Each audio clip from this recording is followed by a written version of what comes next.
All right. By the way,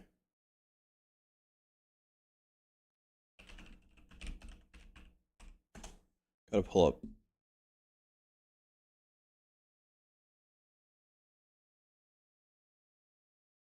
I gotta pull up Emiru's stream because Hog is gonna compete. What's up, guys? How are you?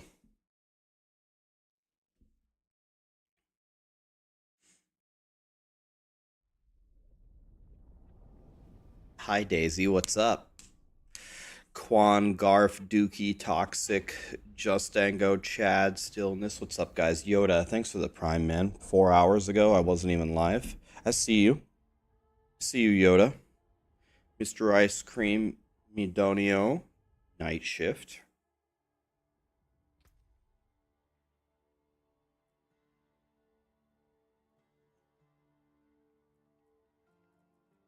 Okay. We have a Maxroll podcast in an hour.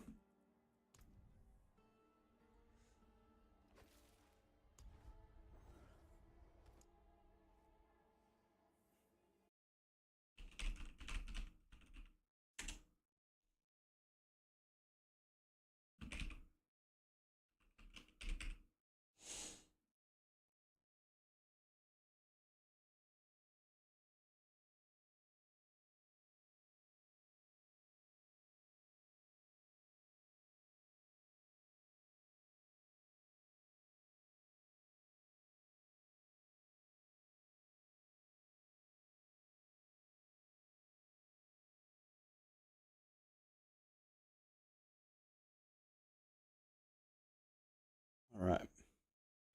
Rax is a badass. My day's going great, guys. How are you guys? Happy July 3rd, almost July 4th. Today's going to be pretty cool. We're going to play Diablo a lot. Then we're going to have a podcast. Then we're going to play Diablo some more. Then there's going to be a game that people really like in the final playtest called DungeonBorne. We're going to try that later. I've never played it, but people say it's like Path of Exile, and it's like kind of like Elden Ring meets Path of Exile. And I was like, really?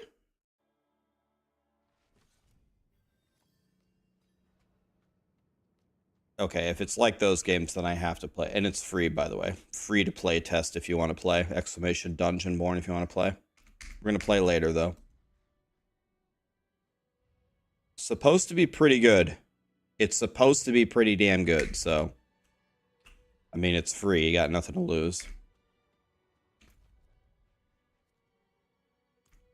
What's the time? It's 11. Okay, let me see something.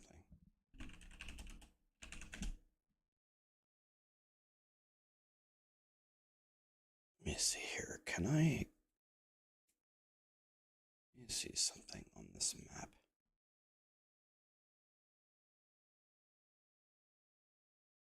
Okay, so I want to hide everything. Damn, that was a loud... That was a loud dealy bob.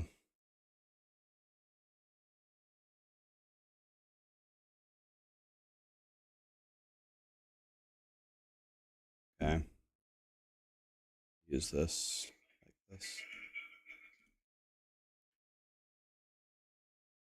Andrew, I'm great. How are you?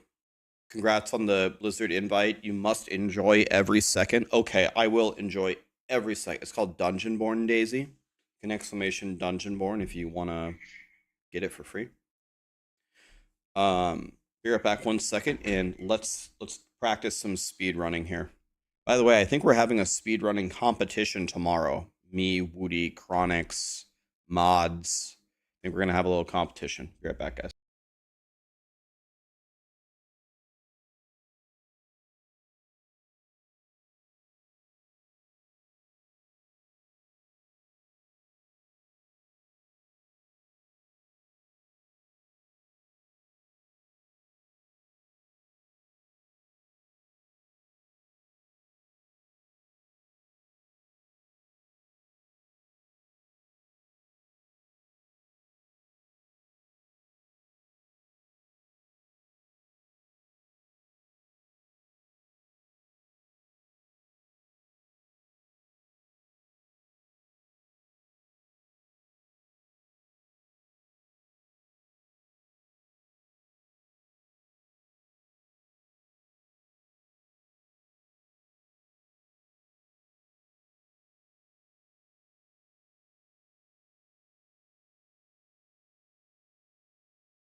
Okay, let's get it done.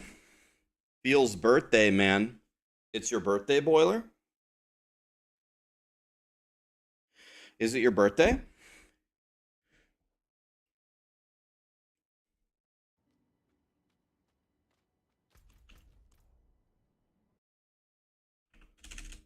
Gotta open up live split here.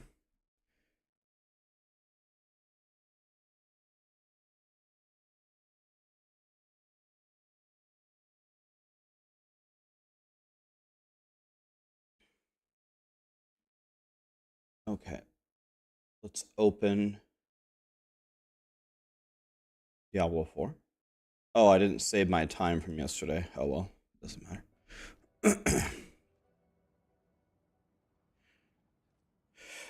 Did I fix my first Ascendant issue from yesterday? I did. It took me 4 hours to fix it, or 3 or 4 hours with an IT guy. He helped me, Mr. Drixus. I had to update my BIOS, change my BIOS, power down the PC, update drivers. There were many steps involved in fixing it. Okay, we're going to go on 9. Want to do that?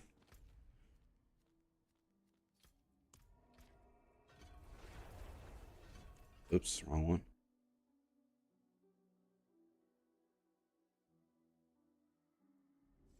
Ragnarok, thanks for the prime, man.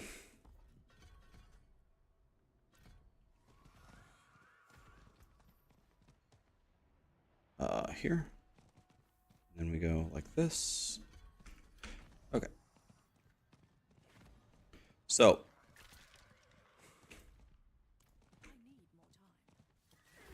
I'm going to try some super hard mode Diablo 4.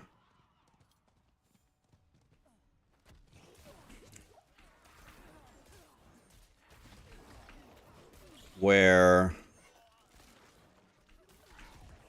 we try to level real fast.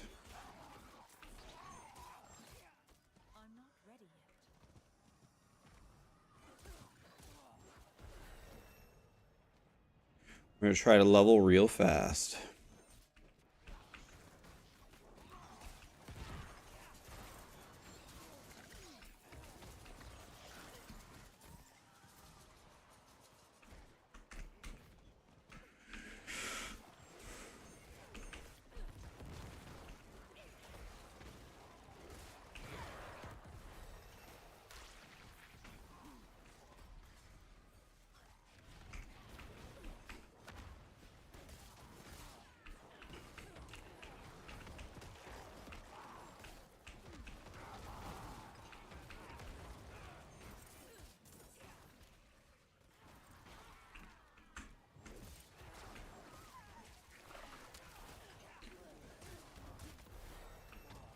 Nice. Level 6.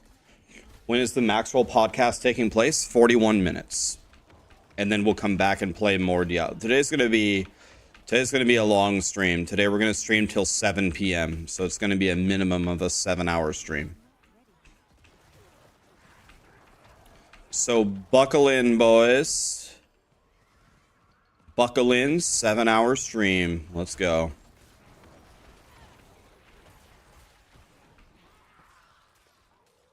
Gonna be good.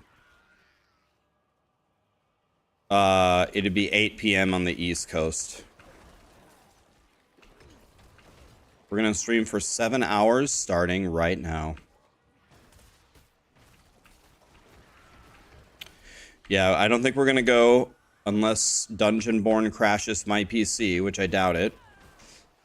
We shouldn't be crashing again. Sorry for yesterday, guys. We did play. I got back on and did like a 4-hour stream again at night, but it took me a long time to fix it. Thank God for Drixus, man.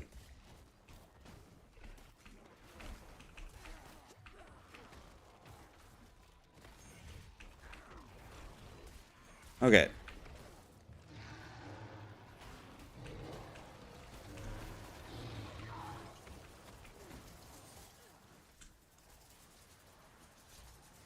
I guess give me an extra one.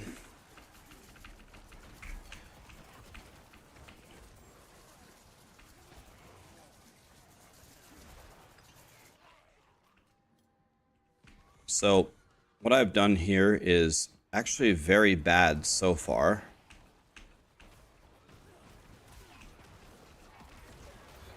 Because what we need to be doing is events. Because events give me... You wanna know what? I'm gonna try something. I'm gonna try something crazy. I'm gonna do something completely different. I'm gonna go here. I'm gonna try doing blind burrows and just endlessly resetting it and see what happens. What's the podcast about? Diablo 4 Season 5's PTR.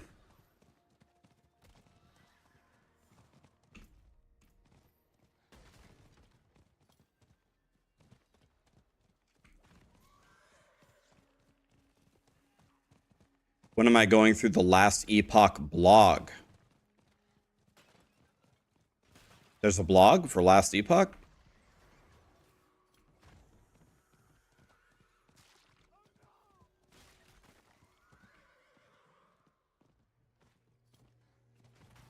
Can you link it to me?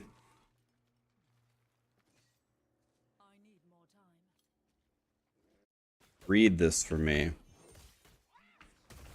Okay. Well, shit.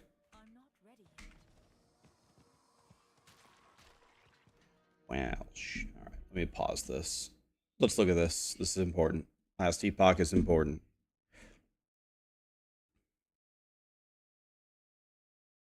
Okay. We'll be covering some hot topics. Be a key piece.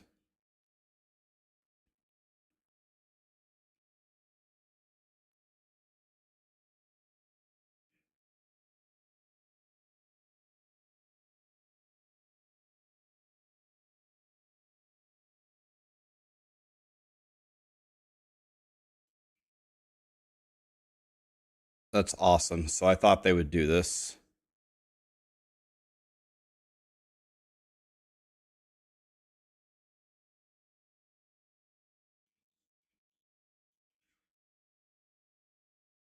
Oh, and wow, it counts for all of your alts too. It counts for all of your alts as well.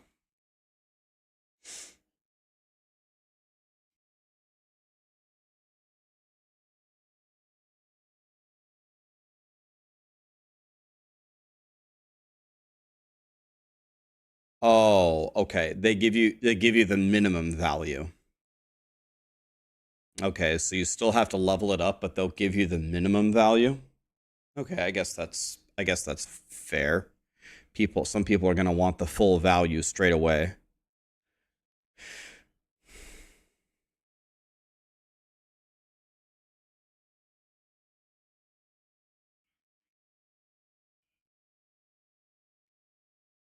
Okay, it still adds it to your stash even if you earn it. Okay.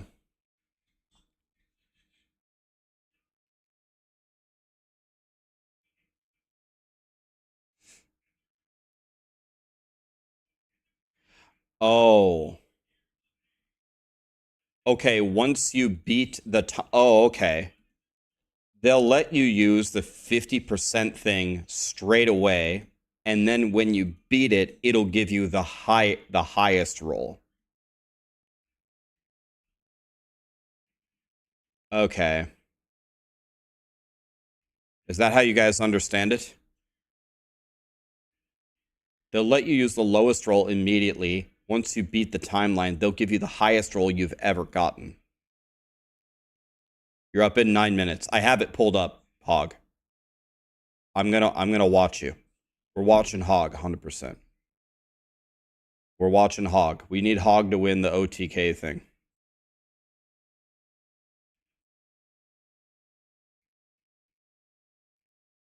Yeah.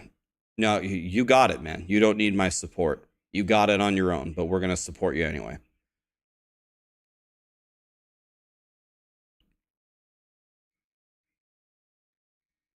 The first Descendant servers died. Really?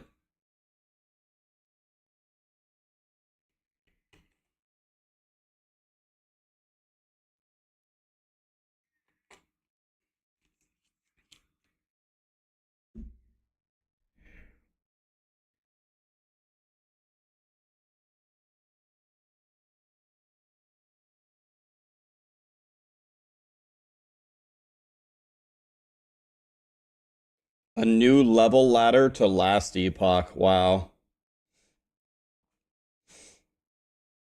Wow. Imagine having a ladder on the first update, and here we are at Diablo 4.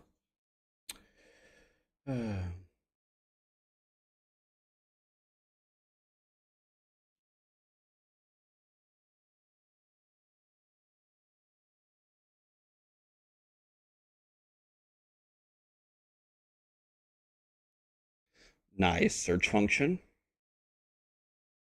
Loot filters get more filtering options. Wait. Add multiple affix conditions to a single rule.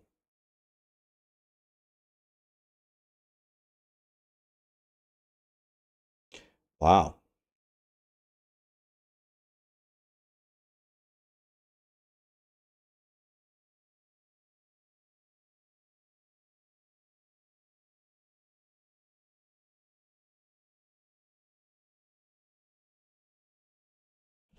Oh my, thank you. Thank you. God damn it, man. Finally. I mean, I shouldn't say finally. The game just came out, so I shouldn't say that. But god damn, I wanted this so badly. Thank you. Now we can filter by legendary potential. Oh, thank you. God, I was crying about that so badly.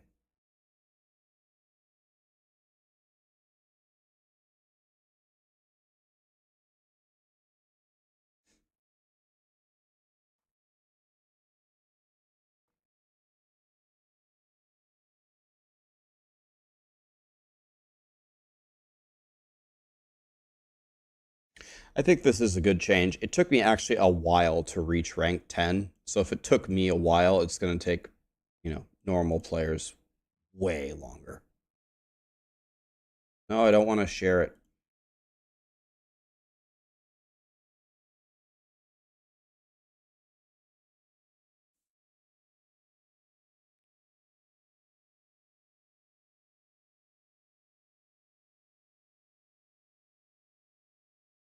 Wait, now there's 12 ranks? Didn't there used to be 10?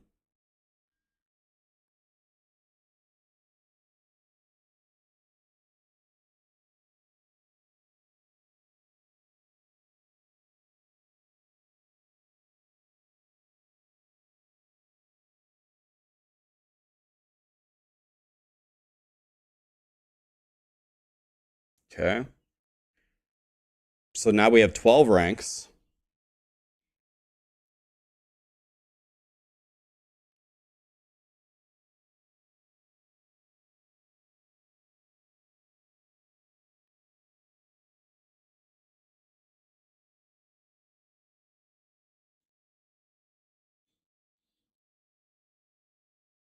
So I'm going to fix something mid-cycle.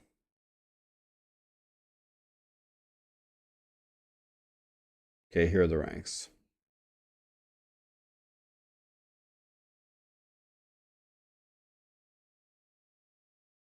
Okay, I don't want these are all unchanged.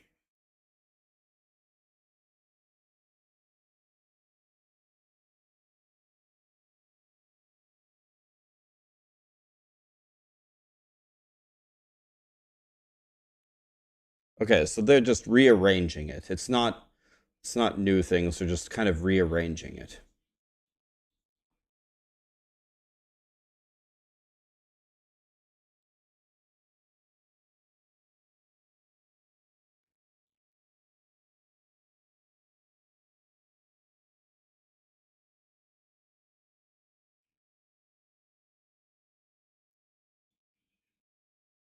I think this is I think this is a good change. Smart. Unchanged. The whole set. This just shows you how shitty set items are. This is the rank 4 thing. Exiled mages drop double the experimentals. Okay. Bosses have 150% increased drop rate.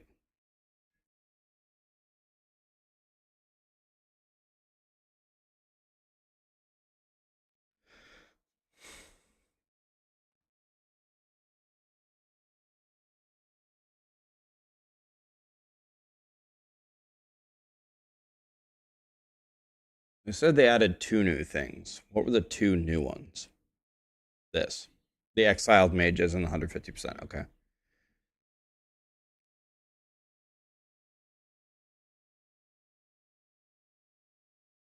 As well as 2 blessing slots.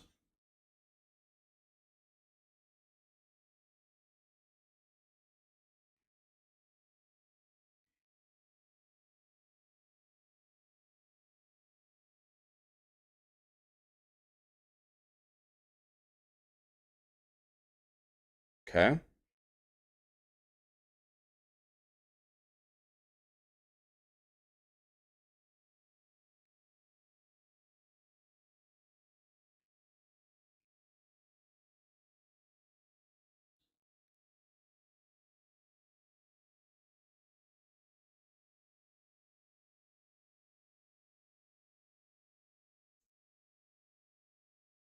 Okay, so they're just making it more, I guess, best way I can describe it is making it more dummy proof. That's fine.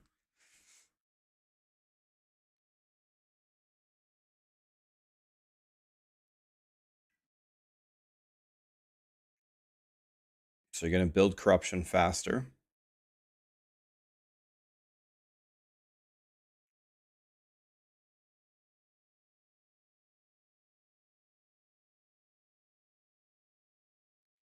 All players will also get the stack of gaze. Okay. Here's the class changes. God, I want to see if they changed ward.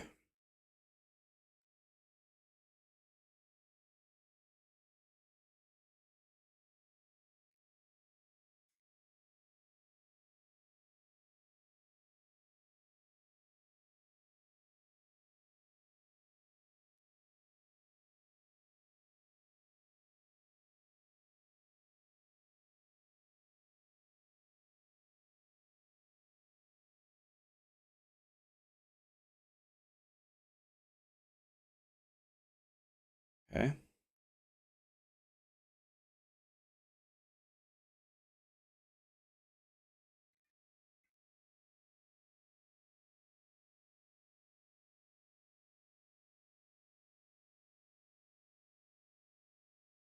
Greatly.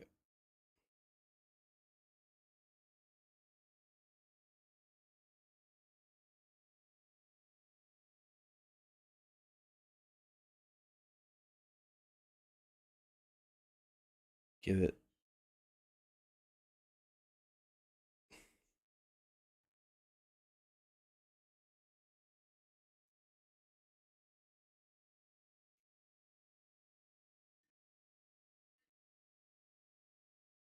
Okay, so they massively upgraded disintegrates damage because they didn't like that interaction. Okay, I'm not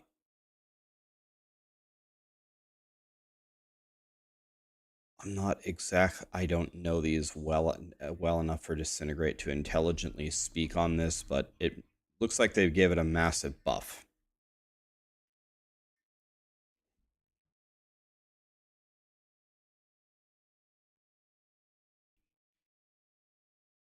Following my content for the rogue, for Diablo or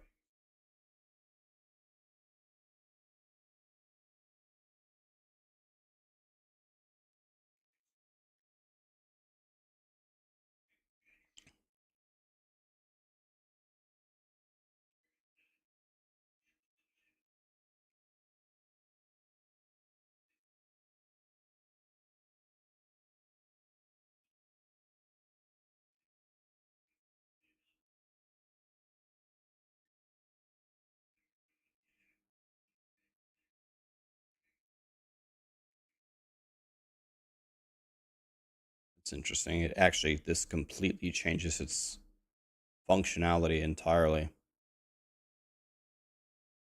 Looks like this would be a good tanky build.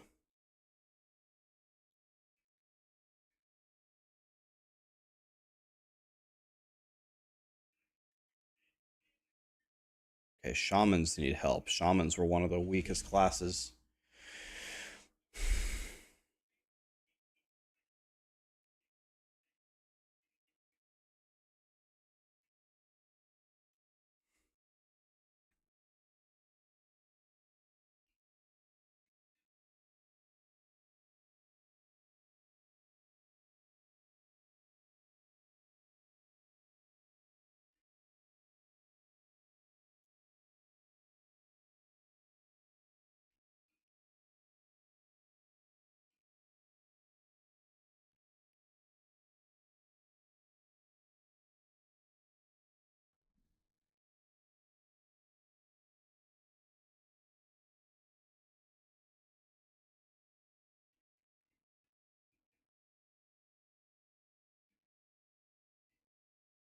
I just don't remember these.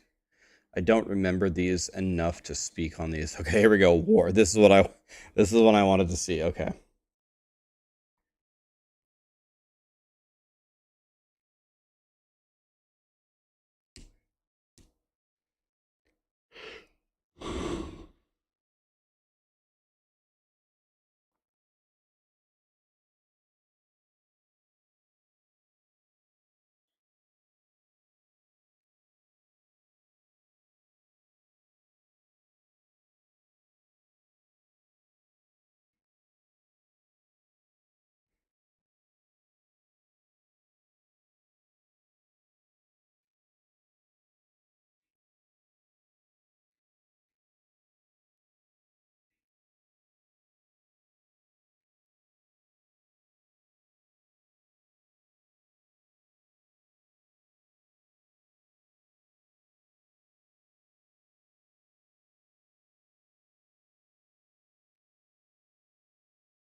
Hmm.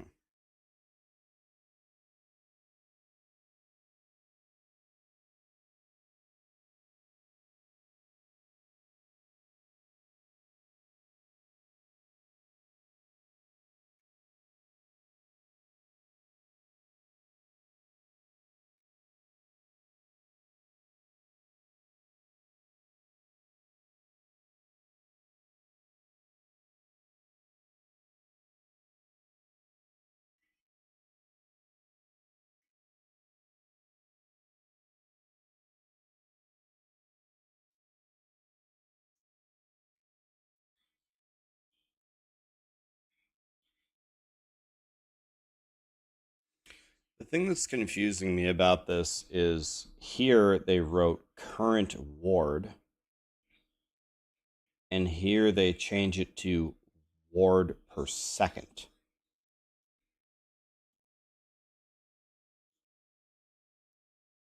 Isn't your current ward the value of your ward? And ward per second, isn't that a different stat? I don't know, I read this like 5 times.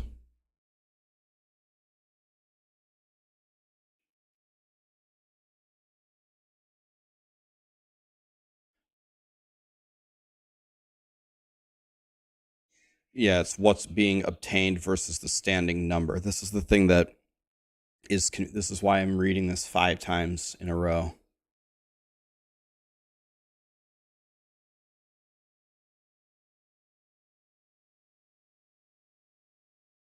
It is a different stat. Yeah, so I don't know.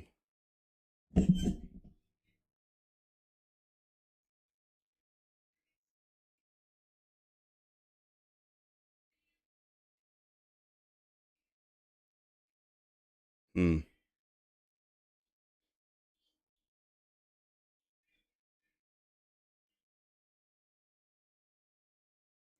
Yeah, I mean, this is probably the easiest way to understand it. So the lower the line, the more ward you're going to have. Because if your decay is low, then you keep your ward. If your decay is high, you lose it, right? So they said 4,000 is this inflection point where it will be the same. If you get more than 4,000 ward, they're going to drain it from you very quickly. But a lot of it will be better up to 4,000 ward. Hog is going. Okay, let's watch this. We want Hog to win. Hog. You went and fetched. Hold on, young buck. Young buck went and fetched something. It was pretty equal. I didn't sleep for 3 days. No, he's. Have y'all ever been to the zoo and seen the monkey exhibit? He don't know what he's talking That's about. pretty much what it was like when we first joined the Discord. He was running around, everybody. Hey! And I'm like, all right, we got a big competition. Let's reel it in here, son. I had to get the items. Get the timer out. Okay. I had to leave We'll the let the house. stream speak for itself. Yeah. Let it speak. Okay, who came up with the idea though? Both. Both? Both of us. No, Yeah, don't let him lie. It's Yeah, my both of idea. us did. It's my idea. It's my idea. We're supposed to be a team, Hog. We are a team. Okay. Junior. If you want to do that now, we can just. All right. If you want to play like that game, all right, let's go. Let's go. If you want to. Who fixed your mic? Who fixed your mic? It's too low. Green screen and yeah. I don't have a green screen. Hog's been doing a little mentoring to Junior behind the scenes too, since he's a young upcoming streamer. Yeah. What a guy. It's actually been a really cool time to work together. So it's kind of surprising on my end, but it's been a good time. Yeah, it's been a good time. Even though he's old and stuff, it's still a good time. Glad to hear it. Are other judges, do you guys have any more questions for them, or should we get into the challenge? I'm ready to see him work. Yeah. Heck yeah. You ain't ready. Oh, all right. Ooh la la. Okay, you guys are ready? Oh, I guess they're getting into it then. Jeez. You were Okay. right about loud, but they're They great. have good energy together, I would say. Yes, they're very funny. We need I got no after this idea we can what they vote did for with the Hog. $1,000, No matter what, we vote and for I'm Hog. very excited to see what they did with that. This This is OTK's next top streamer. Hog. They want Hog as one of the Oh contestants. no, are they watching? Into the challenge. I'm ready to see him work. And Yeah. Heck yeah.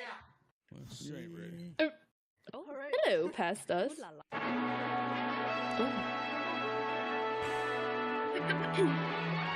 Ooh, nice intro. Hog Public I remember this Television. from last time. Bringing you the best. Outhouse Systems.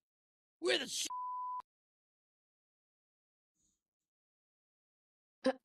What happened? Okay. What happened?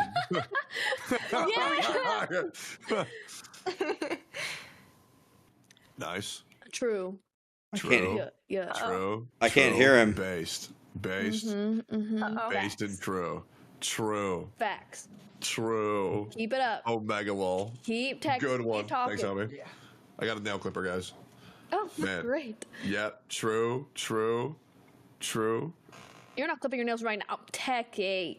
What, bro? They can't say chill, bro. Abby, relax. Fuck, look at y'all goofy ass nails. Okay, don't get on me for that shit. Does he know that he's Our nails are muted? so slay, right? Evan? Actually, they are pretty slack. Okay. Is it alright, to tell him? I can't tell if this is one elaborate bit or I- like if he actually does. Godfrey. Oh, he does. Man, we He got figured it out. technical difficulties as well. Dalton, can't see you, my dude. What? Get your camera cut on. We can't see you, my dude. People want to see you, my dude. Hey, come on. What's up? There we go. Damn, son. This is your one time to shine. Anyway, we got Dalton Godfrey. Oh my. Yo, what's This- up? OTK top streamer. Hey, I'm sponsored, bro. I'm sponsored. Woo! Hey, I was gonna be a NASCAR. Hey, I was gonna drive, but hey, we turned to PCs. Okay. So today, Dalton, a little while, y'all can give him a second to come. What we do here, the reason that we're able to provide these awesome PCs at low, talking about outhouse low prices, is we actually send them partially disassembled, assembled, however you want to look at it. But Dalton is going to have to actually assemble his PC that we brought him. So we're going to help him today. We're at the technical support desk here. We're They gonna really walk him through use step the by step $1,000 just to on buy how a Dalton to PC. assemble a PC. So let's So these two are both on America's top or OTK's top streamer, and today is the collaboration. So Hog has a team with somebody else. This thing is extremely powerful. It's got a Ryzen 5 CPU in it. It's got That's 16 gigs. Ryzen 5? Lightning fast. 16 It's gigs Ryzen. of RAM and a 4060 GPU, 3.5 floppy drive and SSD, just like normal. 3.5 floppy drive. Now, Dalton, are you ready? Do you have any experience whatsoever in doing a PC? No. Well, you wrote on your application. This will Wrote go on your great. application that you did. Can I That's get fine. We're going to walk you through it. It's fine. in 10 First thing you minutes? need to know Yeah, is it's not no gonna work. way. you need to be That's careful not with gonna the work. chips. Okay, this is sensitive electronics.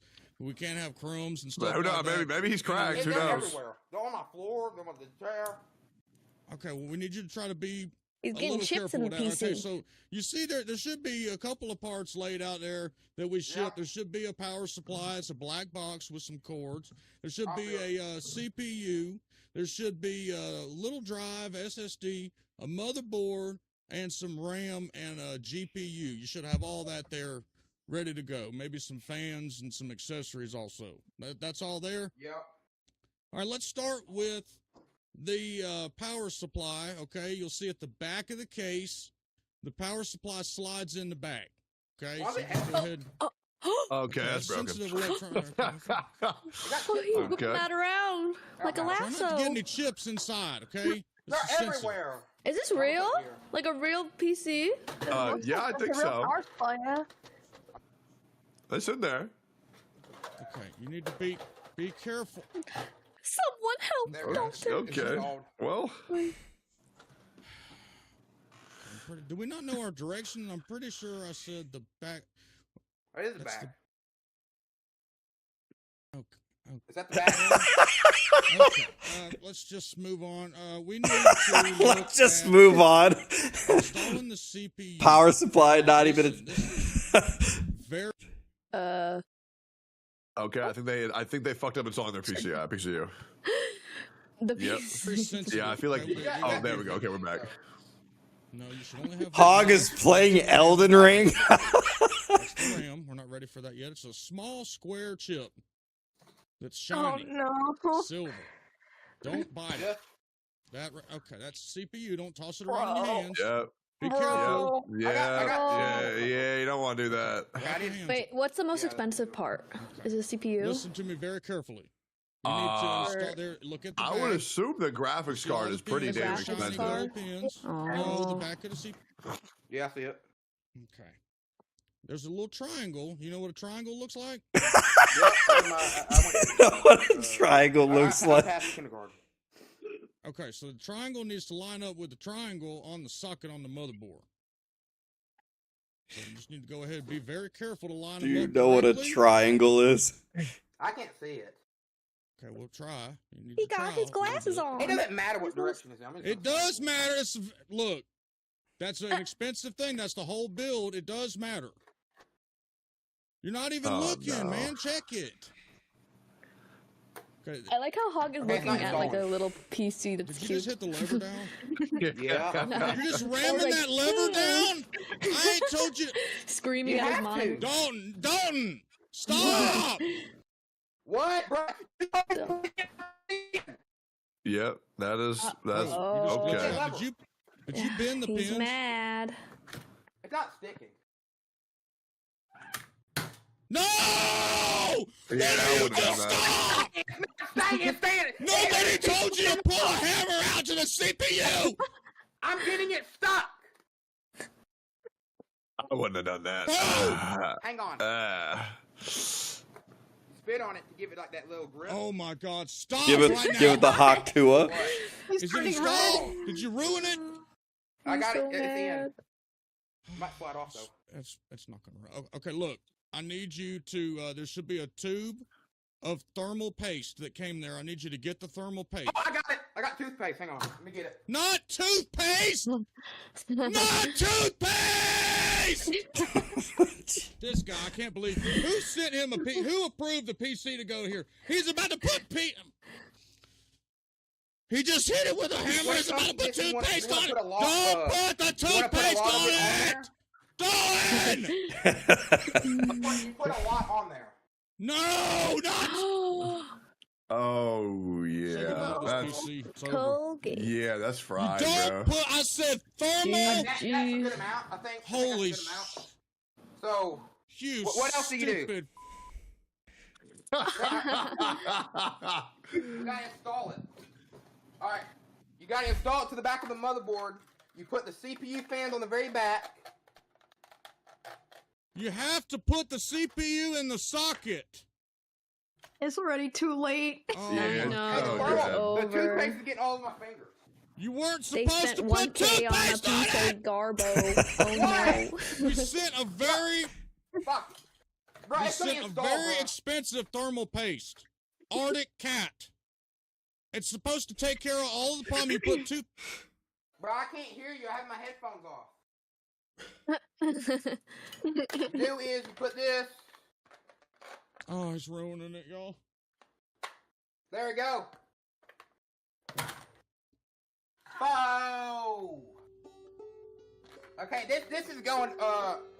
Hog has a this is banjo? on the motherboard. I cannot see the pins.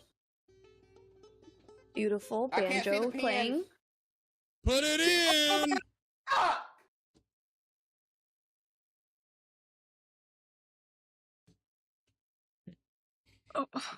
Okay, it's not installed. The Maxroll It's not podcast installed. is starting here in a second.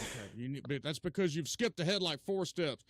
Mount the You know what? motherboard into 1 the second case here. now. No, no, go back. No, no, no. I can't mount Install it. It's fine. the motherboard. It's stuck. It's stuck to the CPU fan. Okay, you need to take it off. Okay, I think we still got a Pull the moment lever here. up.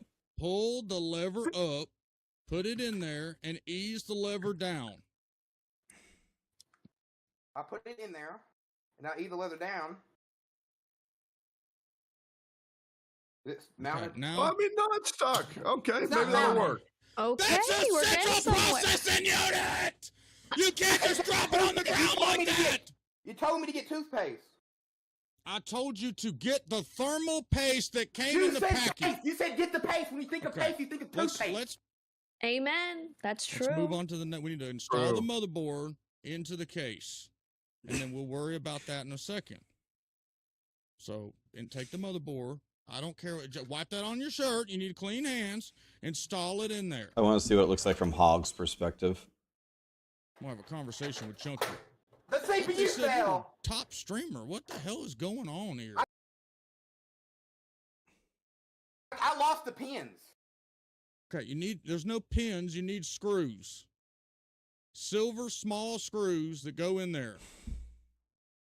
I Take can't a see hammer this. to- Yeah, I mean, the whole thing is obviously the whole thing is an act on both of them. Why are you There's wearing some- glasses to build a PC? You don't need safety glasses or You look anything. cool. Yeah, you do. Everybody needs safety glasses. I learned that in school. I'm gonna have a heart attack on stream. All right, let's get it mounted. Oh my gosh! I just- Epic, oh my! epic, epic. What do you mean epic? My camera's blurred. Yep, this is But this is the problem I have, bruh. You do not give me the right. You don't give me the right equipment, bruh. Give me the right equipment.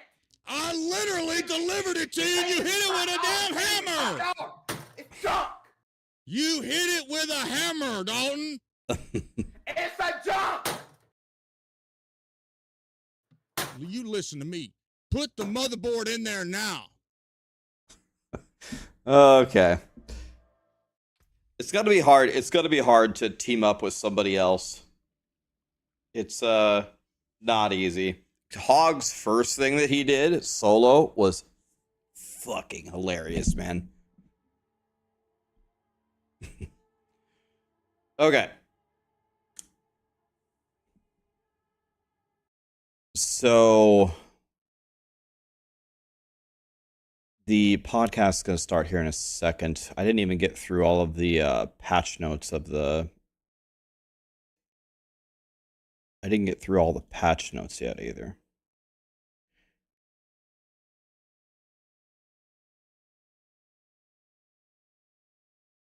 Okay.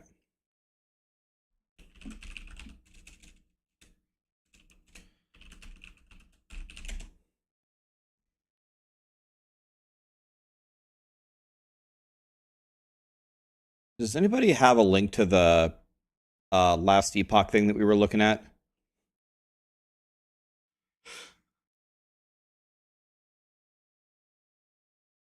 Do I think season 5 is doomed? I don't. I think it'll be fine.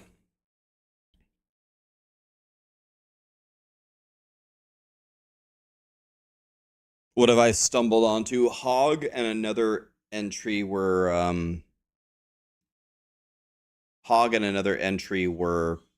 teamed together to try to make a funny skit to advance an OTK's next top streamer. Just looking here, seeing if there's any other critical things that we missed here.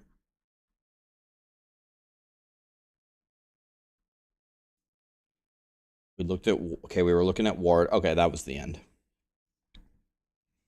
Okay, so let's quickly look at everything that's coming here. So this is like, this is actually a pretty godly patch for last Epoch here. So it covers all of the quality of life and the new stuff coming in the next season. So the changes to the blessings. So now you'd have to, before you had to switch it out, now you have a little bank for it, kind of like the Codex of Power. So the nice thing about it down here is where they talk about alts. So if you beat a timeline, the way I understand it, if you beat a timeline with your first character, then you get the blessing, let's say at 70%.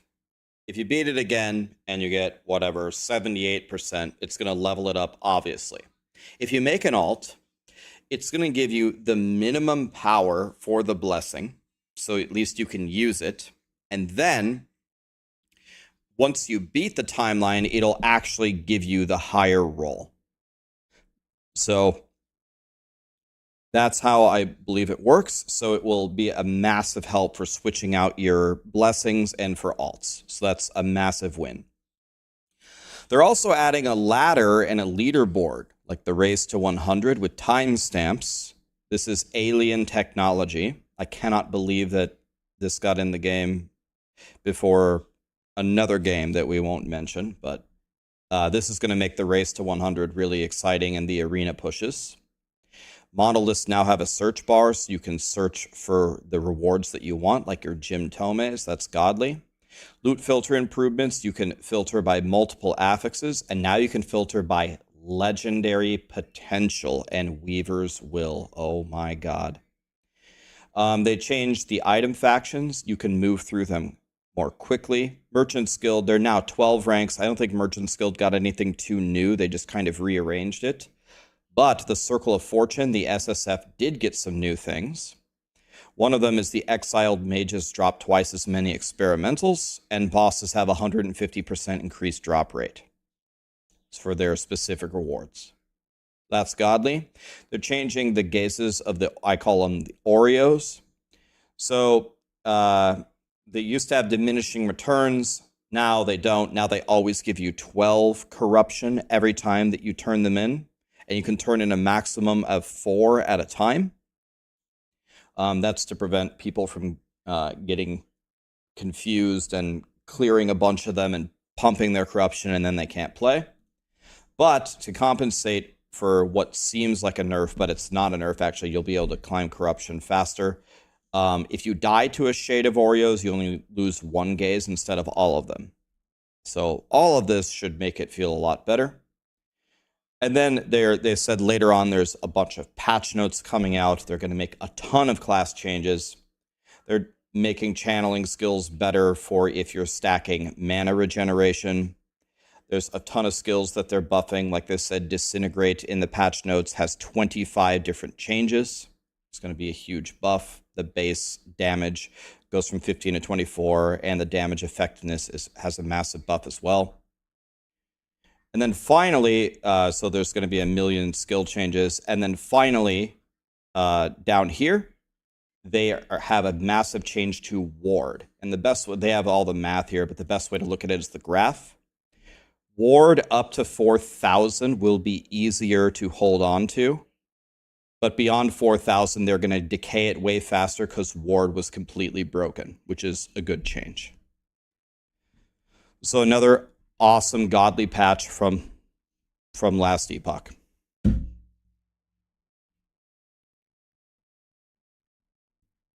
Yeah, you're right. Yeah, you're right. Rank 12 is a little bit different in that they don't duplicate the things. They re-roll the rewards twice so you can get different stuff.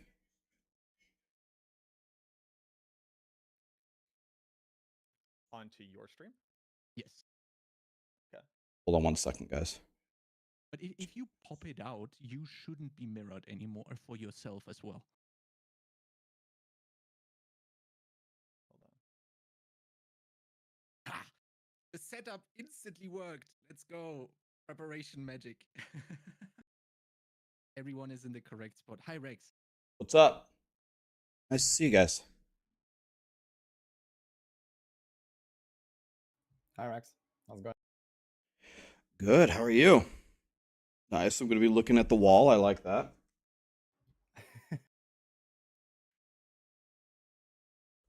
Okay.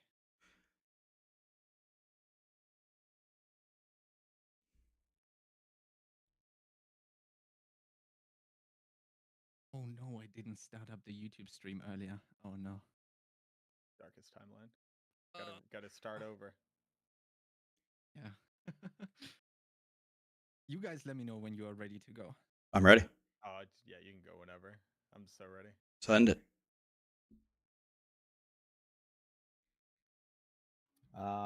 Give me like a minute. Sure. Can happen a little small talk if you want. All good. Mac, can we get a sound check in the meantime? I make use of the time already. Yes, absolutely. Hi, this is MacroBioBoy talking for an amount of time near my microphone at the level I intend to be speaking at. Wonderful. And Rex? And when I purchased my wife, she was very nice, very strong in plow. But 2 years later, when she turned 15, she grew a very deep voice, aborat, and her vagina hang like sleeve of wizard. Oh no. Okay. We go with Borat sound check. That's the. That's good. Yakshamash. Exactly. Yashamash. Oh wait. When I have something. That's not good news. Talk about Borat and then he runs away. I have something. he comes back with. That's not good news. On, I do give up. It looks like a blue hoodie. Oh my god. Let's go, dude. Looking good, Wait. man. I wanted to do this last podcast already. I practiced this. All right. Hey guys, it's Rex. Spot on, 100%. That's exactly it. It's like there's two Rexes on stream. God, that was beautiful. And I need a little bit of hair, also sticking out like this, and then oh god, there we go. You gotta hide the hair so everyone thinks you're bald. Okay, can do. Wait, you have hair? Is it now time to prove it? We will see. You'll see very soon on the 18th. You'll see if I'm bald or not. Oh. Can we take a selfie together? Yep. Okay. Oh, real selfie, let's go. Okay, I'm good to go. Okay, wait, but I gotta take off the hoodie. It's gonna be too warm. Yeah, tell me about it.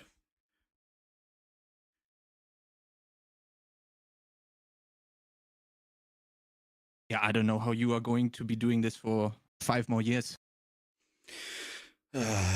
Slow and steady wins the race. Bro.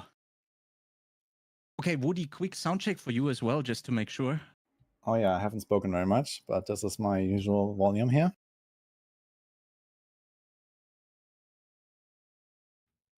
quick and to the point, no Borat impression you want to do? Nope. Nope. Okay. So, okay, welcome everyone to the Maxroll Season 5 PTR Roundup podcast. We're going to cover quite a lot of topics.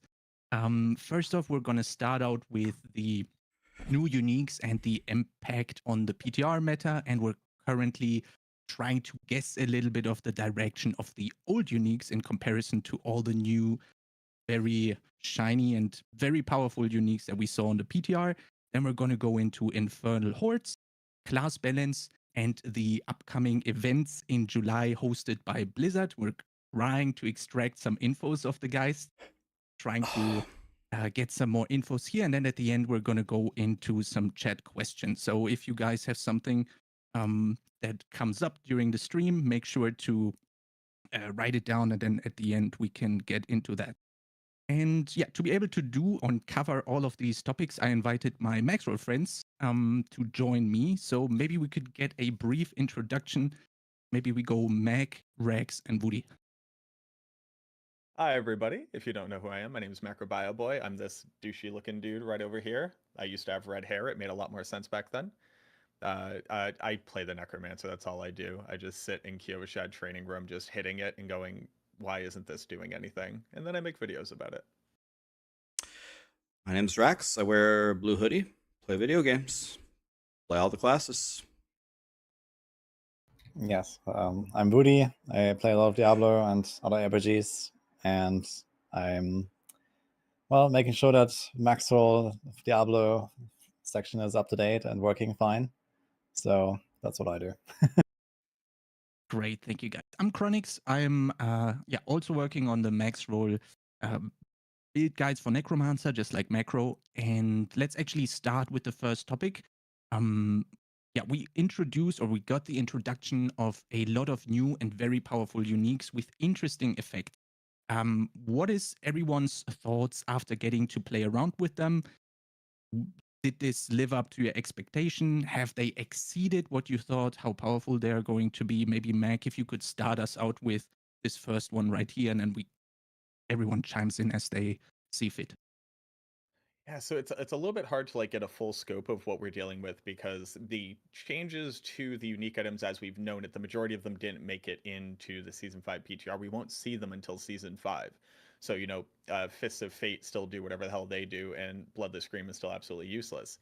That being said, they introduced so many new unique items, and I think where I'm not somebody who really likes to ascribe things to like power creep because that only really exists in a competitive meta where things are no longer viable once a new thing is added. Nope. These unique items are insane. Like they need to get cut in half or removed from the game as far as I'm concerned. But they are like insanely powerful. All of them quadruple your damage. There's no downsides, just great stats. And it kind of goes directly against the ideology that Jackson said on the most recent Campfire stream, which was like, we don't just want uniques to be generically good and used on every build. And I think basically every build is going to use Lucian's Helm, Lochran's Amulet, Tybalt's Will, and probably Varathiel as a basic skill if you're doing that. And if not, Starless Skies. So I don't know where the disconnect happened, but that's what I experienced in the PTR. Yeah, feel free to chime in, guys. Yeah.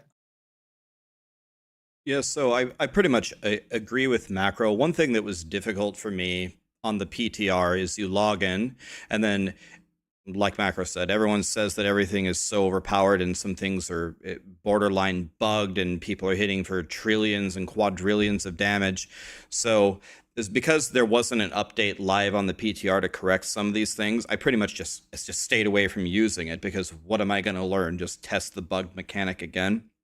One thing that kind of surprised me, one of the things was what Macro mentioned about how they're getting away from just generic uniques that just increase your damage. But they said in their blog that they want people to use like up to 4 uniques per build. That number seems, I don't know how you guys feel about it, but that number seems very high to me. Like maybe 4 uniques if you also count farming for uber uniques, like that might make more sense, but I personally was just straight up shocked when they said that, and I wonder if is that like the real direction they're going in? That number seems very high to me. Yeah, I kind of agree also with some of the points, especially what Rax just mentioned about the number of uniques. Personally, I really enjoyed Season 4, partly because we didn't have many uniques that were actually good. I mean, okay, I don't mind that uniques are good, but I mind that we've like in Season 2 or so where like every build had like tons of uniques in there. Everything was like so homogenized. Everything was the same, I feel. And it was way better now in Season 4 where items dropped and you were excited about them and you could like alter them and temper them, and it just feels way more interesting. I think 4 is definitely maybe the extreme end that I find acceptable. Yeah, if it's like more like 1 or 2, that would be way better. But yeah, it's also like, as Macro said, it's like it's nice to introduce a lot of uniques. It's nice that there are many choices, but I don't want like so many generics. I want build specific ones, maybe like build defining in a way where I can play on an alternative version of a build thanks to a certain unique. I want there to be like 2 chain lightning builds, right? I don't want, like some people say, for example, the new chain lightning pants, they don't work with the aspect for chain lightning and there's no synergy. But I think that is actually a good thing. Like I want to have an axial conduit chain lightning build and I want to have a non-axial conduit chain lightning build. I think this could actually like really enlarge the build diversity and make it more interesting. But with like how everything was working on PTR, yeah, it was like too wacky, too buggy, really hard to really get much information out of it because you don't know what's actually going to happen to either the new uniques that half of them are just broken or bugged or both, and then all the old uniques that they will probably change in pretty significant ways. And some of them have to be like changed fundamentally to even be considered in the future. So just the stat buff won't really do it for many of them. I have to fully agree here, especially the build defining part about it. I remember back in the days when, for example, for druids, you had to find your Tempest drawer just to be able to play the build that you really wanted to be playing from the get-go. And that kind of felt really awkward for the first 80 levels or so until you were able to find that Tempest drawer and then you suddenly were playing the build that you wanted to play in the first place. I think that's something that we need to I would love if we could move away from that. And then, yeah, basically uniques giving you a choice of do I take my build this way or that way, depending on which unique you're actually using. I actually really like that point by Woody a lot. And Macro, you said earlier about the downside. I think the only real thing is the Crown of Lucion that kind of brought a downside with it. And I would actually really like if when we're doing 2 to 4 uniques, we actually don't just slap them on there and call it a day, but we actually have to think about how many downsides can my build really take and how many can I work around with so that I can actually unlock the power that they bring. I think it's very important to have a downside like Crown of Lucion on quite a lot more items. I think stuff like Starless Skies, for example, is just powerful, right? I think, okay, it's fine. It's a mythic unique, but the uniques that are Shard of Varathiel, for example, are just a set item when you want to play the basic attack build and you don't have to think, do I really want this? It's just an auto include in a build. And that's kind of a little bit what I have a problem with now with the current state at the moment. That's exactly. I mean, I unironically have a lot of issues with the direction the uniques look like they're taking. I do think that if we all agree on that, we're probably in the minority. I think most people want to find a cool unique item, put it on, and feel super powerful, and are not necessarily interested in the puzzle of, oh, because I put this on, this means I have to do this with my pants and this and that. They do just want to find the cool stuff, put it on, and be strong. I just find that incredibly boring, and I don't think that's ultimately healthy for the game's longevity and itemization's longevity. Like, Season 4 was all about, like, we're going to fully revamp items, we're going to be making decisions, and as you get more power, you get to min-max in these ways. Oh, because I got a G8 crit chance here, that allows me to actually put attack speed on this piece of gear, and now builds are outputting insane damage in the late game. I think that's kind of, like, perfect. And if all the unique items are all just very powerful and good, and if you want to do that thing, you put them on, that's just a set item. It's just not green. Like, if Helm of Lucy and Starless Guys, Lochran, Zamiel, and Varathiel are used on every single basic skill build, that's just a set of unique items, and then the other aspects that you can fit in are always going to be Moonrise and adaptability, and then whatever your damage multiplier on your gloves is. So then just call it a set. But we don't want that. So why are we like parading them around like that? I don't like the Shard of Varathiel and Lochran's Amulet have the same stats on them. They have all stats, maximum essence, attack speed, and then a minor damage boost, and then their unique ability that says double or triple your damage. How did we get to that point? Like, how did we get to that item existing in that way? I'm very confused by it. I think I can explain. I have an idea, at least, how we got there. And this is that everyone is complaining, uniques, they have bad stats. I want, useful stats on my items. And then the devs think about, what can we put on these items that are useful for everyone? And well, it turns out there's not many things that you can put there that is actually useful for everyone, right? And then, they put all stats, they put, resource or whatever, and there you go. And this what you get. And there's attack speed and crit, maybe, right? There's like the universal stats that kind of work. Maybe you can throw in like a life or something, but then people are going to complain, I have life on my weapon, I don't want that, or something. They basically just followed what everyone was crying about all the time, right? Like, personally, I'm someone who's like, I really like these weird random stats that some items have on their unique slots, because it kind of like gives these builds a bit of a flavor, a bit of like a different feel. Like just the fact that 100,000 steps, let's just imagine that this item would ever be used by anyone, but just the fact that it has dexterity on a barb build, I don't know, it's like so thematically fitting with the item. I just enjoy having the dexterity on the item. It's just that, the devs have to remember that dexterity doesn't actually do anything for a barb, but, maybe give you like an extra paragon, node or something like that, right?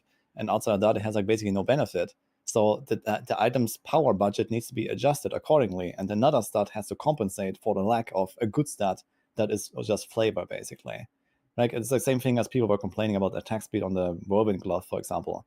I really liked having attack speed on the Whirlwind Glove, despite attack speed not working for Whirlwind until recently, because it was actually, something that you would never voluntarily put on your build, but it feels good to have more attack speed. It makes you jump faster, it makes you steel grasp faster, and so on. And people are just all about, oh man, I want a good damage stat there, without really considering the fun factor of actually having attack speed that just makes a build feel better, right?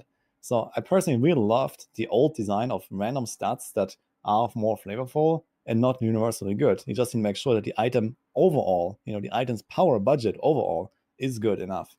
And this was really like the big miss that the devs did there, I think, in the past, with like, okay, yeah, we put attack speed on the Whirlwind Gloves. That is like one of the 4 stats, and now we put 3 more stats that all have the same value, right? And they didn't really consider the fact that attack speed did actually nothing, really nothing, right? So that's kind of the problem, I think. That's how we arrived at this moment.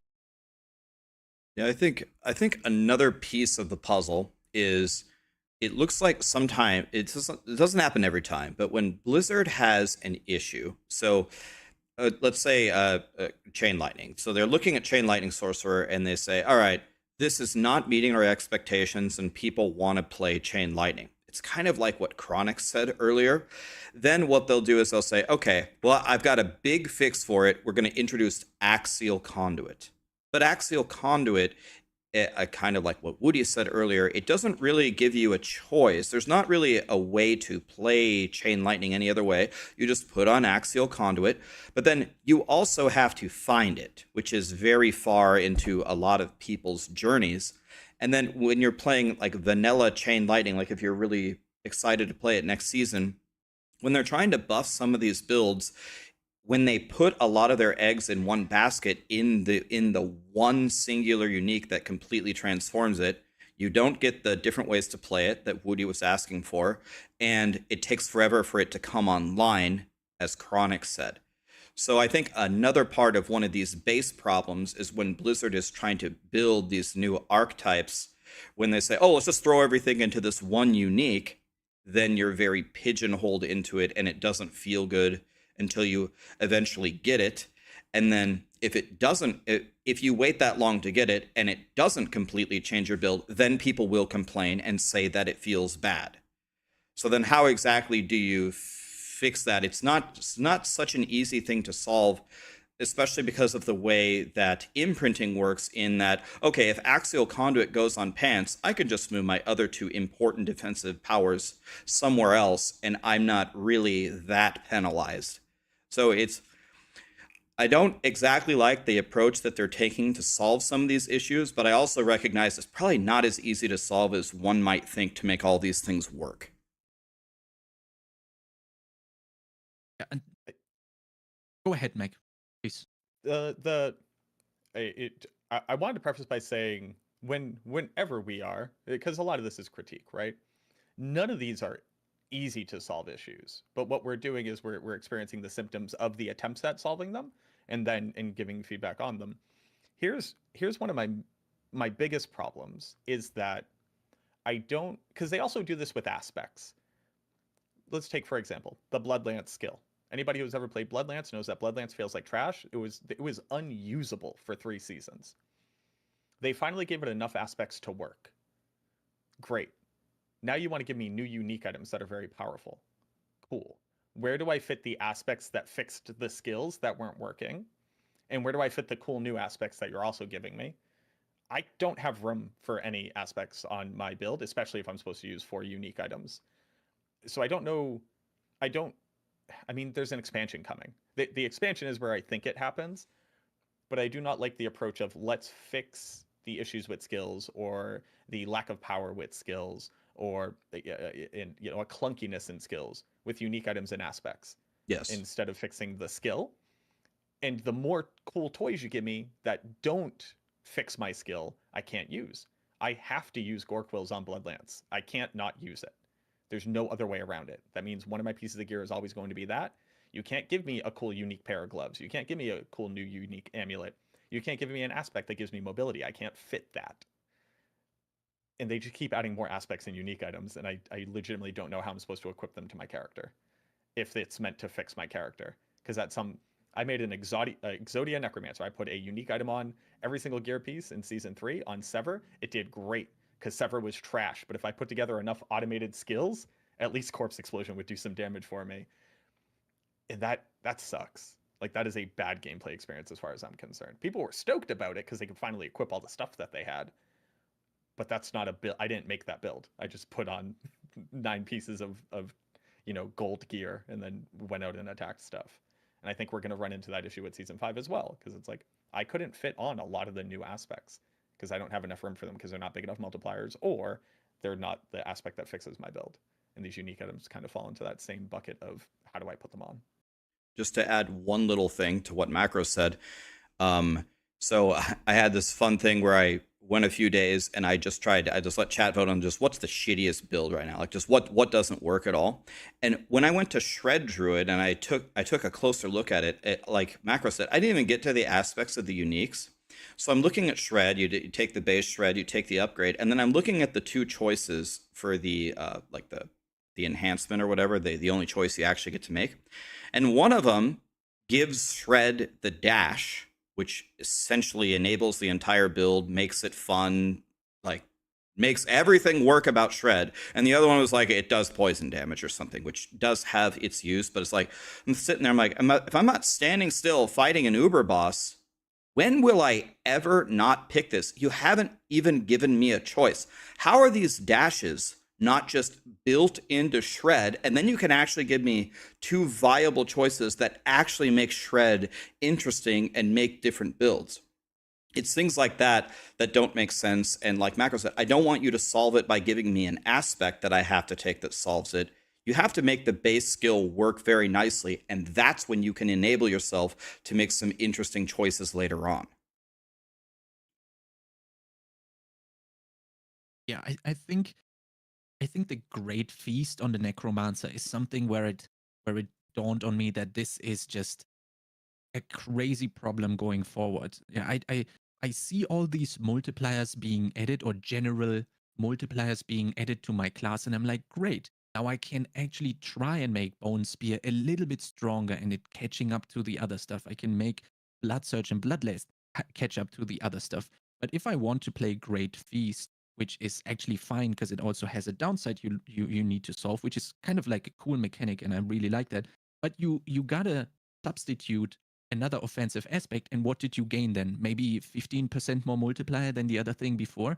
So you're looking at it and you see 45% multiplier and you go like, wow, that's actually quite a lot. But what do you actually have to sacrifice to even get to the point of using it, right? Like look at Edge Masters. Big downside, 20% multi. Yeah, if you are lucky. And imagine your build was using Edge Masters. So now what did you get? You effectively didn't get a 45% multi. You just got a little bit more now, but that's always going to be the problem. And at some point, we're going to be sitting there with aspects that do 60%. And then well, there you go. Now you're not using Great Feast anymore. So I also don't see a big, I don't know how to solve this issue of trying to get the builds to catch up to each other with just throwing aspects that have more multipliers on them. I'm not sure how to fix that issue at all with the current system we have. I think it's like mostly a problem of this the way different builds scale. I actually discussed this earlier on my stream, and I made a little graph in Paint. I did a little Rax impersonation there. Paint is great.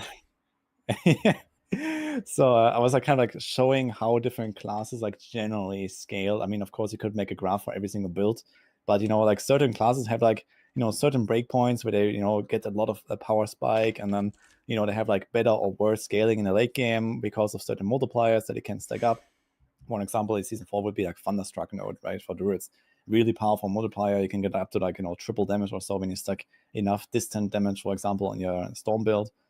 And well, you have to first of all get to that point where then you can temper the distant damage and get the right tempers, and then masterwork them and so on, right?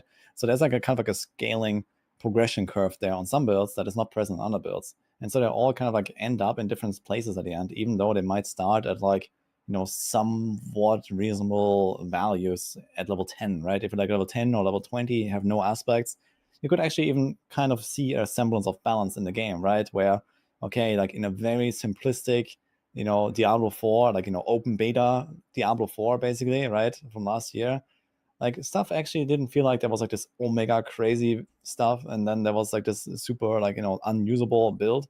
But now that there are so many tools then to scale them later on that is only available to certain builds, but not available to other builds, there's just like such a mismatch, right? And this is exactly what we talked about with the aspects. You can't just throw in another aspect and give like a bigger number, and then you can, like, at some point, another build will fall behind, and then you throw an even bigger aspect for that build, and then once someone you're gonna have like 60% multiplier, 80% multiplier, 100%, 200%, whatever, right?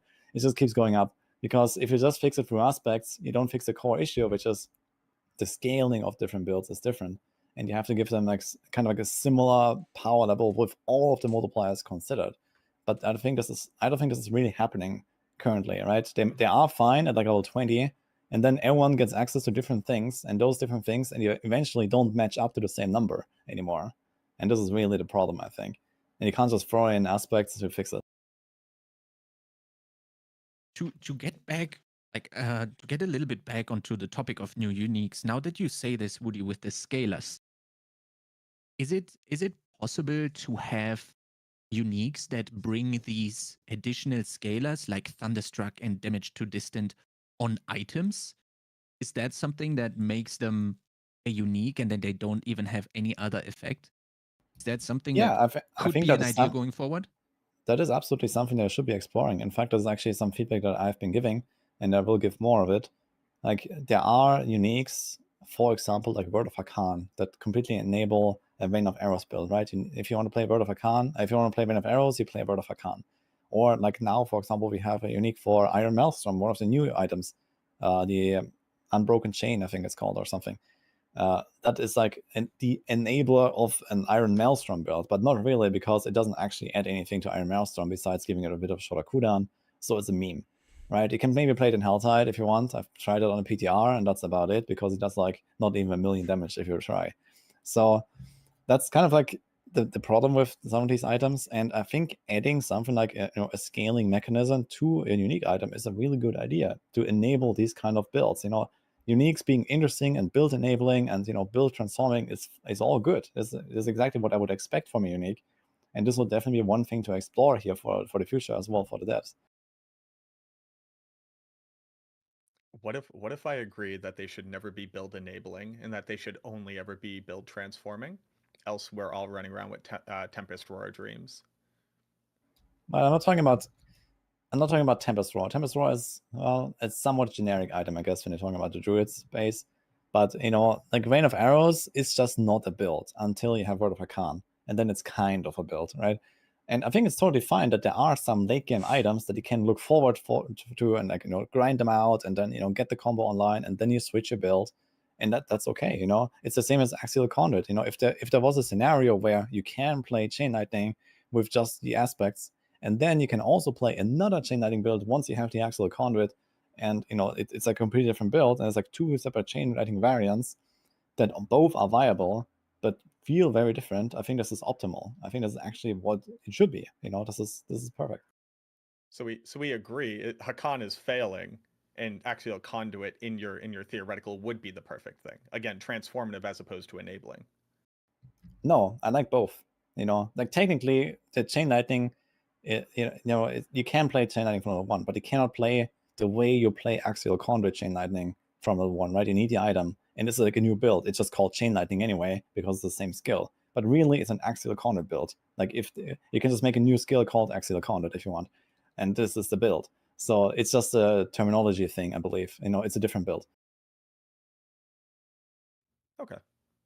I don't think kind of to agree with what Woody said. I don't think they have to follow the same ideology all the time.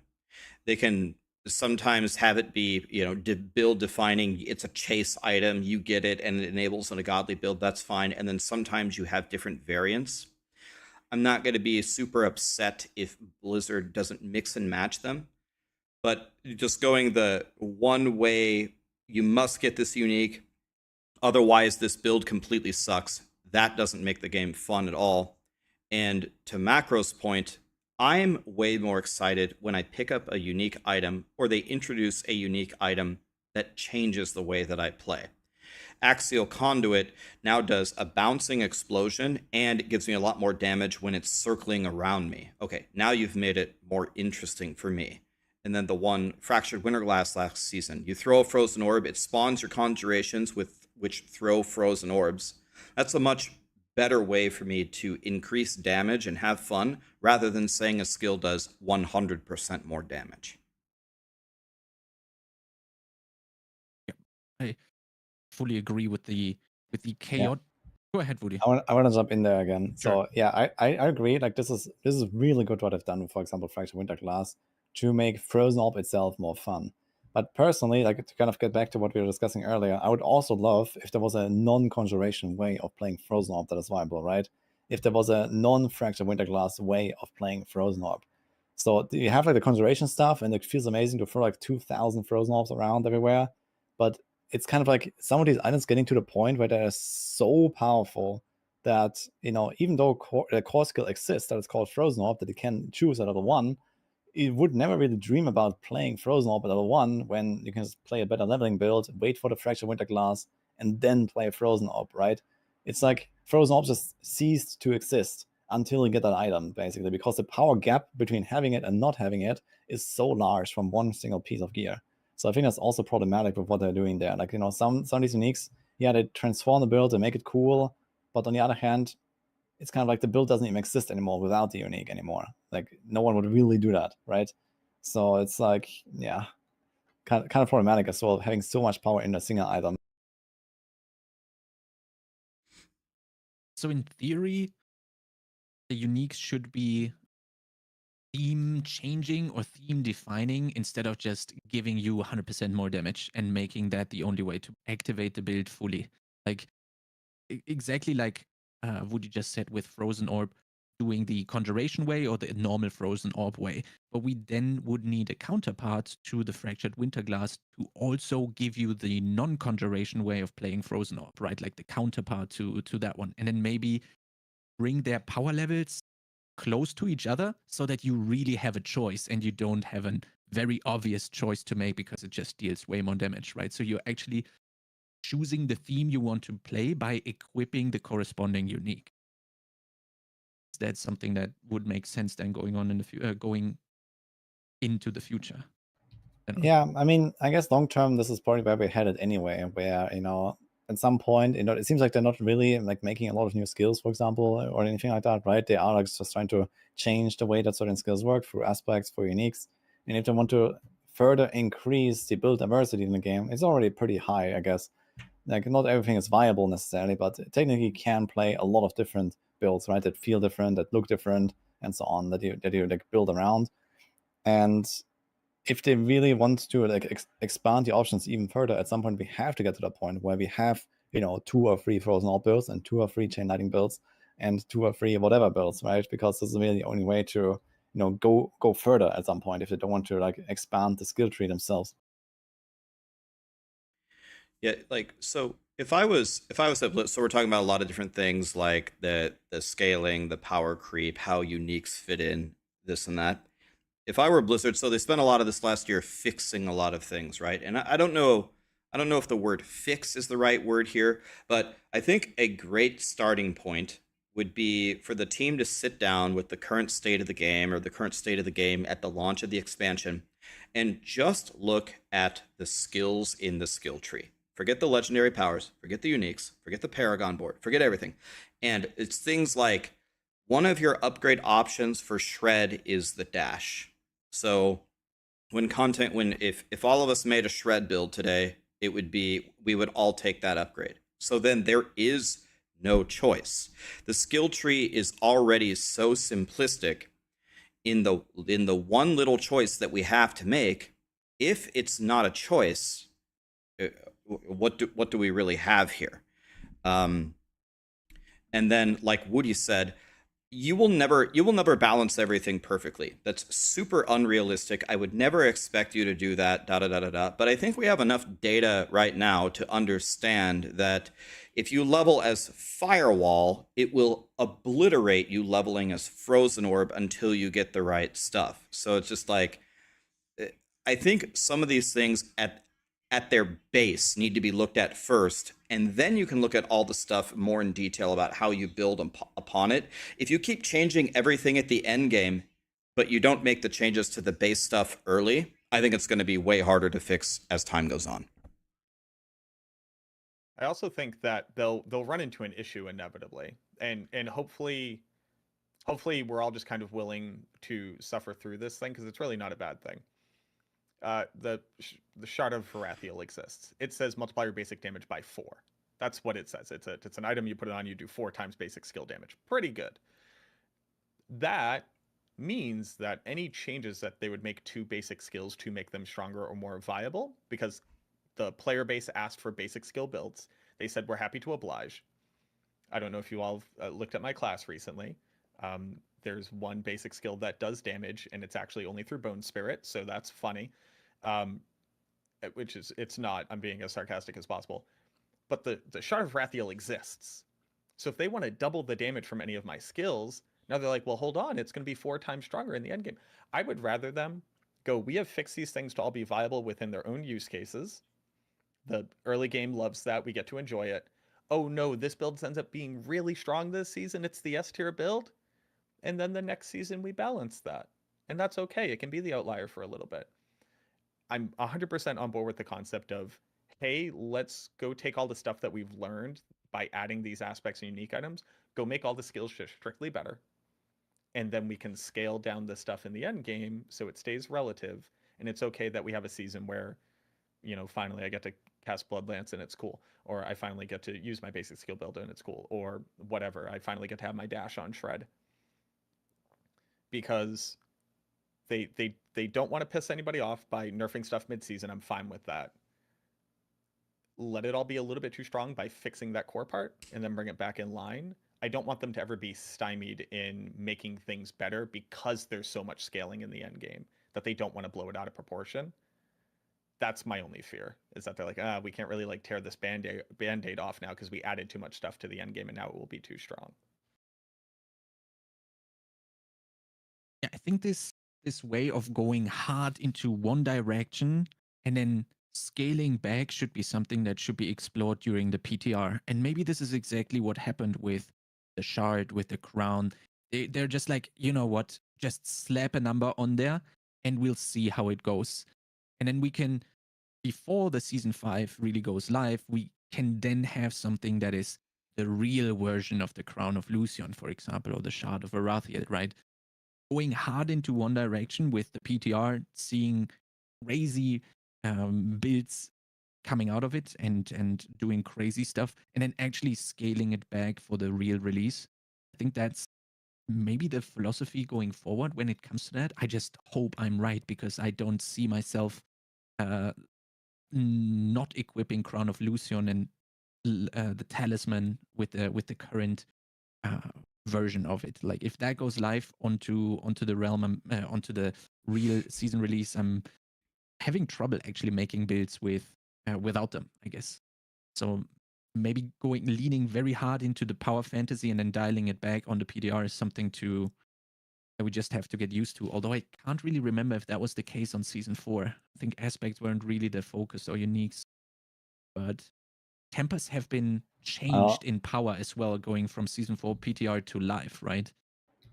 Well, in general, power was tuned down, I guess. You know, we remember like the twister barbs, for example, the entire screen full of twisters that just one-shot everything and these kind of things. Pit 200 was omega easy, and now it's like unachievable and so on, right? So it was kind of like the opposite there, where like compared to now, basically, right? Like everything was, everyone, like every build was able to do it Pit 200, and that was obviously a problem as well. And I think it's kind of like a mistake to like make stuff too powerful on the PTR and then dial that back later, because then you have people like making all these videos about the PTR, and then people are going to be upset. Oh, they got nerfed. Of course, you know, fun police and so on, right? I think it's way better to just like, you know, bring in an item, be a bit cautious if you don't know exactly how it's going to interact with the rest of the game and how people are going to use it. You know, some of these uniques can be used very universally. Some uniques are like very, you know, strictly confined to like a certain build or something. But, you know, if you as a developer, if you're not sure how good will it really be, I would rather just err on the side of making it too weak, even on the PTR, and then just improve it later, because else you're gonna just set the wrong expectations, right? Everyone's gonna think that we're gonna go into season 5 and there are no buff nerfs, or there are, you know, these insane items like Locrans and Lucians and stuff like that that, like, I don't know, from my perspective, obviously have to get nerfed. But a lot of people don't think so, right? A lot of people think they will not get nerfed, and maybe they will not. Who knows, right? Maybe Blizzard is just like, okay, let's just throw everything in there. We buff everything to the moon last season before the expansion, and then, you know, the big crash in season 6 or something. Who knows? But it's just, yeah, like a lot of people are complaining also about, you know, how we are forced to use like only those 5 uniques and nothing else is really remotely good. Even post unique rebalance, you know, patch, right? They want to like balance every unique and make it better. Even if I imagine the wildest outcomes, I cannot imagine a scenario where I would not wear all these new unique items, right? So it's just kind of problematic with how they initially balance them, either not thinking about how they would work, or maybe misinterpreting their own design, or maybe bugging them out in a way that they didn't think about, that we actually understood and learned and then used it to our advantage. So I think it's also kind of like, yeah, just setting the wrong expectations, I think, when you have a PTR like that. So, yeah, to add something here. So, first thing is Woody said, don't go too strong on the PTR, because then when you nerf it, everyone gets mad. We've seen this. This is empirical evidence. We've seen it a million times in Diablo 3. Anything that started too strong on the PTR that got dialed down for the launch, it royally pissed off. It didn't matter why. It didn't matter if it deserved it. It royally pissed everybody off without exception. So that's definitely the strategy. So I would have some feedback for Blizzard that I'm wondering what your guys' take on this. But I think before I give it, I have to put out some caveats here. So first of all, I'm so glad that they did the PTR. It's a million times better than not doing it. Like let us test it. And I understand that they just changed the entire game. I'm sure that they're, you know, strapped for resources and trying to get these seasons out on 3-month cycles. I'm not saying what they're doing is easy, but there's a famous saying which I really just don't agree with, and the famous saying is, any publicity is good publicity. I could give a lot of examples where it's just not true. I think in some ways, with some of the things that happened in the PTR here, it actually hurt Blizzard's reputation a little bit. So what we hear all the time is Blizzard has no idea what they're doing. They have no idea how to balance anything. They have no idea how their systems work. They have no idea how to make an endgame. You know, we've heard the Diablo 4 bad memes for a long time. But the state that some of the things released in were actually just pretty puzzling to me. And actually compared to the sentiment that I felt from some of the community, I actually was a little more forgiving, I think, than other people. But descending into hell and we stand in a red room.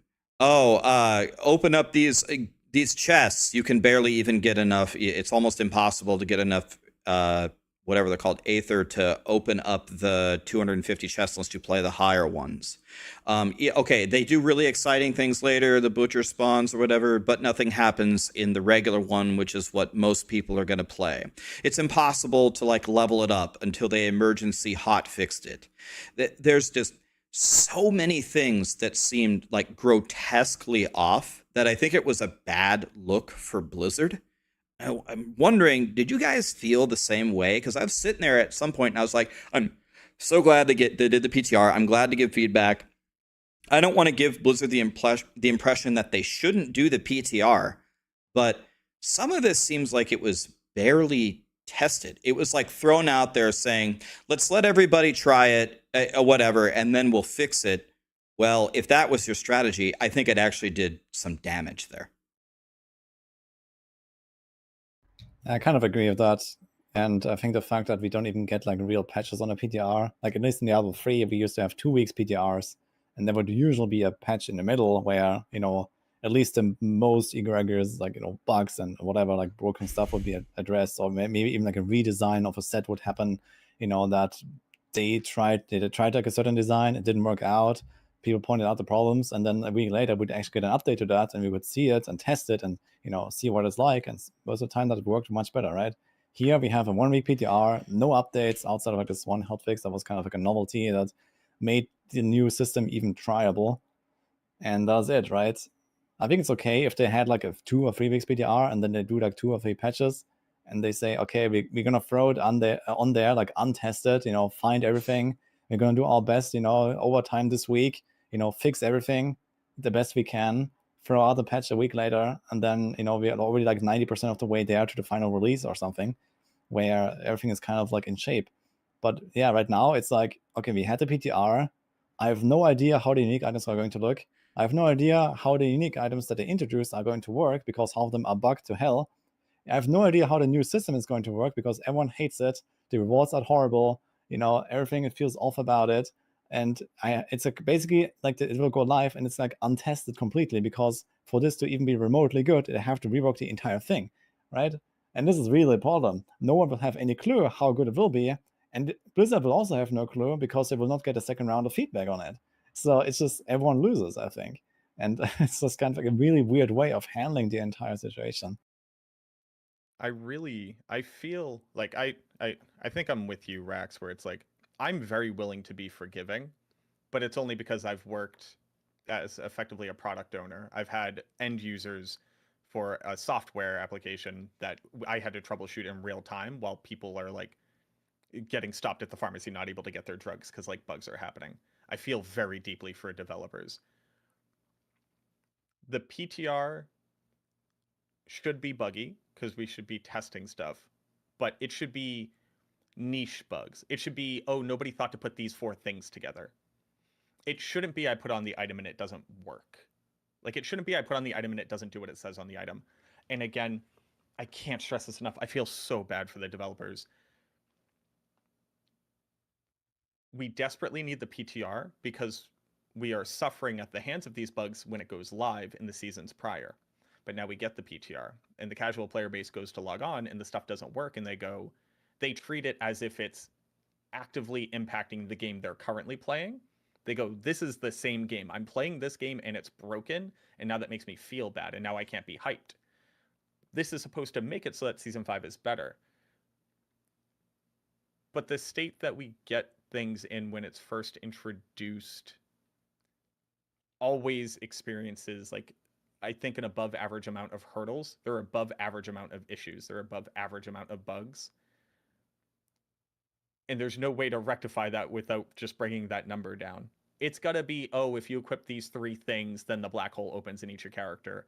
Not, I click the skill and it doesn't do anything. Like, it can't be that, which happens too often. And I'm the one who's trying to stop people from being hyperbolic, trying to stop people from over-exaggerating. I like put on the Shade Mist aspect. It has a 100% lucky hit chance to trigger all of your skill lucky hit chance on your minions. It shouldn't have any lucky hit chance. This has happened every single season they've ever added anything that does damage in a unique way. They learned, so it doesn't trigger your skills anymore. It just triggers everything on your gear. Where's that disconnect?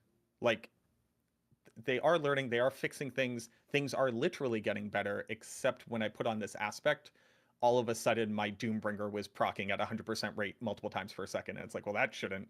Why is my sword exploding? My minions now do damage over time. Why is my sword exploding? And it just can't be that many things. Like, it literally just has to be less.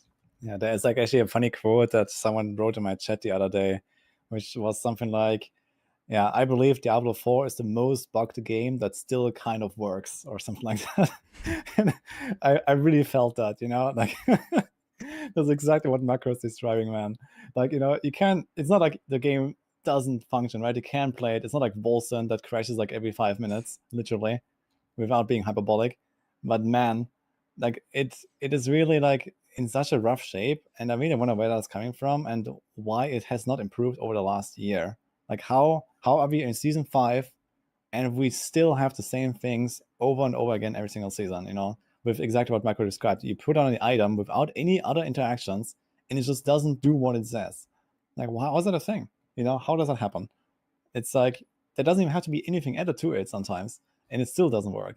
And that really also surprised me, to be honest. And this PTR was, I mean, last PTR we also had many bugs, to be fair. Like, many people forget that season 4 PTR also had tons of bugs like this.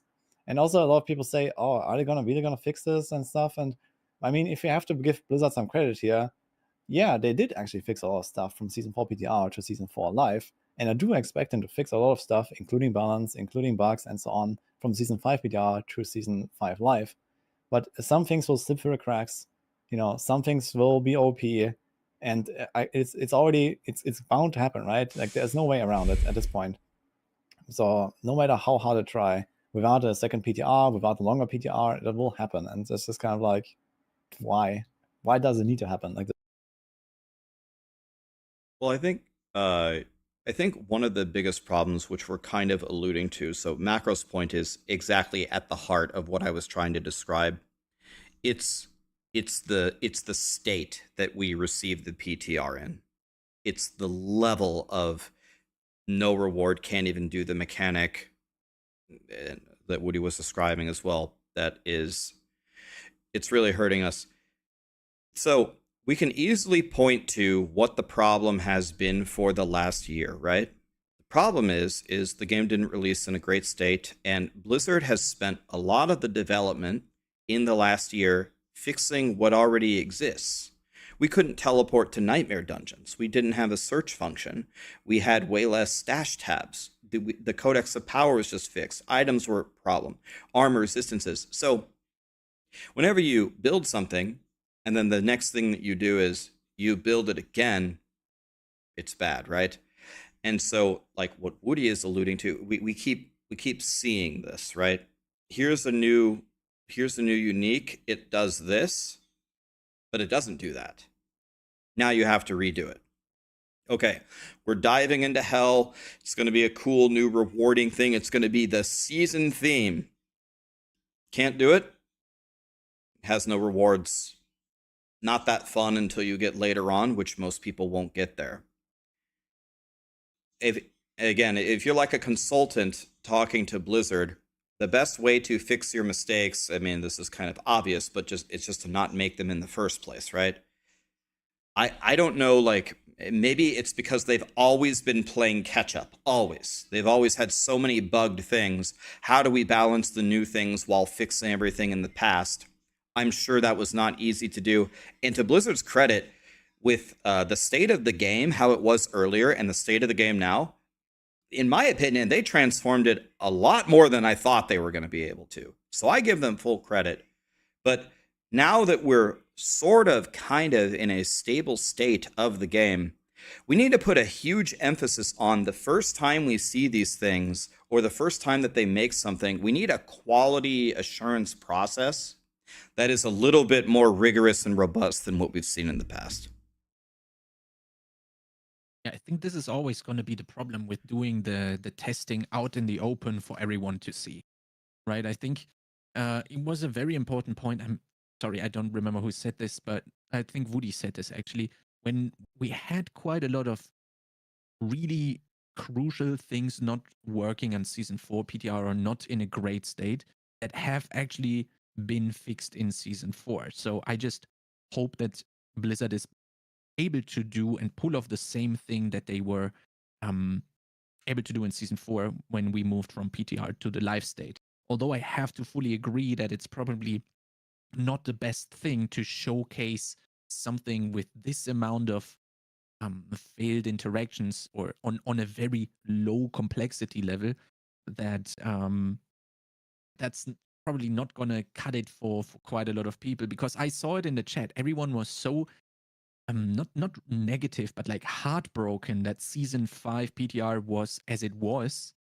But I think this is always going to be something where when you're testing out in the open and people are expecting a bug-free PTR, or like all, at least not these low-level bugs, if we want to call them that way, that people's expectations are much higher now, especially after Season 4, and then we're back to the drawing board just like we were on the Season 4 PTR, right? I just hope they just pull off the exact same thing as they did with moving from Season 4 PTR to live and fix all of these things. And then we go like, well, they did it again. There we go. Like, that's a great thing. But I might be coping too much.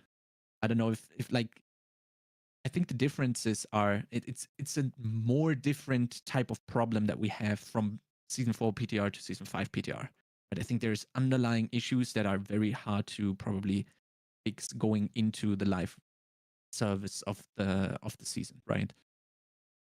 I'm not entirely sure if that's possible of doing it in time. I mean, the hotfix definitely made it so that it's playable. Now we have to see what they can come up with going into the live version of the game. I just hope that people understand this is the PTR. Testing out in the open is always going to, unfortunately, show you everything that is going wrong.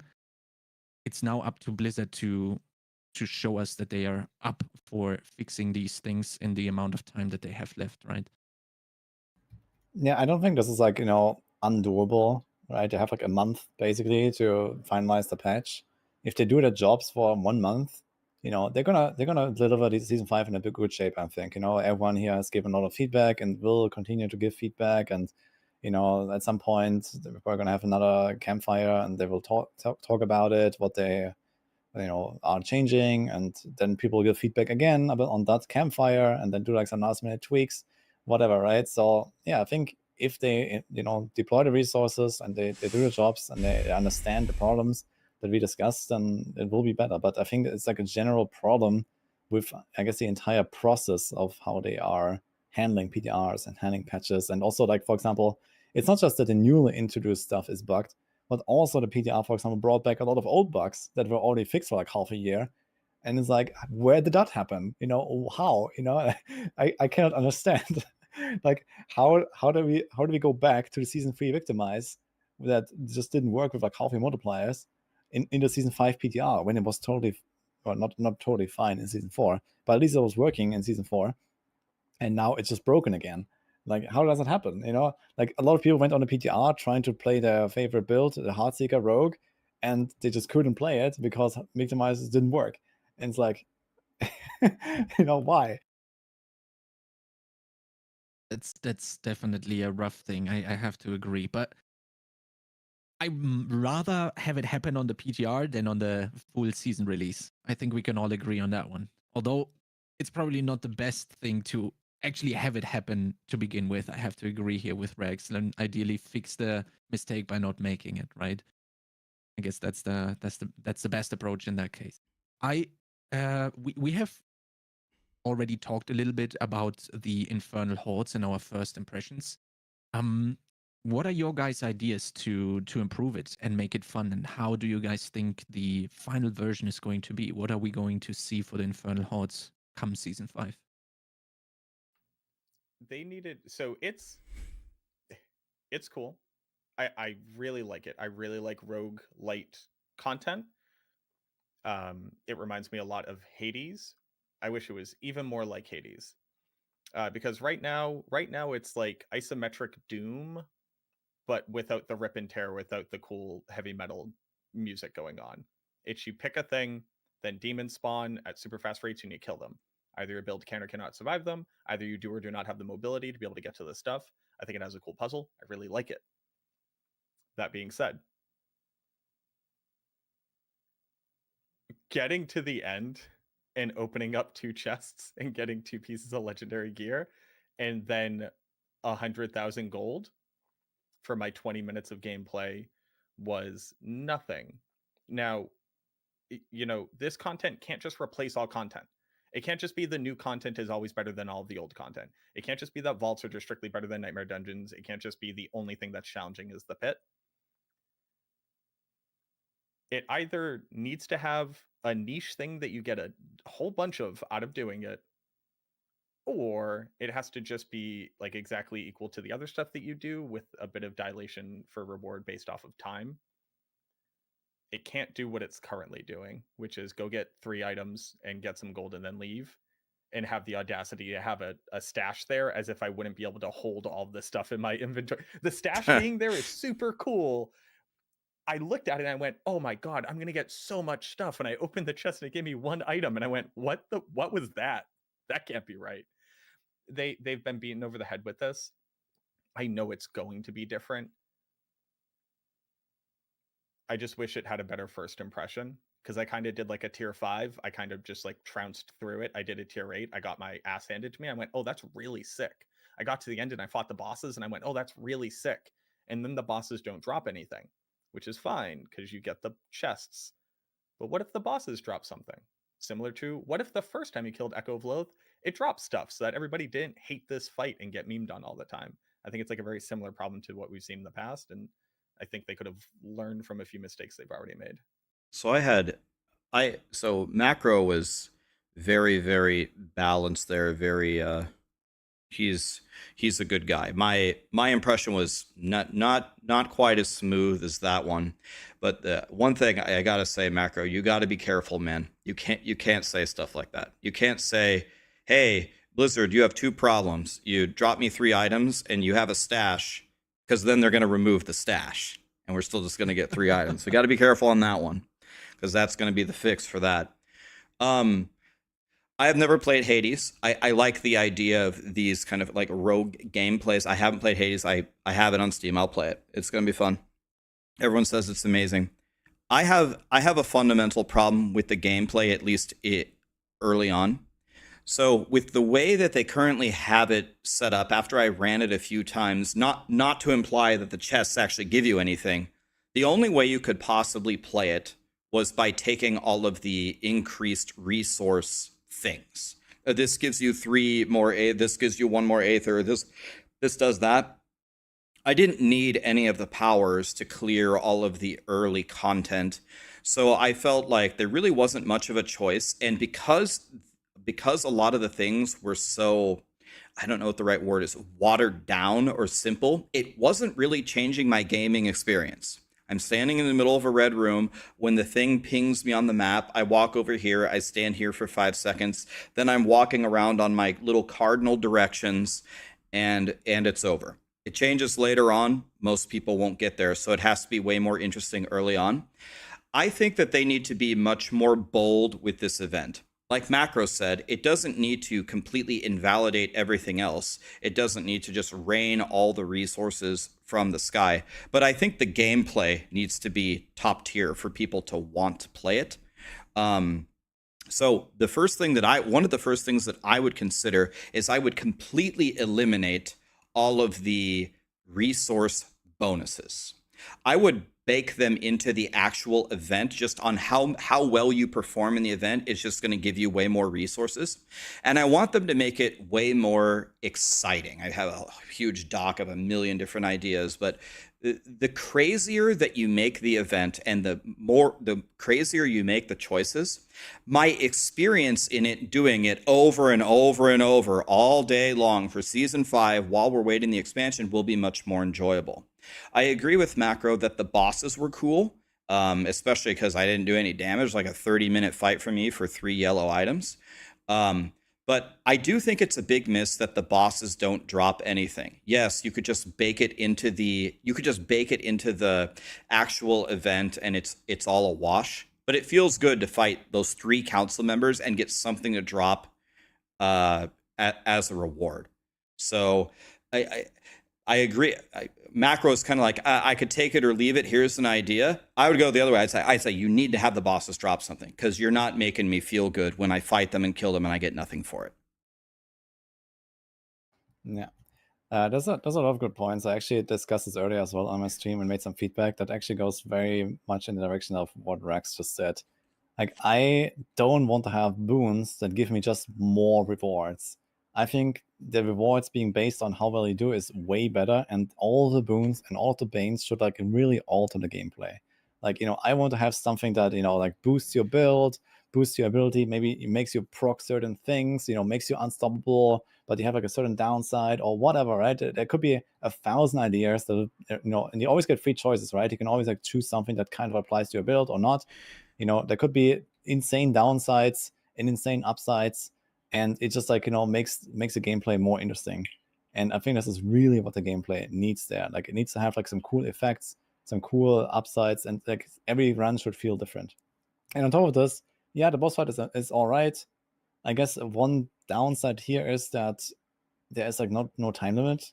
Like, there is like, okay, you have a 1.5 minutes wave timer, and then you can just like fight the boss for like half an hour, and there's like kind of like a mismatch. I guess the punishment is there in the form that you just lose time that you could be spending somewhere else. But realistically, I feel like the fact that you can just go in with like a really weak build, let's say they make it really rewarding to go to tier 8, right? And you take a really weak build and you kind of like force your way through the entire thing for like an hour, that won't feel good either, right? So I think there needs to be some kind of like punishment or so for just being too slow in clearing up the remaining monsters and doing the boss fight or something, just to like avoid that problem. But yeah, I guess the main thing is like the boons and the banes need like a fundamental rework. There needs to be way more of them. They need to combine into better boons if you have like 3 of the same one, or like they upgrade one into the next or something like that. Let's say there's like a chain lightning proc, and then the chain lightning also transforms into like some extra lightning explosions, and then there's also like a thunderstorm going on in the 3rd one, or whatever, right? So you could do stuff like that is like maybe more reminiscent of something like Vampire Survivors, for example, right? I think this is something that would be interesting to include here, and something that is like, okay, does my build really function with this? Do I have any synergy with this or not? Or there's like many options here. And I think what would also be kind of amazing would be some kind of like endless mode, where there is no wave counter, maybe not even a boss fight, and it's just kind of like an Uber version of the thing. And it just kind of goes on after wave 10. It just keeps going, all the time, basically, without even breaks necessarily. Just let us pick up the boons while it's going or something. And if there was like some Uber mode, and there's like, it's like not beatable, basically. Like, it will fail at some point, kind of. Like, for example, I compare this to like Echoing Nightmare from Diablo 3. Like, we always like say Diablo 4 is becoming more like Diablo 3, but I think this would actually be like a really useful like comparison, like inspiration maybe for such a feature, where you will fail at some point because you just get overwhelmed with the amount of monsters spawning in, and there's like this hordes of demons coming at you, and you just have no chance, and no build will be able to overpower this at some point anymore. Make it just like scale up, similar to how the pit scales up, for example, right? Every wave is like +1 pit level or something like that, and eventually that's just like 100 monsters and you can't kill them anymore, and they overwhelm you, and that's it or something. So I think this is really what would make this really fun for like a long-term feature as well. And then the rewards, yeah, they could be scaled in a way where it's not like the all-defining thing. It should never be like Macro said, like the one thing that is better than everything else. Maybe it's just like a lack of like something new, like a new type of reward that we could get there, right? Nightmare doesn't have glyphs. Pit has the masterworking. Like we need something maybe specific to that thing that is useful to get, right? Something that, okay, I farm Infernal Hordes for that thing until I'm done with it, and then I go farm the pit until I'm done with masterworking, and then I go farm the dimensions until I have the sigil, the glyphs. And this is kind of missing right now, right? They didn't introduce anything new that would actually allow us to put like a niche reward here, but they could still put another niche reward in the future, I guess. Yeah, I have to fully agree here with the point that we're kind of missing this reward, or like the reason why even to go and do Infernal Hordes in the first place. I think that like it's they very clearly stated that you just do Infernal Hordes to get all of the other stuff while you're doing that and having fun. And I think that is the main purpose currently of the Infernal Hordes. I really hope in the future there is going to be something that is going to be added and is going to be a reason to go and do the Hordes specifically because you can't get it somewhere else. But I think until then, the idea or the focus and the reward should be fun. And I'm having a problem because to me it seems like it's clearly set up to just be a fun activity that you do while farming all of the other stuff at like a decreased efficiency compared to other activities that you would be doing. So if fun is really the only reward or the only main goal of that system, I don't understand why we are not going crazy. We have this fractured winterglass type craziness in the game already. What keeps us from putting that into a roguelite where or how do they call them, reverse bullet heaven, right? That's like the vampire survivor stuff is called. Like if you look at the level 1 on Vampire Survivors and compare it to like a level 100, you don't even see anything on the screen anymore because there is projectiles everywhere, everything is blowing up. Why are we not going that way when the only reward that we're trying to get from the game mode is supposed to be fun? Why are we not getting double projectiles? You get 100% more AoE radius. Like go completely crazy. If the reward is fun, I want to see that be the idea of it. And then what I don't understand as well is why does it cap? Like I need the pit scaling in there. I don't want to cap, and I want to go completely crazy, and I want to see a billion projectiles, and I want to go on for 2 hours until my character finally gets overwhelmed, and I go like, that was fun. Oh, I'm getting 2 million gold, or like 50 million gold for playing 2 hours as well, and I had a lot of fun. Great, let's go. Let's start another one. But with the current iteration, I don't see myself doing that at all. So I'm really curious what they're going to come up with in the future for the Hordes. The answer is the PlayStation 4. If you're ever wondering the question, and this is not to be like a weird hater. The answer is that Diablo 4 runs on PlayStation 4. If you're ever asking the question of why isn't there more stuff in the game, quite literally, it's physical hardware requirements of an outdated platform. But I actually don't hate this concept. What if there was a thing in an ARPG that was just meant to be fun, and at the end of it, you got a commiserate amount of global resource so that people aren't complaining that there's no reason to do it? What if it was just fun? Actually, don't hate that concept. The issue being that the player base has very clearly made themselves well known. Nothing can just be fun. It has to be rewarded with items. I don't disagree with that. I'm also playing the ARPG for thousands of hours. I hear you all right? I've done 50 million LK runs just to get a rock to put into a piece of armor in D2. We really can't have it both ways. It has to have a reward tied to it. That reward needs to actually exist for it to be good.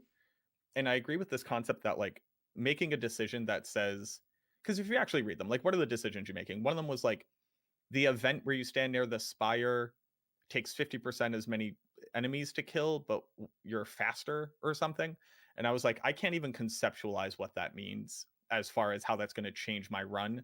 And then I clicked it and I noticed I got less Aether at the end because it didn't say give me more Aether. So like, I agree, take the Aether out of it. It's how good you did, even if you don't kill the boss, however good you did is how much of the currency you get. You can spend that currency whenever you want and make it spending the currency worthwhile. And then I think we have a game mode that's cool and like most people won't have complaints about it. But like again, the bosses just dropping nothing at the end feel like complete crap. And like I couldn't make heads or tails or what was happening. It seemed like if I was standing in particular parts of the arena, less monsters spawned. Like it couldn't spawn monsters if I tucked myself into a corner. So I literally just killed less stuff by what I thought was playing more tactically. So I just had to like stand in the middle and potentially spawn things all around me to get the most monster kills. I just kept running into weird stuff where I was like, it's stopping me from enjoying it in a weird way. And I don't know why it's getting in its own way. There's another reason, I think, another fundamental reason why I think you have to have items as a reward. So I think Chronix has the main idea here. The most important thing about when Season 5 launches, about whether this will be deemed a success or not, is the event fun? That's the most important thing. Am I having fun doing it? Then the second most important thing is going to be the rewards. But when we think about the rewards, we have to think about most people. And doing this season event is definitely an opportunity cost. It takes some time to clear through these, especially if you pump them up at all. And so a casual player who does not have very much time to play, if they aren't able to build up their character by playing the event, then they will consider it a fail, right? Because they don't have that much time to play. They pay the opportunity cost to go do the season event. And if it's just generic global resources and they don't actually get any gear, they will hate that. They also haven't solved one of the most fundamental problems of I think, character progression. It's not a problem for me. I don't care at all. But Nightmare Dungeons are the only place to get glyph XP, and you must level your glyphs. So they kind of addressed it sort of by buffing the glyph XP, but you pretty much have to do Nightmare Dungeons to level up. And that's fine. They're making them better. The freeing the prisoners is better. They made the events very, very rewarding. You do get higher glyph XP, but if a casual with some knowledge about the game, how are you going to go to the event and not level to Nightmare, not in a level in Nightmare Dungeons if you barely get 1/100 in a season anyway? So I think if you think about it that way, from an opportunity cost with the time that it takes, if the thing doesn't drop a lot of items, if you can't build your character playing the event, I think a huge chunk of the pie of the player base is going to consider it a fail.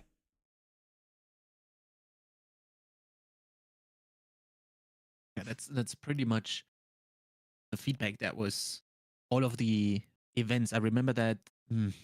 What was that? That seasonal event that we had, I think, at the end of season 3, where you were doing this. Was that Lunar New Year or Chinese New Year or something like that, where we had these lunar shrines and everyone went to the reputation board and tried to smash it out as fast as they could, and then they got to the last cache on the reputation board and they opened it and they got a bow as a transmog, right? Like, it's like, I did this for half an hour. First of all, why was it only half an hour? And then, okay, if it's only half an hour, but why did I only get a bow that is only used as a transmog? I think that's pretty harsh feedback, and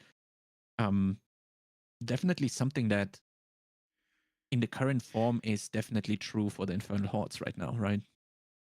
Kind of hard to do. Is there...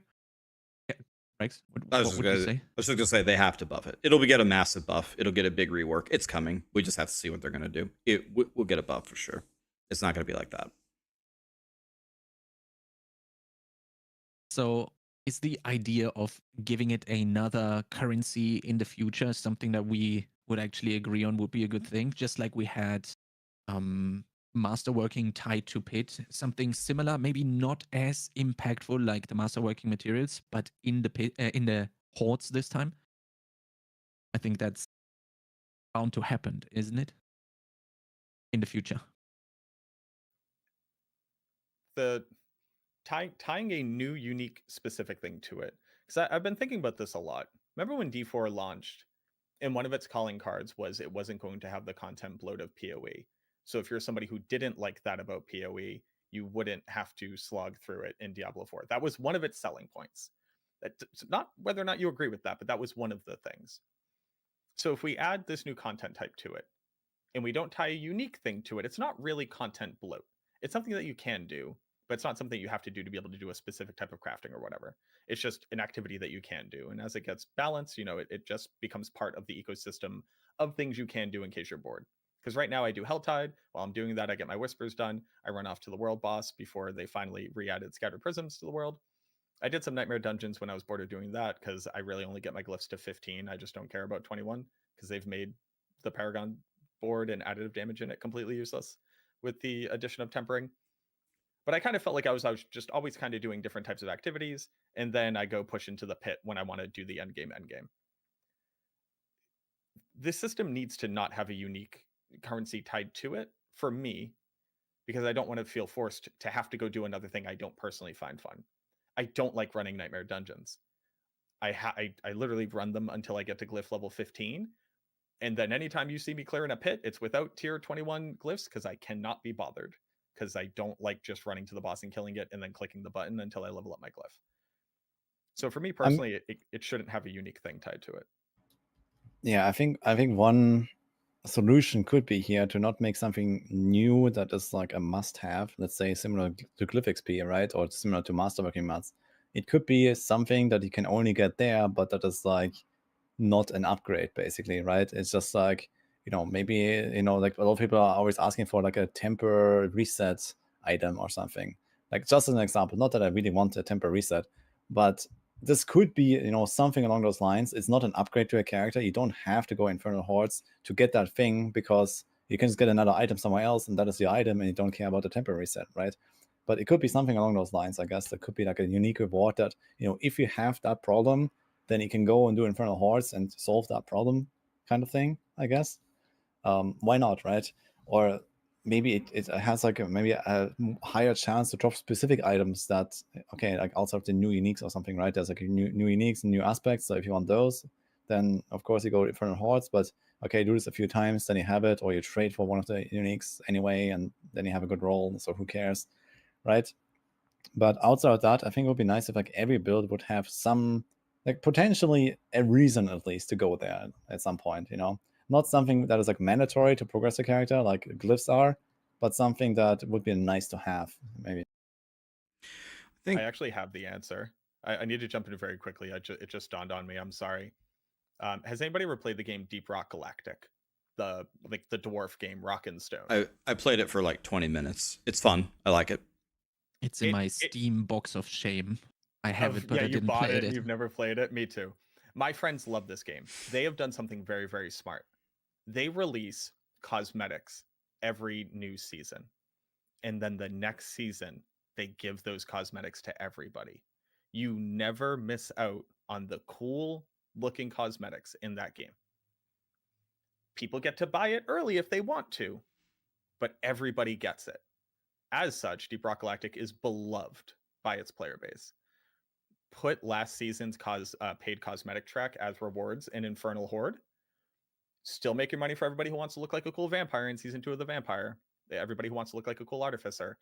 And then next season, give people an endgame thing to farm for that isn't power, so that no one realistically can ever complain about Blizzard greedy, D4 bad.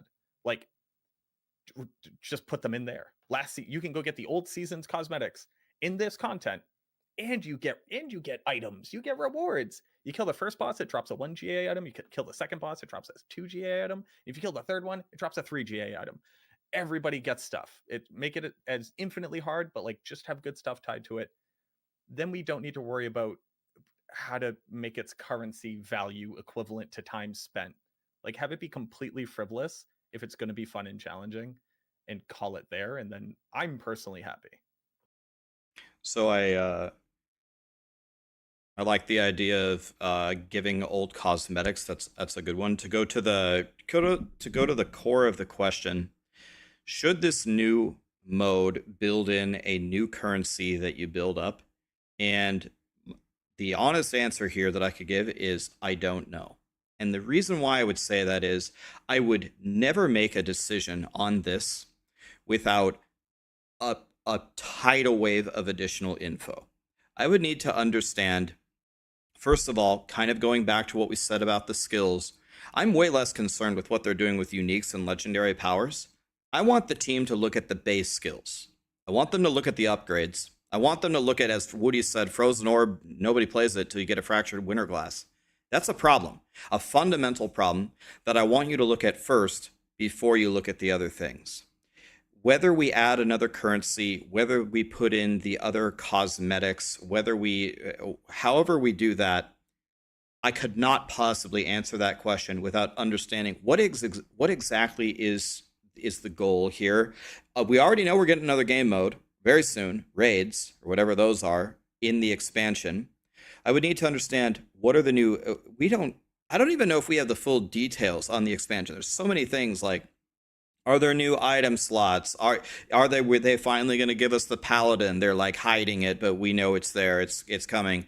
There's so many other things that I don't know that I would feel completely uncomfortable saying what we should do here or there. I'll tell you something that I do like, though, that I think this strategy works for Path of Exile.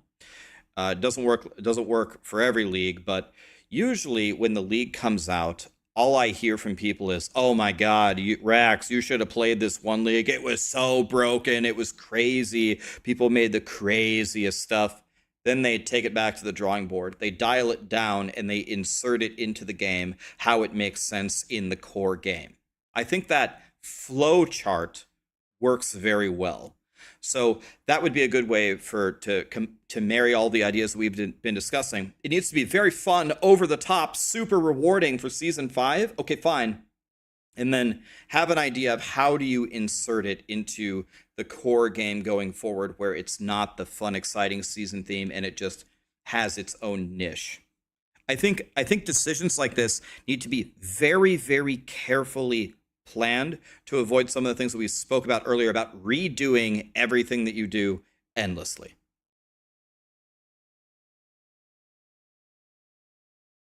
Yeah, I think that brings the Infernal hordes to a pretty good close here. Thank you, Rex, for that statement. I do hope we will get a good change here on the Infernal hordes as soon as they go live. Maybe some crazy over-the-top stuff that then gets tuned down and rebalanced as we go into the expansion. That's definitely sounds like a working concept seen in other games, for example. What I also want to highlight during the podcast is also the class balance. Current versus PTR versus our ideal future state. Like, in my opinion, we actually had a pretty good kind of balance going into the PTR, basically going out of season 4, if we so want to call it, and it has been massively shaken up on the PTR. What is your guys' opinion on that topic right now?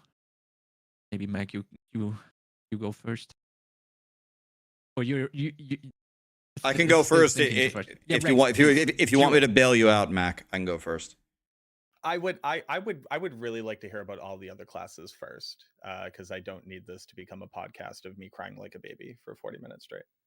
Okay, so the first thing that I'll say on this topic is I take like the current balance that I see, and I mostly, when you say balance, I mostly think about it in the end game because they made leveling so easy. I take it with a grain of salt because, like Woody said, and we said it earlier, there's so many bugged interactions, and they're going to change so many things. There's so many things we haven't seen, but I mean, we can make a tier list right now of whatever we think the classes are, but what does that really mean? It doesn't have any relevance to season 5 already going out. So remember, I'm a Barb man. Barb is my favorite class. I'll be honest. A part of me doesn't care at all that Barb raffle stomps everything in the game. That doesn't faze me at all. But Blizzard has explicitly said in one of the recent campfires that what we are doing is we're trying to bring every class up to Barb. That is not how I would have handled it. I would have nerfed the shit out of Barb. I think Barb is just too strong. And we know why. It's the 4 weapons, it's the 4 temperings, it's the more legendary powers.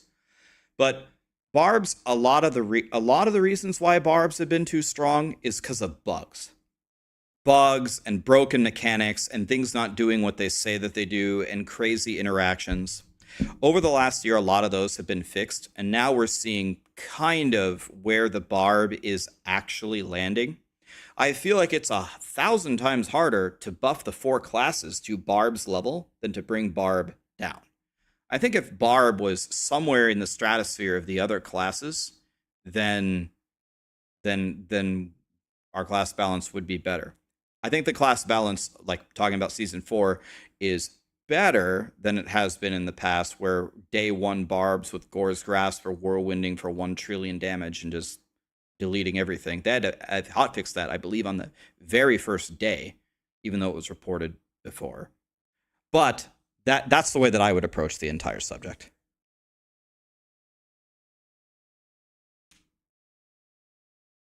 Woody, we can't hear you.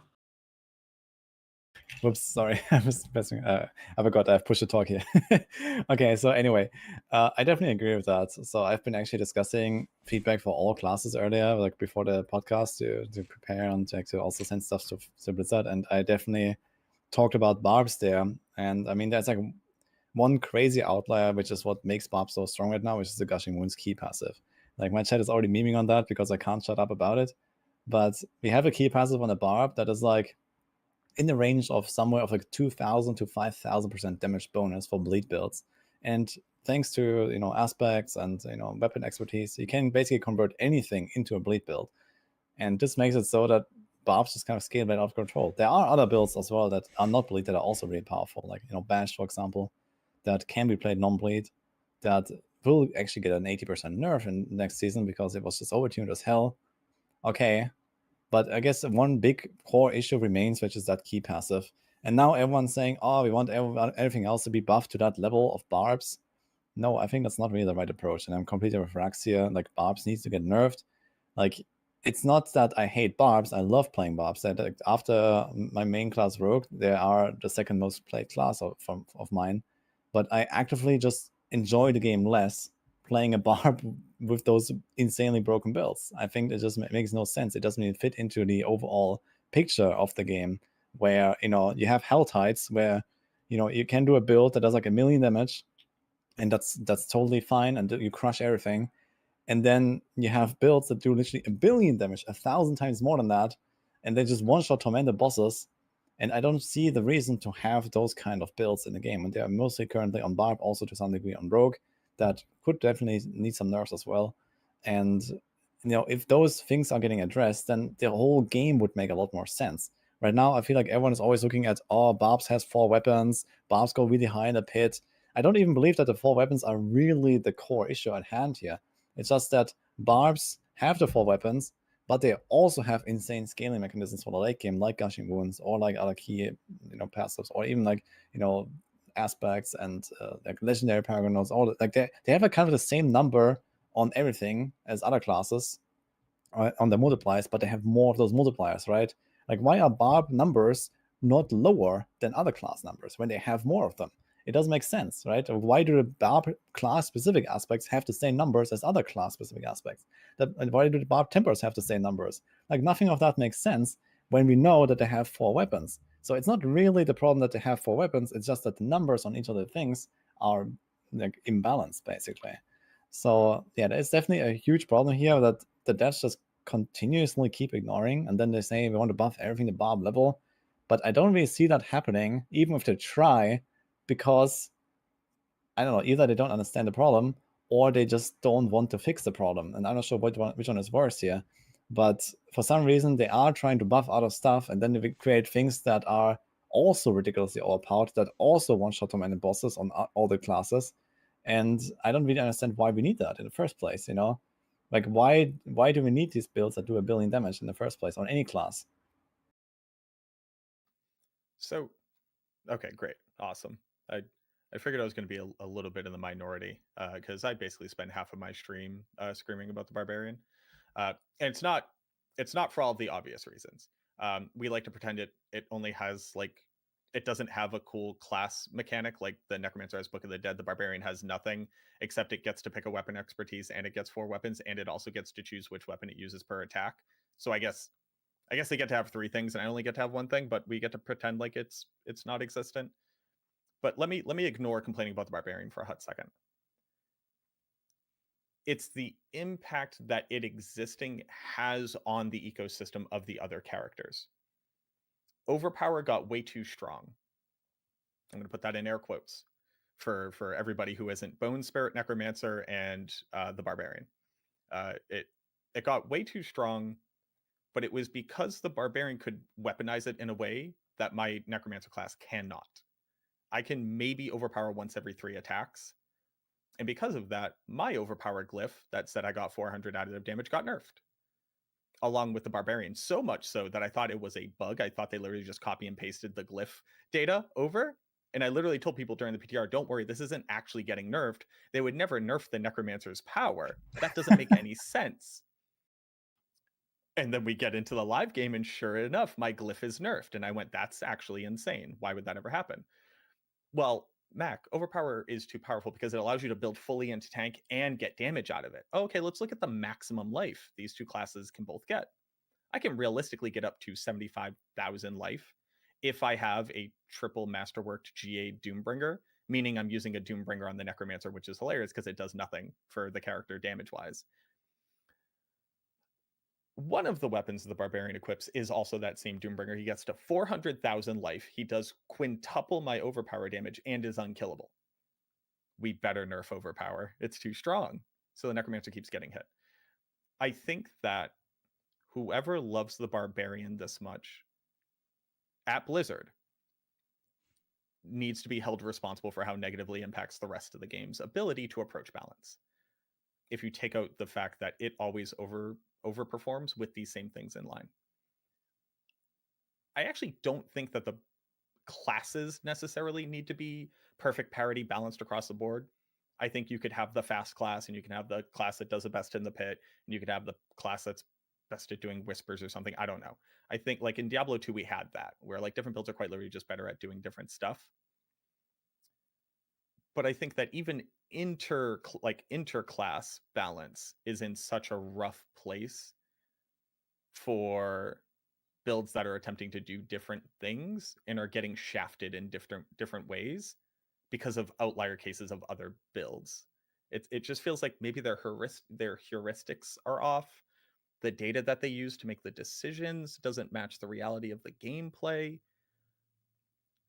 But unironically, the Blight Necromancer, which is not currently the strongest Necromancer in Season 4, it's like 3rd strongest, is doing 30% of its current damage in Season 5 PTR, even though they said that they capped Wither and they didn't. So you're still getting the full benefit from one of the nerfs that they gave us. It's still doing 30% of its output than it currently is doing. That's what we're looking forward to in Season 5 PTR. And what they did was they buffed the skill to do slightly more damage over time, when in reality it's the Ebon Piercer Amulet which does all the damage. Like, it's just like the nerfs and the buffs aren't even affecting the things that are causing the problems that make them overperform or underperform. And I don't know how we get there. That part's very much a conundrum to me. And that's why I think balance has been such a hard problem for the game. Yeah, that's definitely it's kind of funny what they explained with the Blight Amulet there. But another thing that I also want to get at is there's like a very popular build like Whirlwind, Bleed, Tyrio's Might kind of stuff that a lot of people are doing that is like really good at farming, for example. And I want to talk about that specifically, which is like also going back to the barbs of Gushing Wounds and so on. And we have a scenario right now where we have like this one really overpowered key passive that has been buffed patch after patch after patch, Gushing Wounds, because it was bugged and not working at all. So Blizzard probably looked at that data and they said, oh, no one is using Gushing Wounds, let's buff it, like give it some extra power. But then, I don't know, they forgot or didn't realize that it just wasn't really functioning the way it should for the longest time. And now they turned it on with like 7 different buffs still in place. And now it just turns out to be completely busted. Yeah, of course it is really busted. When they give people like a 5,000% damage multiplier on one single passive, right? The typical key passive is somewhere in the range of like, I don't know, 50%, maybe 100% damage. Like if you look at, I don't know, typical Sorg passes or Rogue passes or something like that, right? So this is kind of like the range here, plus minus. And then you have this, which is like literally 50 times better than the next best key passive in the game, if you will. And not only that, but it also enables like these really weird scenarios where something like Tyr's Might, or even, for example, the new Raxxanterax unique boots that have this like fire explosion effect and use a cooldown, like those effects can apply bleeds on the barb, and then you can scale them with the same scaling mechanisms that other classes cannot. Like, for example, the Raxxanterax boots, that's still hilarious, man. The Raxxanterax boots, the fire explosion can apply a bleed. It makes no sense, there's no thematic connection there. And it's kind of like, why is that a thing, And then some people are saying that, okay, the same interaction does not work with the 200 sword expertise, which also applies a bleed based on the direct damage, but Berserk Ripping does. So, ergo, 200 sword expertise is bugged. But I think it's probably the opposite. That's, you should never be able to apply a bleed from something like a fire explosion in the first place. But even if that was intended, it's like an item like Tyr's Might can never be good for anything that's not a bleed barb. It can never be good for even other barbs. It can never be good for any other class because they don't have the same scaling mechanism that the barbs have. So I think just for the sake of the build diversity and the overall balance of these kind of flat damage item effects, for example, like Tyr's Might, like we could buff Tyr's Might to really good levels that works for everyone if the barb was adjusted. That's basically the point I was trying to make here. The barb just kind of like holds everything at a hostage. That is a flat damage effect that is like in any way scalable for bleeds, and just kind of like destroys these options to exist for other classes. No one can realistically make a Tyr's Might build, for example, but bleed barbs because of these scaling mechanisms, because they are so overtuned. And I think that's really a problem here. Like there's like, it really kills the creativity it could have with some of those builds, which is really sad. I want to make a very funny point just to highlight how bad my class is. There is you just spam curses and just trigger Tyr's Might Necromancer build because it costs no essence and you can just do it at max attack speed, and it can currently outperform Blood Surge Necromancer in the pit depending on where your gear is at. So you can make builds with it because comparatively it's better than skills in your skill tree. So don't. Okay, and don't you can shit on like Tyrius. slowly clear a pit 80. Is that what I said? Yeah. Okay. It's that. I've such a great example. So I very recently was looking at the Shadowblight key passive, the red-headed stepchild of the Necromancer, which used to give us a 300 or 3.4 multiplier because of the blighted aspect. They nerfed the blighted aspect, so now it's literally worse than generic multipliers on the same class. And I calculated how much damage it applies on a darkness build, and it represents roughly 0.5% of your total damage output is the procs from Shadowblight after they buffed it. And then I looked at the Ossified Essence key passive that says when I click this button, I double my damage. If I click this button and cast a bone skill, I do minimum double damage. And if I actually build it properly, I actually get like a 2.5 multiplier out of it. Shadowblight says if I click this button, 1% of my total damage output will come from this button and nothing else will happen. How does this exist in the game? It's like never done anything in this game, like other than Infinimist in season 1. But now that they took away the aspect that was the whole reason why you used it, it quite literally doesn't do anything for your build. And I'm not going to recommend clicking the button on sever builds unless they change something. I'm not going to have a key passive on my class because none of them do anything for darkness builds. But Gushing Wounds gets a 50 times multi. Actually how? Like, actually show me the process. Actually show me the process by which we get through these two things, and somebody goes, ship it. That's definitely a tough problem to solve. I have to fully agree here. For example, it also like translates over to like we've been talking about the bugged stuff earlier on a little bit. It just translates also onto for example, with the minion necromancers, I have to make this example. Aphotic is currently bugged that it gives you 100% lucky hit chance for your abhorrent decrepify, for example. So you basically don't have any cooldowns on your build. And I am having a hard time trying to make a build without it at this point.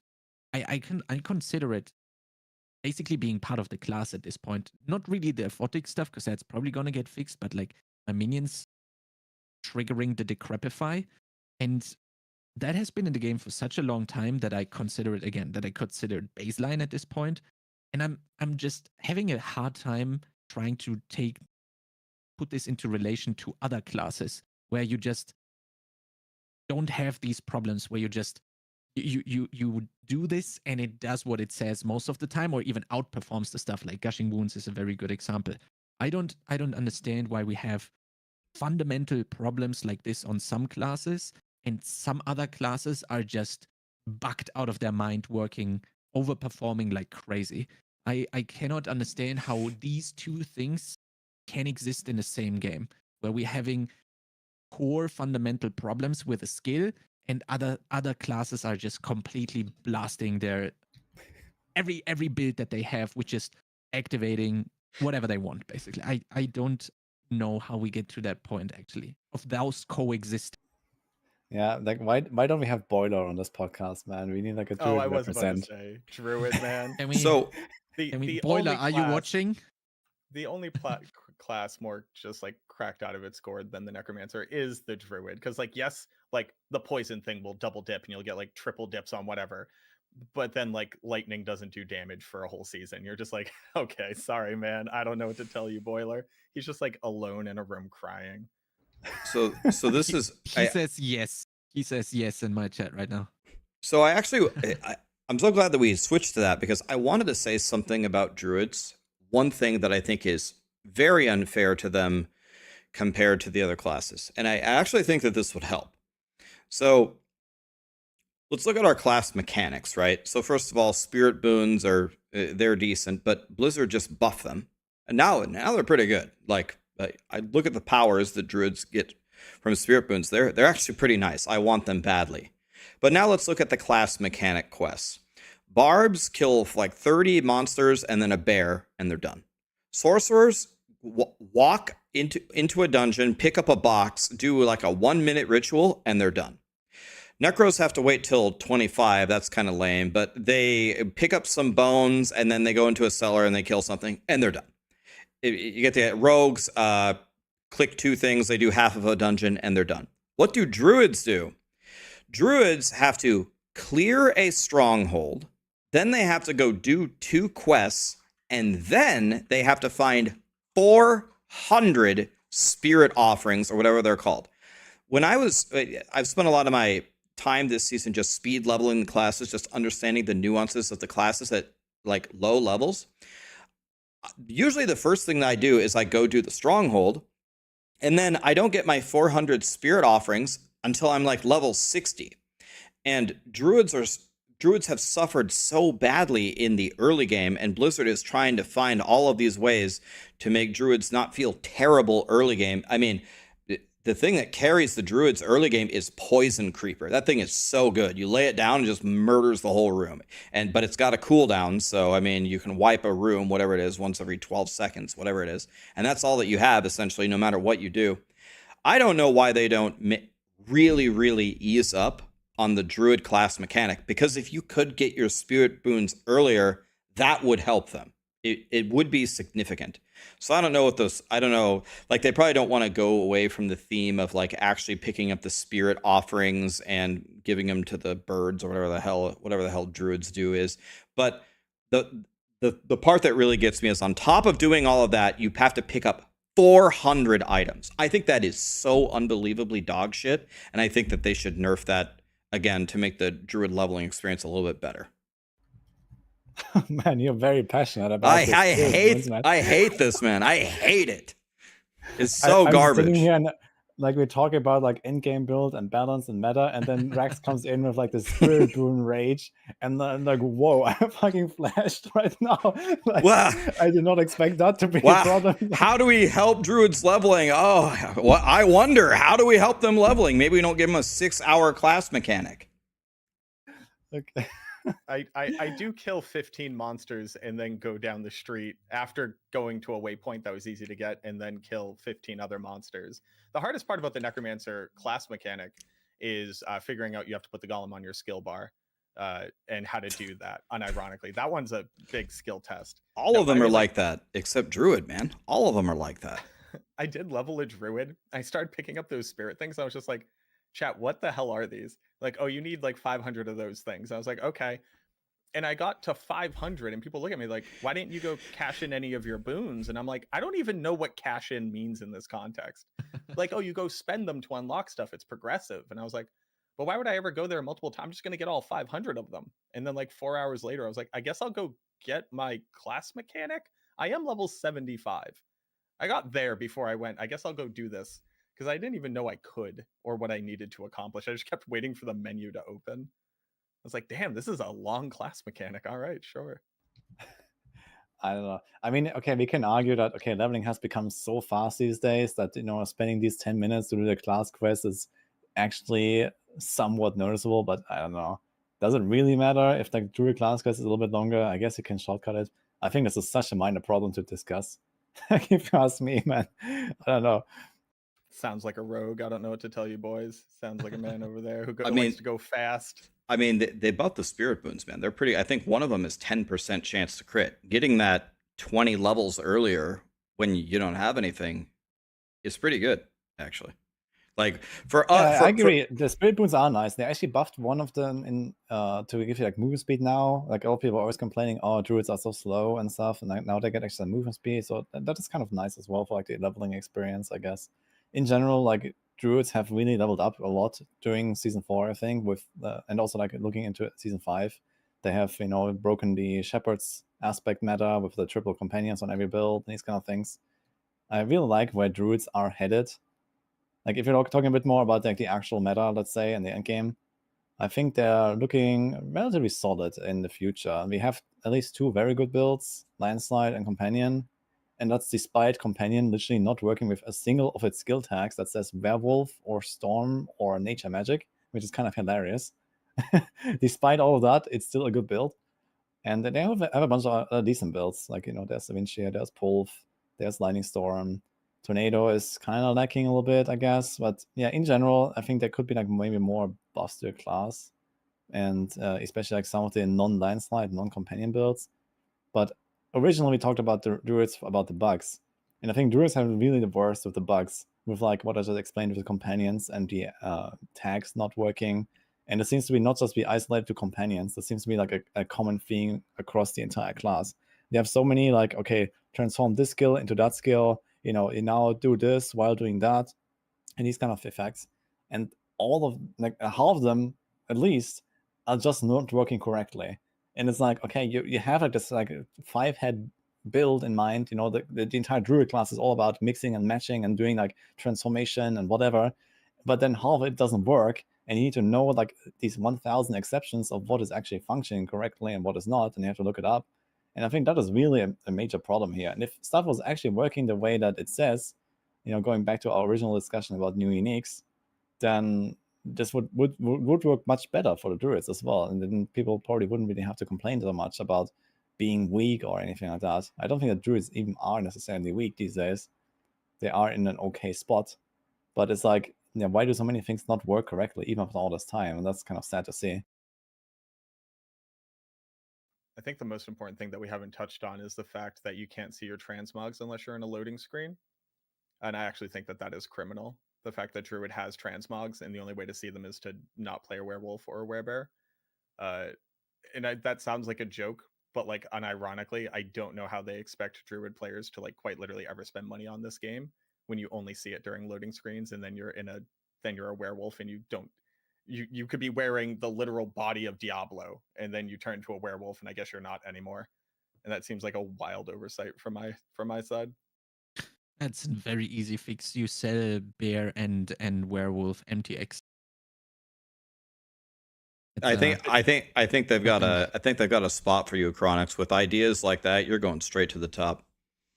How to buff the shop. I mean, it's like just give him a panda skin. Boom, there you go. Best selling MTX in D4. You just got ironically would be. You just got employee of the month, and you're not even there yet. Yeah, like on the topic of druid here, it's, to be honest, I played it a bit in PTR because it's my least played class, and I needed to like get more into it. And what's kind of crazy, I mean, maybe that's because I'm coming from necromancers and kind of like a little bit also rogues, but the builds are fun. Like I'm having fun. It's crazy. I'm pressing trample and the whole screen lights up. The sound effects are cool. This thing triggers that thing, and that triggers another thing, and that resets the cooldown, and then you can trample again. And I don't know. I think in the fun department, Druid seems to be in a very good spot. Now we just have to make we have to give them the gushing wounds treatment probably to some of the things, while also fixing underlying bug problems. I'm getting triggered now. Oh. Do we need a Woody gushing wounds Twitch emote now? No, but it's like we discussed this earlier, right? And I think almost everyone just said that okay, barbs are just like overtuned, and like it doesn't really make sense for like how the game is balanced for any build to be on that level of like some of the barb builds or even some of the rogue builds. I think, right?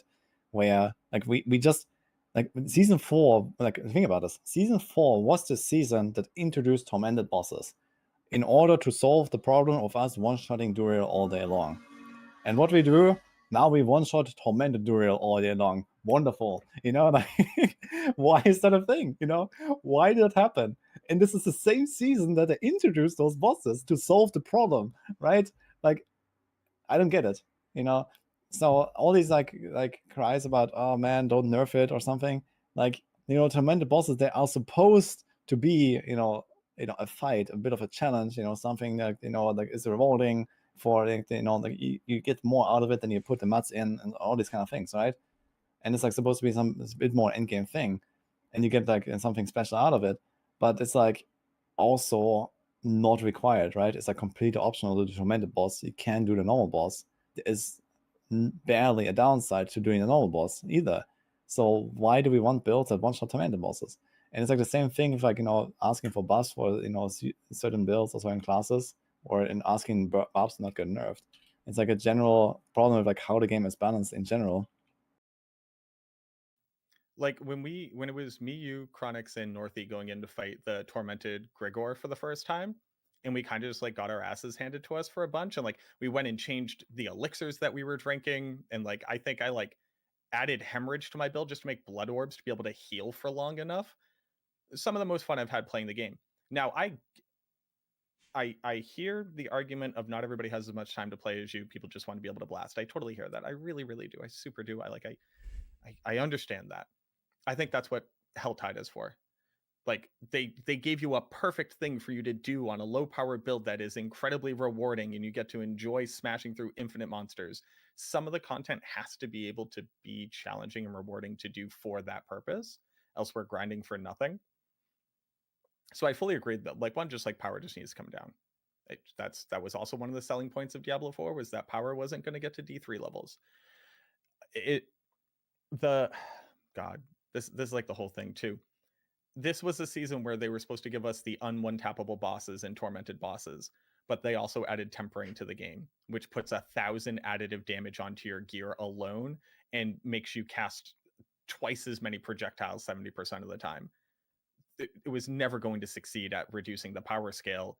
They quintupled the value of gear and made it so strong that it has invalidated the Paragon system as a meaningful thing to invest into other than getting glyphs, and will like continue to negatively impact their ability to give us power in other ways. That has confused me for a long time. I actually don't understand why tempering is as powerful as it is when masterworking is supposed to be like the end game true power scale.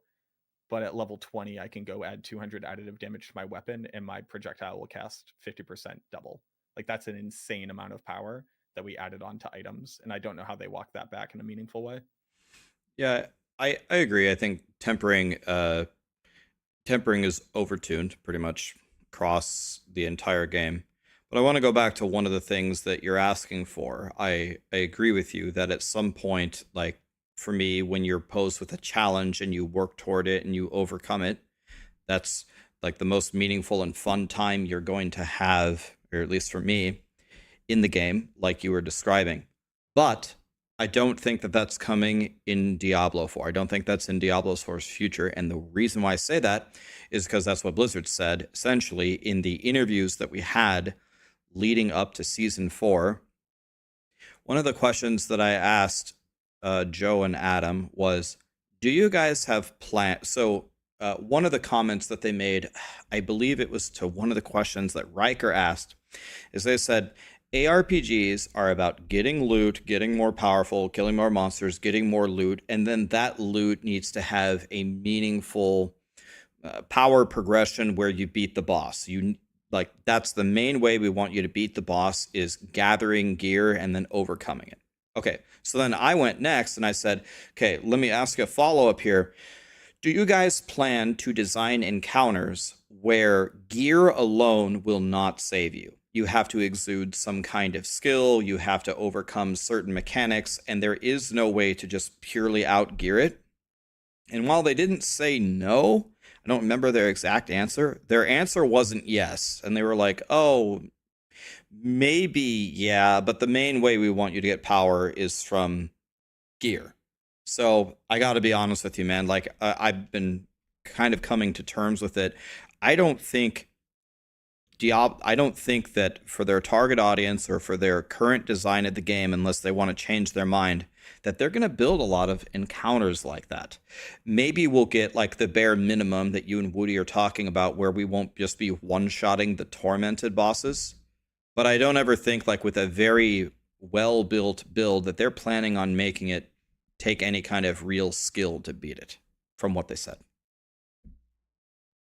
I was really hoping we can tormented bosses is going to be exactly that. And I was really hyped going into it, and they were exactly what I wanted. I mean, sure, okay, I would have taken double the HP as well, but I mean, I was totally happy with how it was looking like. And I was finally in a spot where I was like, wait, great, there we go. I have something that I can tackle and try to not only make my build according to the fight, but also become a better player to help my build overcome the challenge. And I was really hoping that this is the direction we're going to go, or at least that is the reason why we have the tormented bosses, just to kind of like grab the point that Woody made for those, and then literally just have them in the game as something optional that you don't need to do. You just do them for your ego or to test your build or something like that. Unfortunately, with giving them a little bit of an efficiency boost with the 3 times materials and 5 times the loot, maybe wasn't the correct play after all. But like I'm completely fine with all of this so far. The only thing that drags me down completely is the season you introduce the pinnacle boss, or the hardest content in the game, so to say, and make something that is really, really hard. You also decrease the HP by 30% in that same season. So that just goes to show me that it was way too hard for the general player base. And I think Rax is like 100% spot on, not only with the sayings that we have gotten from the interviews, but also, I mean, you see it in their actions, right? They are in a great spot, as we probably can agree on, and then they nerf it by 30%, and now everybody is back to one-shotting it.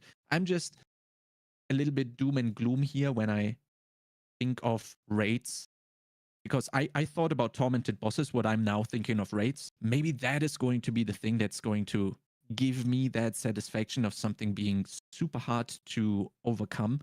And I just hope that that is going to be something that, yeah, it's not going to get nerfed by 30%. It's in their HP on the season. They're going to introduce it. One thing that I want to chime in with here is, since you mentioned raids right now, right? And there's going to be like this co-op mega dungeon or whatever exactly in the expansion. Yes, exactly. So that's what you're talking about. And this is supposedly going to be something that we expect to be somewhat challenging or not. It doesn't really matter. But the thing is that we have all of the normal versions of all of the bosses that drop exactly the same loot as the tormented bosses, right? There's just like a slight efficiency gap here. And we look at, for example, WoW, where we actually do have raids, and those raids have 3 separate difficulties, right? There's like normal, the heroic, and then there's the mythic raid. And the mythic is where all the tryhards are, and then, you know, heroics are like the more engaged players, and then normal, and there's even 4 difficulties. There's LFR as well, right? Where like the casuals go. So everyone gets to experience that stuff. Everyone can go and fight normal Duriel, and everyone can go and fight normal Andariel on whatever, and get the loot and whatever they need. But why don't we have the hard mode, the tormented version, that is actually like a fight, right? Like for the mythic raiders, basically, right? And I kind of fear that we go into this expansion and we're gonna have this new system, and it's gonna be something inspired by WoW, let's say, right? But it's gonna be so trivial, and it doesn't have to be, right? Maybe they're only gonna have one difficulty, and that difficulty is supposed to be done by everyone, and so we're all just gonna blast through it because they're playing a different game than more casual players. And there's nothing for players like us that are just blasters. So why is it that way, right? Why can't we have a hard mode for these kind of things and an easy mode? Like we literally have that for the bosses, but the hard mode is also an easy mode, pretty much, right? Like it's like, okay, it's like maybe not as trivial for other people than it is for us, but compared to, for example, the gap between like a normal raid in WoW and the mythic raid in WoW, if you compare like a normal boss and a tormented boss, the gap is not nearly as large in Diablo than it is in WoW, and I don't understand why. I do want to I want to give some credit here, because we've all generally like ignored the concept of the pit. So to give some context, as a class that's currently capping out at like 142 in solo pit tiers on the Necromancer, we do have content that is literally the number you can get to is directly related to how much you try hard. My issue is in that not existing for the rest of the content as an option. But like, I don't know. I have a lot of mixed feelings about the pit. I really like the pit. The Necromancer class right now does have to dodge every boss mechanic at our highest pit tier. Like we can't survive boss mechanics, like the shadow boss mechanics. So, I can't just like stand there and have full uptime on DPS. It does feel like a bit of a skill check. It is definitely a gear check. I guess the only issue is that there is the highest point that all builds reach. Like quite literally, this build, even played, if you were to play it by a perfect AI, physically cannot do a higher pit because the damage output is not possible to get beyond this boss's maximum life right here. But I don't like that being sequestered to this one content type, where eventually the reward that it gives you is of no value because you have quite literally made a perfect piece of gear. Do we feel like the pit is not delivering this experience in any way? Because I made a very offhand comment that if you want to be casual and blast stuff, the Helltide exists. I think it's just as valid to say if you want to be try hard and blast, there's the pit. Do we think it's currently succeeding in offering that experience? Because I do want to give credit.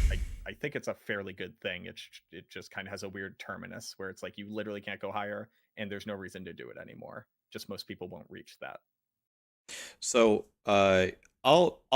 I'm not super happy with the pit, and I'll tell you why. So people ask me all the time, Rax, you really spending no time in the pit, and you spent 4.5 years pushing Diablo 3 Greater Rifts. They're like the same thing. They're not the same thing in my mind. They're not the same at all. One of the things, one of the most basic things is Diablo 3 has a competitive leaderboard, and really the only thing that stopped it from being super competitive was all the cheating. Everyone's botting and using Turbo HUD, and 99% of the time, whoever wins is just an illegitimate player. Another thing about Diablo 3 is, yes, you do need good gear, certainly, to go play Greater Rifts and compete on the leaderboard. But a lot of it was knowledge and strategy and planning. For example, most players, when they open a map, they can't even tell what map it is. And there is a massive variance in how good the maps are. There's a massive variance in how the monster types, not only their values, but how they fight, how you move them. And there's also a ton of mechanics on how you specifically move through them and where the elites spawn, what affixes they have, and then how you are going to spawn the pylons. How you can manipulate how the pylons spawn. And doing these manipulations it results in a much, much higher tier level. So if we gave Woody a whirlwind barb and you gave 1,000 other players a whirlwind barb, and even if you let them practice with the build, even if you tell them what to do, Woody is going to absolutely annihilate them because he just knows so much more about the game. It's going to be 10 tiers higher than almost every player. Everything that I just described does not exist in the pit. The only thing that matters is dodging the boss mechanics. Every pit clear is essentially the same thing. It's 3 elites and then a little bit of trash, and 3 elites and a little bit of trash. It's a pylon of 3 elites. You walk through, you kill an elite, three elites, trash, the boss. There's a little bit of variance on which boss sucks more, but I'm completely missing the competitive aspect from the leaderboard, and I'm completely missing 98% of the skill required to actually be at the top.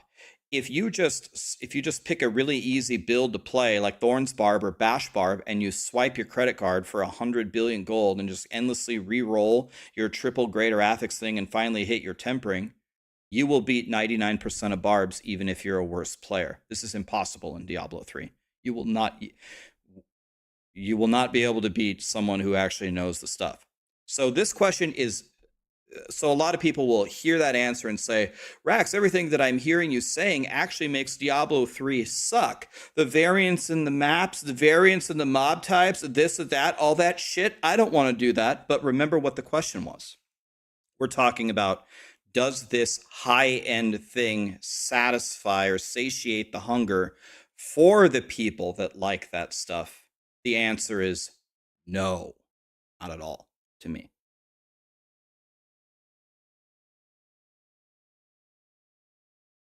I do have to agree with that, actually. So what Rex described really puts it on point. Like the strategy is really lacking when it comes to pit runs. Like you can't pull monsters together. You can't, like prepare the boss fight with a pylon or whatever.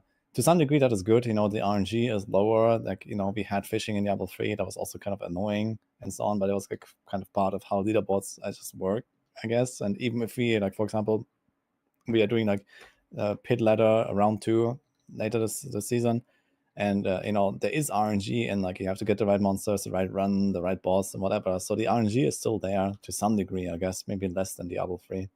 But yeah, the fact that there's like it's just a kind of a dumbed down version of pushing has also kind of led me to not push as much as I would normally do in, like, for example, Diablo 3. Diablo 3, I would push every build I do for like hours and hours and dozens of hours, sometimes hundreds of hours in some cases, just to try to get like in that insane run and have like a really nice placement on the leaderboard. And I don't really feel like I want to do that much in Diablo 4. So yeah, there's definitely a concern, I think, with the pit there. That is that. Go ahead. Sorry, that's some insight that I think is very helpful. So I have done 5 GRs in my life. To be 100, I've maybe played like the first 4 days of like 2 seasons of Diablo 3, and all I ever hear is that the fishing sucks the absolute moon out of the sky. I do assume that that's just something that is only for literally people trying to get the #1 spot on the leaderboard, though. Like, how much does the casual player fish in 0. Greater Rifts? They don't even know what it is or how to do it. 0. Yeah, I mean, maybe at the end of the season for a little bit to try to make the number bigger, but then it's like a percentage-wise, it's just nothing of their game time, right? Compared to a rank 1 player who does it for 2 days in a row. Right. So how valuable would it be to add in this? Well, first off, we just need leaderboards, right? I think, like, bare minimum, what if we had a leaderboard? What if Maxroll didn't have to make the leaderboard? Like, what if it was in the game? Like, how crazy would that be? How much of it does it alleviate just to literally be able to show your chops? Like, I did it. Like, I'm currently here with this build. I mean, go ahead, sorry. Thank you, Rex. I gotta be honest. At this point, even a leaderboard for me doesn't really cut it anymore, because I'm missing these points that Rex was highlighting. I can go there and try to get the rank 1 spot, but I'll maybe do it once at the beginning of the season, and then I'm just done for it. But there is no mastery. There is no honing your craft of doing it. You just go. And either you get Spirit Caller or you don't get Spirit Caller. There is nothing like, oh, I played this pylon wrong. Oh, I did this pull wrong. Oh, I could have gotten this elite pack in there as well. You know, like those things are non-existent. It's like you blow through the trash mobs, you go to the boss. Which boss is it? Oh no, I'm out. Do it again. You know, there's no mastery that you're improving. There's no real improvement there that makes you a better player, in my opinion, at the current moment for the pit. I completely agree with what Chronic said. The leaderboard, I think it needs to be in the game. So then let's ask ourselves a philosophical question. You're rank 1 in the pit on the leaderboard. What does that mean? Well, to me, the first thing that I like, if I had a blindfold, someone gets a pit 157, and I go, chat, ready for this? We're gonna inspect this guy. It's gonna be a quad uber unique triple greater affix 12 of 12 masterworking character. Oh, yep, there it is. And then, but then you take it one step further. Okay, so they have like they RMT'd everything or whatever. But then you ask yourself, okay, so whatever, they have the most godly gear ever. What skill did they exude with that gear? They walked forward until they got the boss that they wanted. And then there is a little bit of dodging there, but you didn't actually do anything. It's not something that you can post on your fridge. You can't be proud. I mean, I don't want to completely downplay it and say that you can't be proud of it. Let me speak for me personally. I would not be proud of it. Like what did I do? Like here would be my underlying feedback to Blizzard. We're not gonna change. It's like a giant ship, right? We're not gonna steer the course to something completely different. And I 1000% agree with them that in general, most of their decisions should be made for the general public to get their game out there for everybody to love it. 99% of their decisions are for that. What I would say is, remember, there is a core, there is a small portion, a core portion of your audience that does really take pride in playing Diablo and wants to make really good characters and then wants to be challenged and have that awesome feeling of overcoming something super difficult that you have made. That is what I'm looking for. The pit doesn't solve it for me. The leaderboard doesn't solve it for me, because what does it mean? It's different. When you get a rank 1 clear in Diablo 3 really far into the season, it is very hard to do. Not only do the circumstances have to be right, but you have to play it well. I can't even explain to you how the wrong step here or there, one little mistake, can throw away an otherwise perfect run. So you really feel great when you accomplish it. And I'm also not saying Diablo 3 is perfect. Diablo 3 had a ton of problems. Fishing was horrible. I endlessly complained about it. But I think we're seeing the exact opposite here, where nothing really matters except maybe the final boss. And it has, for me, currently completely disengaged me from it. Yeah, I gotta say it's bold of you to assume that you are able to inspect the top Barbarian leaderboard. I mean, that's not my profile. Macro and I have each made a mistake this podcast. Yeah, but to be real, I mean, yeah, I definitely agree, and that there could be something done here, I guess, to make it interesting for like the pushers. But I think also maybe there could be like other avenues to explore for like competitive modes, right? If you're talking about competitiveness in general, like, you know, we don't have to redesign the pit completely to become like the competitive thing for the entire game or something. Like, for example, Greater Brits or the leaderboards was. It would be nice to have leaderboards, you know, no matter what. I'm not saying we shouldn't get them. You know, we are literally making our own leaderboards right now, right, on Maxroll and stuff. But, you know, it would be nice to have that, but maybe there could also be other more interesting competitive modes, right? Some people that really want to grind out the perfect gear and, you know, push the pit. I mean, sure, let them do it, right? I think it would be nice if you had, you know, for example, a level leaderboard, right? Like the racing at the season start is always like the highlight of the season, right? Everyone watches that. You know, people are like checking the different streams and they're like, oh man, this guy is this level, this guy is that level. What is he doing? You know, whatever, right? And this is like really where you can show the mastery of the game that you have, you know, achieved basically by speedrunning. I think RPG are fundamentally like a speedrunning genre. because it's always about efficiency, it's always about speed, and like at least for like the people that have this kind of mindset at least, and like having like a short, intense kind of like burst of competition, so to say, is actually like really fun, when it comes to like a season start race, for example. And you could just have more opportunities to do these things. Like there's also something that I brought up in other times, like they could make something like PoE has with the private leagues. Like everyone can just make their own private league. You can even like add some hard mode challenges to it. You can make the enemies do more damage, be faster, you have less resistances, whatever. Like like imagine we could do that in Diablo 4. We can make our own like hard mode season, like our own like PoE gauntlet, like not the D4 gauntlet, the PoE gauntlet in Diablo 4, and we can have like a kind of like an official framework for that in the game where we know that okay, people cannot cheat, they can't like we can turn off trading, we can make it SSF or whatever, right? So if we had these options, then I think this would really satisfy a lot of this desire for blasters to have any kind of competitive mode in a game. And this is like really what's missing in my book, I think.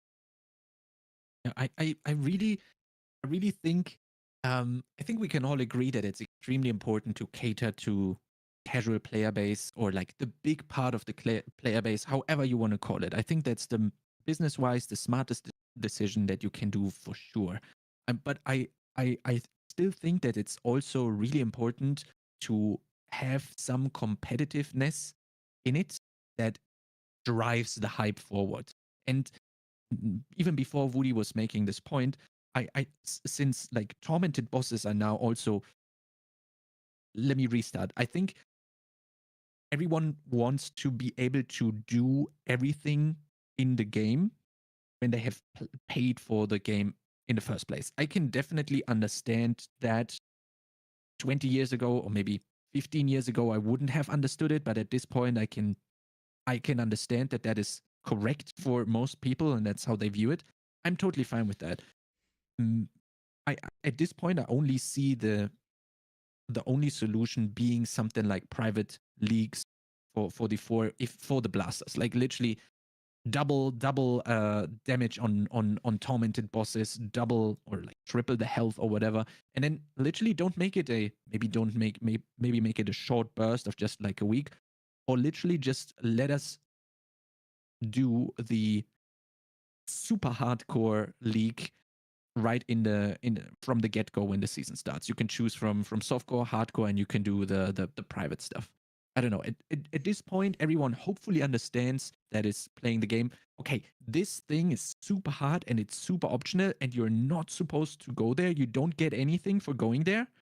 Then you don't have this efficiency discrepancy of normal bosses and tormented bosses, and we just go there to have our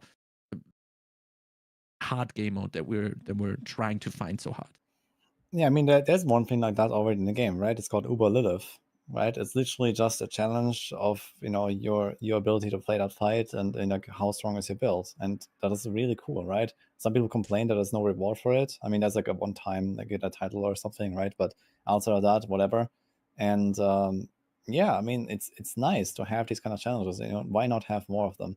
But it's also like one thing I wanted to come back to real quick, because I see that in chat that people are saying like what I just described with like this private seasons, private leagues, whatever.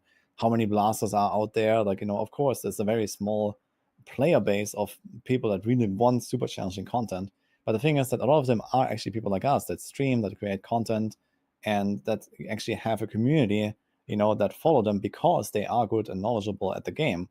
And if you look at the PoE gauntlet, for example, like this event is watched by I don't know dozens of thousands, maybe hundreds of thousands of people. Like people follow, like almost no one plays it. There's like 10 guys or 20 guys that are real blasters that actually play it, that everyone watches, but it kind of it glues the community together, right? Everyone is like, oh man, this guy just ripped. Okay, like maybe he's gonna have a comeback, or and then everyone watches these boss fights where Ben goes in and like he's trying to get the first kill of everything or something, right? And these are like some actual social events, even though not many people participate.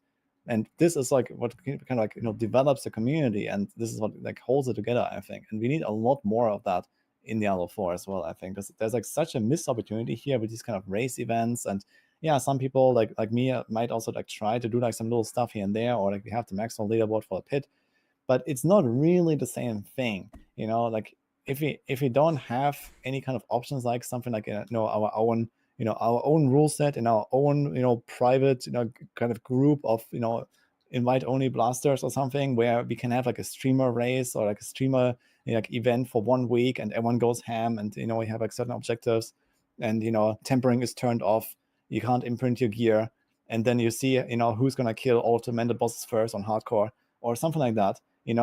This is what we need. You don't have to play it, you don't have to have many people play it at all, but people will watch it, and this will be an event.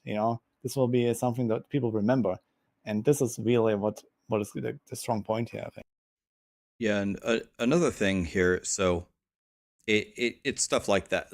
I mean, it's difficult. I have so many ideas. Like Woody said, there's so many missed opportunities. Like, for example, in WoW, when everybody had to work together to open a queue, it doesn't even have to be challenging. It could just be, oh, if the community slays 5 million treasure goblins this weekend, we'll give you a treasure goblin pet. And if you don't, you don't. And that's it. It doesn't even need to be a challenge. But let's go to the challenge thing for a second.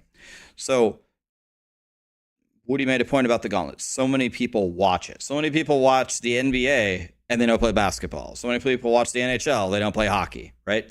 It's just kind of, at certain points, it's just an entertainment thing.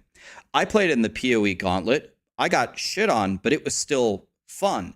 I think a lot of people underestimate players. Like sure, we always talk about there's so many people that are so casual, but there's a lot of people who are probably pretty good at Diablo who wouldn't mind jumping into an event, and you can do a lot of things to the event to make it much more enticing to get a lot of people to come play it. Come play this event and try to kick Rax or Woody or Maxroll or Chronix's ass.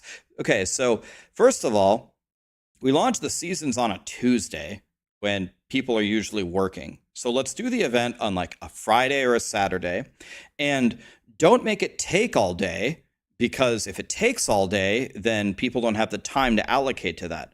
But if you did a race to Elias with some hard rule sets, I think there are a lot more people would play than people are giving it credit for.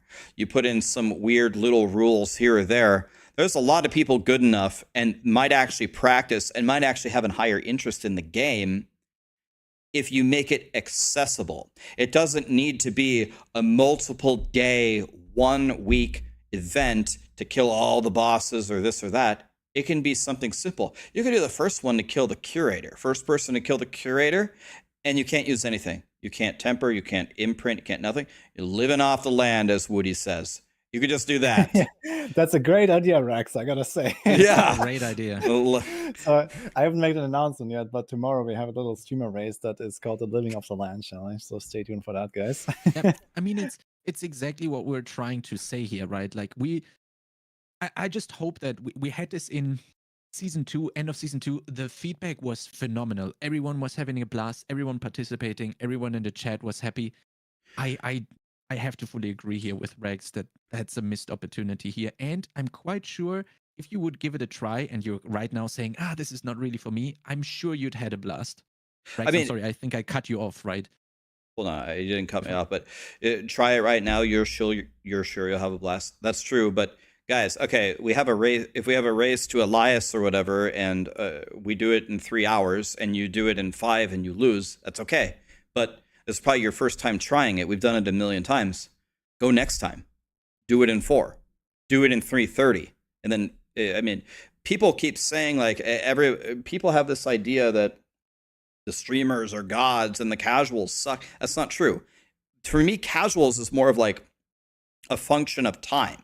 You're a dad, you have a wife, you have kids, you have a job. You don't have the time to play that we do. Okay. But if we make a short little event, I think a lot of people could perform really well. People could win it. People could beat us. I'm 100% sure this is possible. It would probably happen, actually. So we need the community to actually get interested in stuff like this, and maybe it'll actually happen, and I think it would be a shitload of fun, man. there's a really good example of this. So remember, before D4, I come from Diablo 2. Oddly enough, Diablo 2 didn't have any support for a long time until they went and remastered it. There was a creator by the name of Ryo Quetzalcoatl, and he would host a slash and stash race. It was beat hell difficulty on every character starting from level 1, and you could share gear between the characters. This was a community hosted thing. It was like a 14-hour long speed run if you were a speedrunner. We obviously got better at it over time. The amount of people from the significantly smaller Diablo 2 crowd who would just, they're like, all I have to do is record me trying it, and you like handed me a zip file to show me what to do. Okay, I'll try. There were people who had never streamed before who are now like 16 hours into this run that have 1,000 people watching them because everybody else finished and brought them all over. Who's just like, all right, boys, I made it through 4 classes. I think I'm going to have to call it quits, but thanks for hanging out. Like, you know, we're kind of just saying like, hey, Blizzard, did you know that you could do a bunch of fun things and it could be fun, which is obviously not necessarily concrete. But I definitely believe that like people absolutely underestimate the fact that people try hard shit all the time just because it's hard and they see other people doing and they go, can I do that? Like, that's literally why I have a career right now. I went, can I speedrun Diablo 2? And I just started doing that after work when I would work 70 hours a week and I would do 2 hours of streaming and I would do a speed run. And sometimes I would just fail and be like, all right, guys, tune in tomorrow. I'm gonna try it again. This time we're gonna kill Mephisto. But like you're completely right. Like, it's okay if there's just like super hard stuff in this game and like people just bash their heads against it, and I think that's fine. Yeah, Macro had no other choice, man. He had to become a speedrunner. I had to. That was it. I could try one run a day because I didn't have time. I would get home, no joke. I would leave my house at 7 o'clock in the morning. I would drive an hour and a half to commute to work. I would work sometimes for like 12 hours in this office. I would come home. It would be 9 o'clock. I would eat dinner. I would try one run, and I either beat Bale in 2 hours on the sorceress, or I failed, and then I didn't have time to do it again. So I said, all right, guys, Thursday, I'm going to have time to do a run. I'll see you then. You commuted 3 hours every day? Oh, yeah. That was sometimes more. I had to drive from Boston to the middle of Boston and then drive from the middle of Boston back. So sometimes working the 12 hours was nice because finally, like rush hour traffic was gone while I'm driving home at 8 p.m. Dude, it was no bueno. There's a reason why I'm a content creator. I just straight up wouldn't do that. I'd just die. I'd just die, I guess. That's crazy, Mac. Really. Guys, how much more time do we have? We went way overboard, and we still have ideally one more topic that I'm really curious about, but I don't know how you guys are looking. Mac, I think you're muted. One more, baby. I'm down for one more. Is that fine with everyone else? Let's hear it. If we do that. Let's hear it.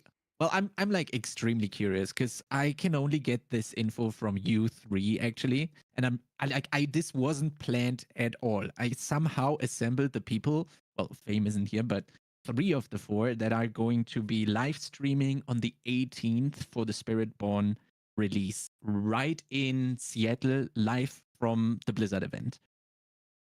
Like, give me all infos you can share. Okay. I think chat is ecstatic. We want to know more. Please let us know. Yep. I'll go first, guys. I got this one. Okay. I'm going to tell you everything that I know about the event. Okay. I'm going to tell you everything. This is everything that I know. Okay. This is everything that I know. I fly in the 16th and I leave the 19th. The event takes place on the 18th somewhere. We are going to a dinner on one of the days. That is absolutely the complete thing of what I know. I don't know where it is. I don't know what we're doing. I don't know at what time. I don't know with who. I know literally nothing. I have told you everything that I know. Okay, it's Macro and Woody's turn. Which dinner? Which restaurant? I actually do know that, but I better not. I better not say it. I better not say that. Hey, fun fact.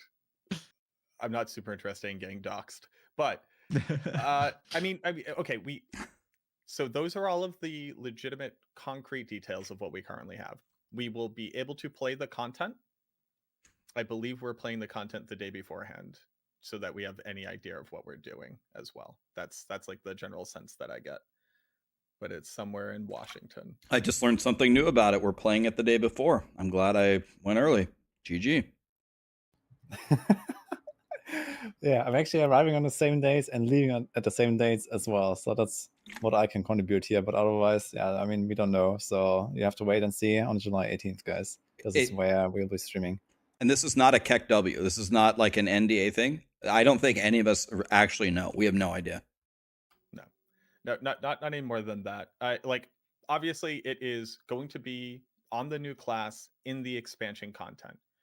Does that mean we're going to have fully kitted out level 100s and we can go try the pit? Probably not. It's probably going to be like a local build. It's probably going to be... Unless you're going to tell them, give me 10 billion gold and 100,000 of every month. So I'm not going to do it. I think they should put us in one of the raids. Quad Spiritborn doing the raids. That would be cool. Wait, Maxroll, you're not playing Necromancer? No, so I am gonna, yeah. No joke, dude. So many people in my comments are like, it's gonna be hilarious when you go to do your live stream and you click on the Spiritborn, it's just a Necromancer. No, but like, here's what I'll give everybody. Here's because I wanted to talk to everybody here about it, including Fame, but obviously we'll talk with her when we have the opportunity. I think it would be really cool if each one of us tries to create a completely unique build, not just what we all think is the most powerful, but like you pick this skill, I pick this skill, you do that one, I'll use this key passive, and we just try to just figure out whatever that build does, and then that's what we show, so people can go to the different streams. So like, oh, he's doing the whatever spirit dancer thing, and this dude's all spear master, and then you go over to Rax and he's a druid doing 17 damage somehow, and like we just like figure out gathering 400 spirit offerings. Spiritborn doesn't get spirit offerings. Can we talk about this? I can already see the macro just like standing at a training dummy for the entire time. That's what I'm doing. Dude, I get 2 skill points in. I'm like, wait a minute, that doesn't make sense. I'm just in Kyovashad, just like, guys, no. I don't think this thing works. No, it's not. It doesn't work with might aspect. I'm testing it. I'm just hitting a bear outside of Kyovashad. I'm like, I don't think the DR works, guys. It wouldn't be a macro stream if you. I mean, you got at this point you got to start it up in the training dummy room, Mac. You need to do me that favor. And Excel sheets open in the corner. Yes. Like, hey guys, I'm just getting a data set real fast. Yes. So here, give me 2 hours. Here's another thing for me. I don't know if it's different for Woody or Macro. And we're like myth busting here. I have never played the expansion.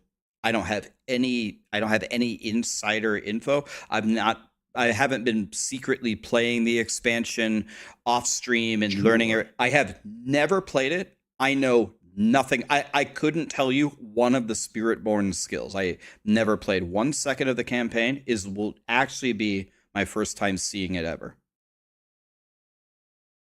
Yeah.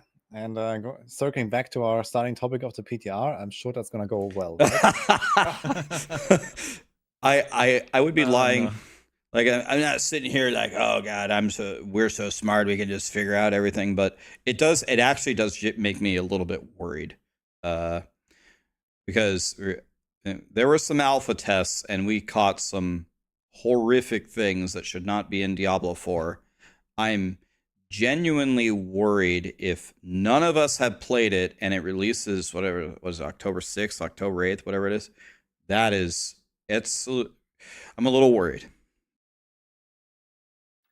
I think, I mean, there's a lot of like boogeymans under the bed that we could point to. Bare minimum, I'm really excited that they are doing this, because we're not the only ones who get to play, right? They're sending a whole group out a week beforehand.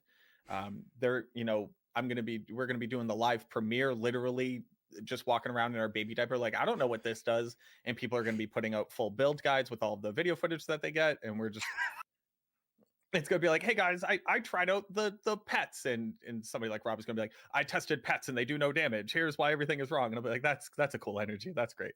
But like, and I'm definitely not like a little bit concerned about that at all. So I think Obviously, I think people will be able to get like maybe screenshots or footage of all the different skills, but I think that it could be for us as well. I think our playtime is not going to be that extensive. I don't think we're going to get very far with anything. Yeah, I would be honestly, I would be perfectly fine if it's a level 1 Spiritborn at the start of a reduced amount of the storyline of the expansion. And then we get to an area where it's like, because this is what they did when they first showed off the game. People just kind of had like low level characters at BlizzCon, and they were just running around as a druid being like, I'm a werewolf now, I'm hitting stuff. Like, I don't expect it to get much deeper than that. It's just, I'm glad they're doing this as opposed to not doing it, right? Like, regardless, yeah, outside of like the hype train, trying to get impressions online, literally just getting it into the hands of us for like a few hours, like 4-hour stream. I'm gonna have a feedback document. I think it's a live stream though. Like, I don't think that you want me to boot up for 2 hours? All right, bye everybody. I'm gonna go eat dinner. Like, I wouldn't be surprised if, I mean, they usually start everything at 11 a.m. and I assume the reveal is going to be an hour or two. Maybe. I don't even think they're going to give us 4 hours, man. Maybe, but that's not what I'm expecting. I mean, give me 24. Let's send it. Yeah, man. We just play until the flight the next day. Send it. If there's multiplayer, we're gonna get macro up to speed, and then we're gonna do like a 4-man group speed run, level 100 from 1 to 100. It's fine. Like, they want to restrict us to like fighting the bears and the wolves at level 20. No, we're gonna go all the way. we're like dashing to Helltide. They're like, no guys, that's restricted. It's like, okay, it's fine. I'm gonna waypoint there. Like, how'd you do that? All right, we're in the hell. I'm doing Hell Maiden. All right, I found the legendary piece of gear. You know what does suck? This one's a little personal. You said you said, and then you're leaving on the 19th. What does that calendar look like? There's a little look into my life here. So on the 19th, I have my 10-year anniversary with my girlfriend, where we're going to like a bed and breakfast up north to celebrate. So rather than flying out like a regular human being, I'm leaving at midnight the night of that dinner on a red-eye flight to get home in the morning. Why didn't you bring her to Seattle, man? Send it. She has a whole job. She just got a raise in it. We were thinking about it, but it was also like, we still have those plans. So it's like, oh, we're going to fly out to Seattle just for both of us to fly home and then both be tired and then go to the bed and breakfast. No. I'm saying have the anniversary in Seattle. Do something fun in Seattle. Make it a vacation, man. Yeah, I don't drink coffee, and it sounds like that's all there is there. And I don't know. I don't know, man. We already had the plans before they told us about this because it's Blizzard. So it's like, hey, what are you doing next month? And I'm like, I don't know. I have a whole life. And they're like, well, you're coming to Seattle now. So you're letting a bed and breakfast that you planned a month in advance not let you alter bringing her to a new city. It's okay. It's whatever. Congratulations. That's amazing. It would just be cool. It would be cool. Out is what I'm trying to say, man. Come on. No, I get that. That's honestly the worst part about it. It's like, it would be cool for her to, because like she got to meet Woody at BlizzCon and stuff. So, but yeah, there'll be more opportunities in the future. Okay, I tried chats. I'm sorry. They seem to have TLDR, we learned nothing. Yeah, they either spoken beforehand, all three of them, to cover up and have the alibis ready, or they really know nothing. But at least I tried. How about quick rapid fire questions? We have like maybe 2 or 3 quick things from the chat. If everybody looks over, maybe we do have 1 or 2 things that people were hoping to ask in the 4 of us. Is it still bugged, guys, or is it better? Okay.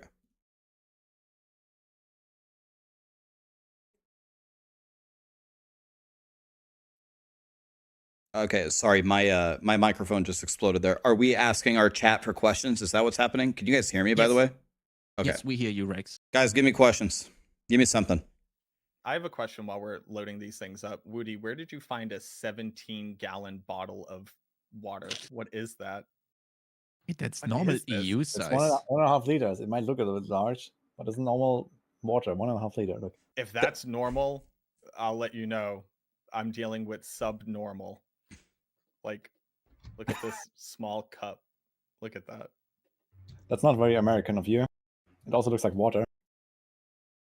Yeah, we do really well when we go to like fast food and we get a large size drink. It's like the size, essentially the size of your water bottle. But I'm drinking water too. Yeah, see? Like, look at our normal ass bottles. Like, what are you doing over there? Is that also how you train your like wrist strength? You're like, get the Yeah, water, you can. man. You know, like you can have a 6-pack of these. Like I was carrying this home earlier from the supermarket. Like a 6-pack left, 6-pack right, and then of course you can do that. Okay. You see my arms? Yeah. Okay, I got 2 questions for everybody from chat. The first question is, will you play season 32 of Diablo 3?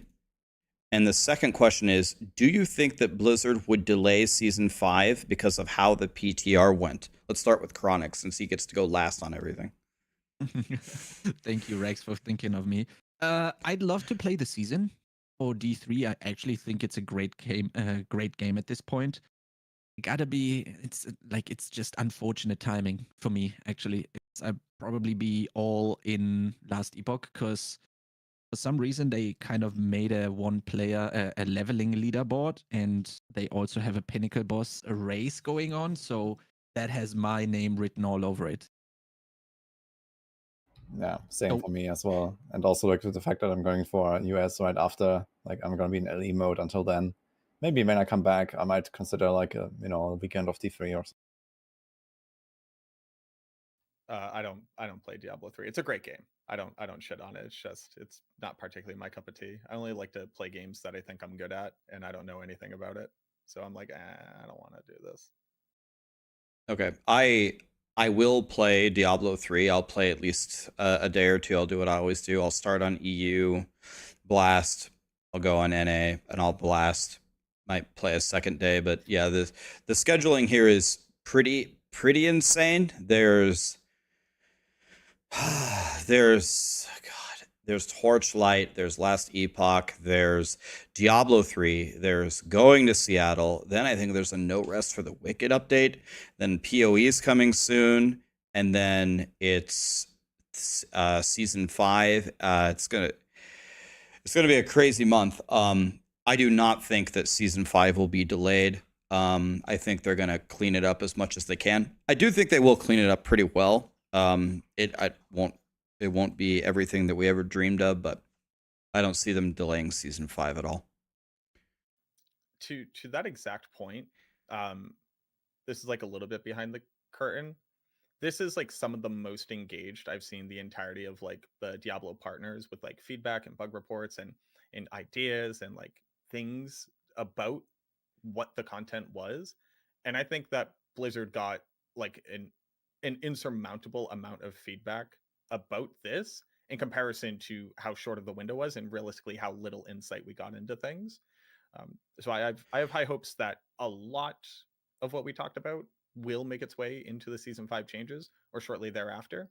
It's already a 2-month season because it's going directly into season 6 after that with the release of the expansion. So like they just have to maintain the goodwill that they generated with season 4, which I think they did a really good job of bringing a lot of people back into the fold. And as long as all they do is maintain that and give us something new to do, I think it'll be generally well received. And then it's straight into the expansion and the hype that comes along with that. But yeah, it's the schedule right now is insane. Like I am playing Torchlight Infinite. I actually really like Torchlight Infinite, like just like how fast you kind of get into the end game systems and stuff.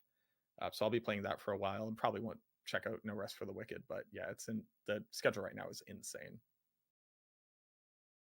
Yeah, I think it's kind of a mistake to launch on the 12th. Like, it's literally the same day that they've invited like almost every other Diablo content creator to their offices. This is the day where they start the Diablo 3 season. Which thing is the? Oh, okay, yeah, sorry.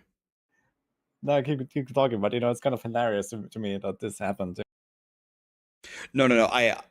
All I was asking you was which game was the 12th, and then you said Diablo 3. I was just. D3. Sorry, I didn't mention that. So, but yeah, like this 12th. are just Yeah, in it's- Irvine, California, all like live streaming from their phones. Like, I'm playing on my laptop, guys. Don't worry, I'm rank 1. Hold on, I'll be right there. I mean, like, the free season launches these days are probably not really that crazy impactful and stuff. And personally, I've also just become more casual about the free. Like there's like other stuff going on.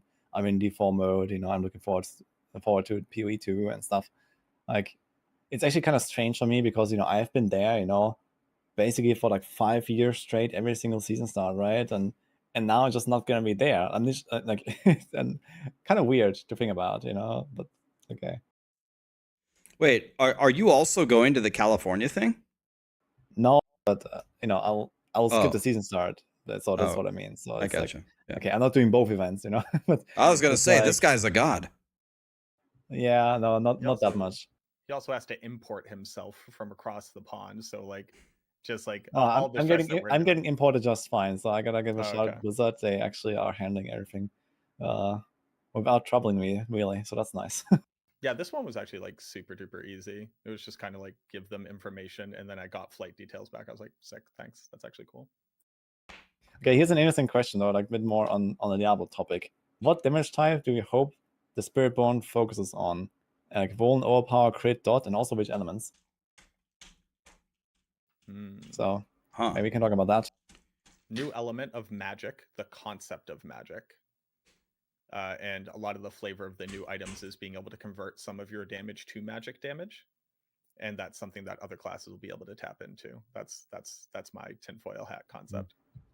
So that's like very Diablo 2 focused here, I guess. Macros. I like it, actually. Magic as a damage type or magic as a mechanic or something like that, having something special.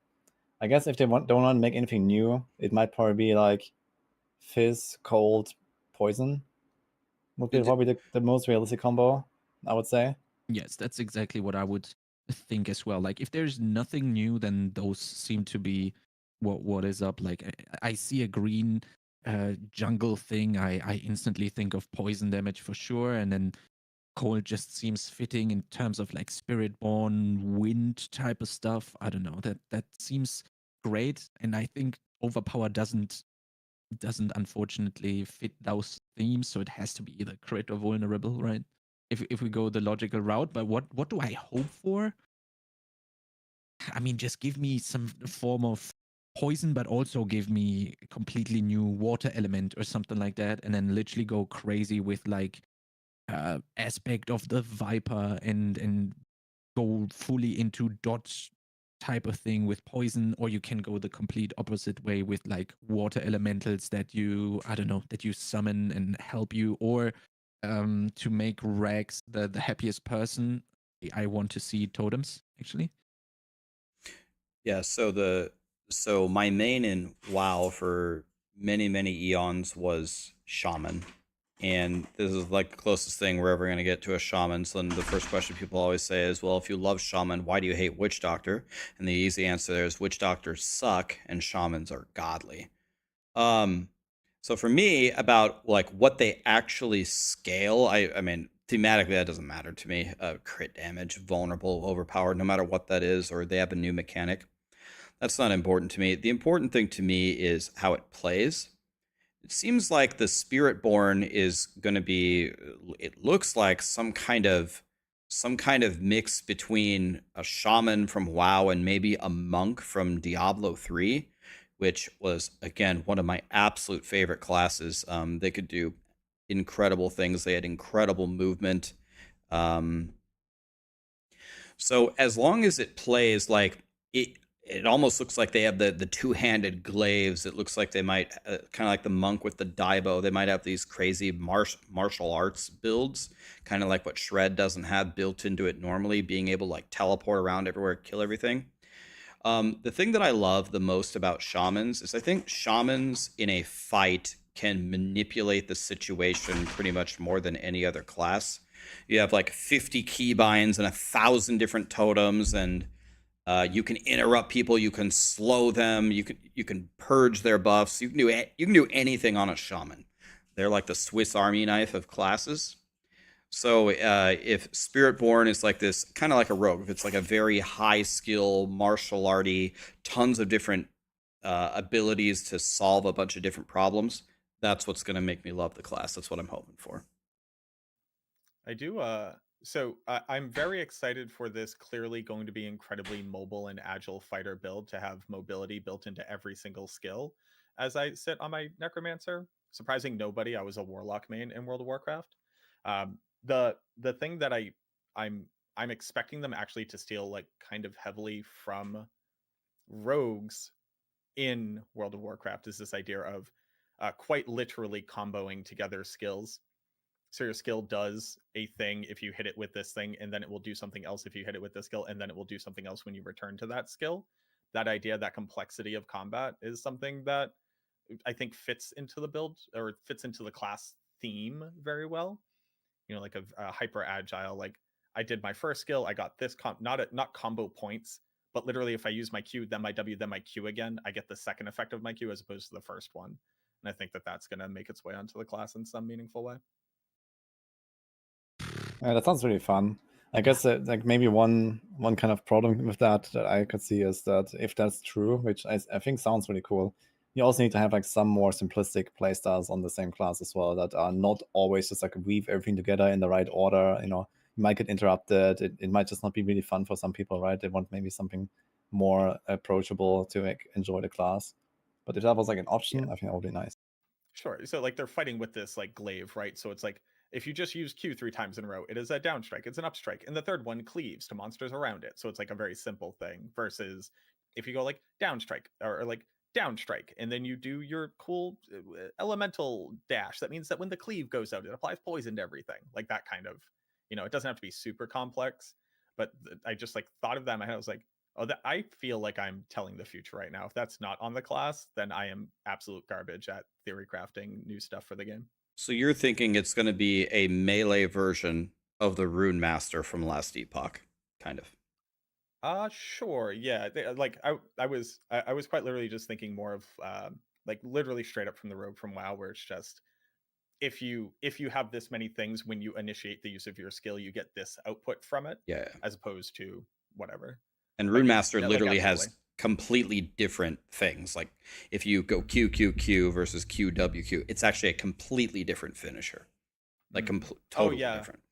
And then my chat just pointed out that like it's very much like the martial arts assassin in D2, or I'm even thinking like Martha Roy from like Super Smash Brothers Melee.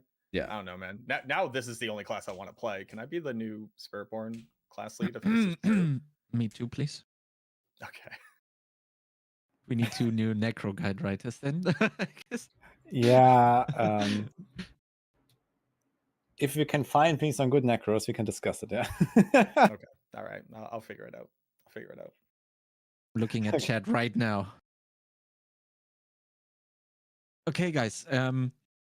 Let's bring this to an end. I don't know if I should say I'm sorry for extending. I think we all had quite a good time, had a lot of fun, very many good points. I'm really thankful for your guys' time, even extending. I think the next time I'll just literally say it's 3 hours, and then if we don't make it, that's better. Instead of doing it the other way around. I hope that everyone had a great time. People watching either live or on YouTube hopefully don't mind this being a little bit longer than anticipated. And yeah, I really hope I see you guys in a great shape on the 18th live on the stream. We're all rooting for you guys. So thank you for your time and a great conversation. Thanks for having me. See you guys in Seattle, man.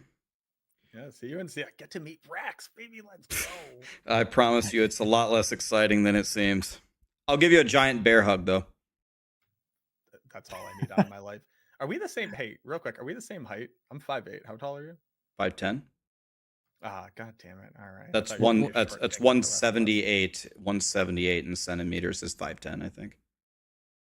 That's exactly the question that I would have had right now. I only do freedom units. Sorry, y'all. Okay, guys. Thank you so much. See you then. Thanks, guys. Bye. GG's. All right, it was fun, and thanks. Okay.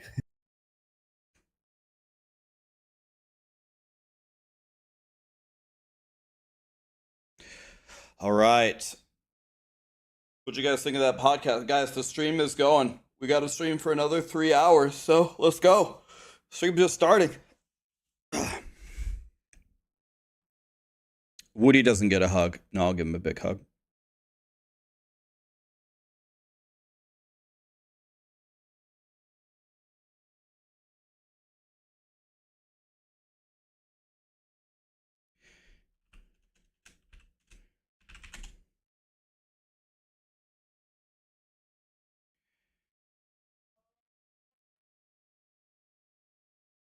What?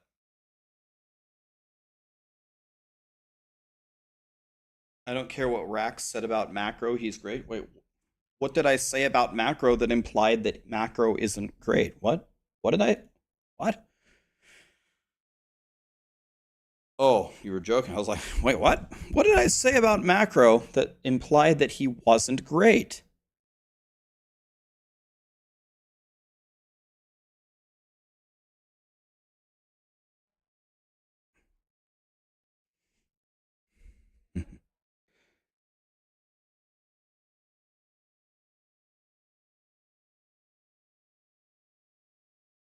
Yeah, Chronix is a good moderator for the stream, and I can't tell you how many times me, Macro, and Woody have talked about Diablo and different things. So I feel like maybe me, Macro, and Woody, like that particular lineup is as old as time. I feel like such an old geezer.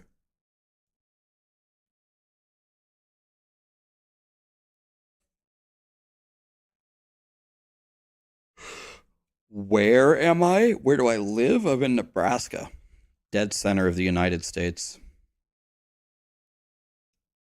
5'8" micro. 5'8" is not micro. I'm pretty much the same height as Macro, a little slightly taller. I think, how tall is Woody? I think Woody is a little bit taller than us. Toys, 4 years at T3. Are you fisting me? Alex, 42 months. What's up, guys? $20 super chat from M Life. Just thank you, really. I think the devs wouldn't have made the game updates to where it is now if it wasn't for you and guys like you. Damn, thanks for saying that. There's so many subs. Thanks for all the subs, guys. Toys is 184, so Toys is taller than me.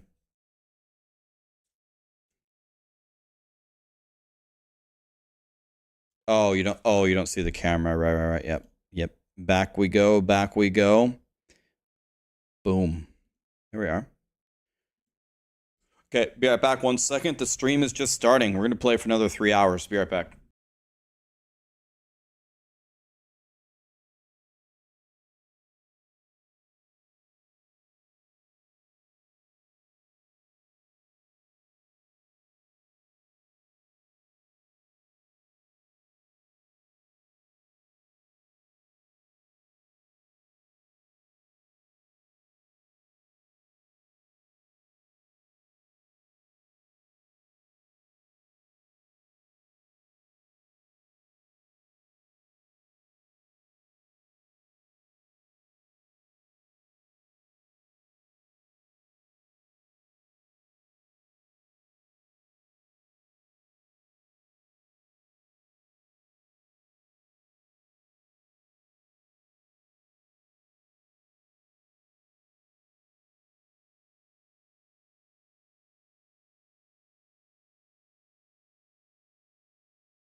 All right, let's play a little Diablo. And then at 5, we're going to play this new game, which is like Diablo and like Path of Exile. And people say this game is actually pretty sick. So we're going to try it.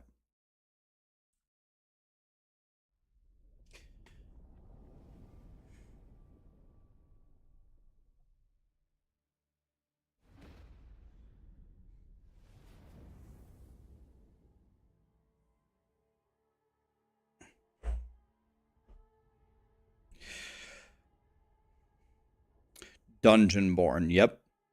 The final playtest starts today. Full disclosure, it is a sponsored stream, but the reason why I agreed to it is this game actually looks pretty sick. Okay. Let's delete this guy. I want to test something. Actually, I won't even be able to use a timer. Let's just get rid of it. I'm not going to be able to use a timer this time. I'll try something. I want to see. Well, actually, okay, let me bring back the timer. But let me actually just exit out of the splits. Let's just go like that.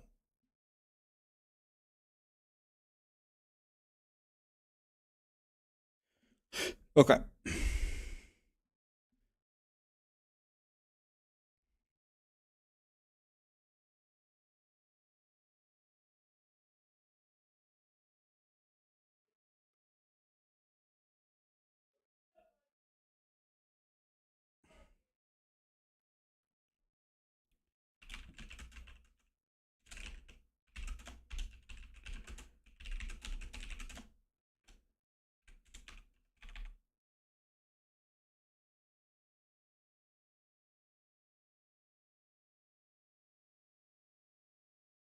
Hold on a second, guys. I got a million emails here. Some of them are time sensitive. So I have to read some of these I have to read immediately.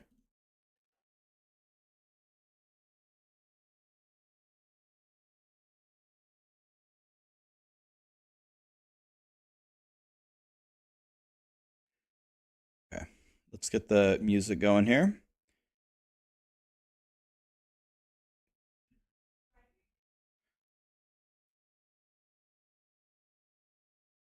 Do I plan to do something else than leveling with the super hard Diablo 4? We can. I'll be honest with you guys, I'm running out of time for literally everything. Torchlight is coming. I have to practice Last Epoch. I just don't play Last Epoch enough, I think, to win the race, but I need to at least put up a good showing, so I got to practice that as well.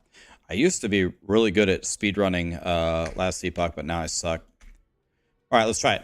We're going on 9. What are they on 9?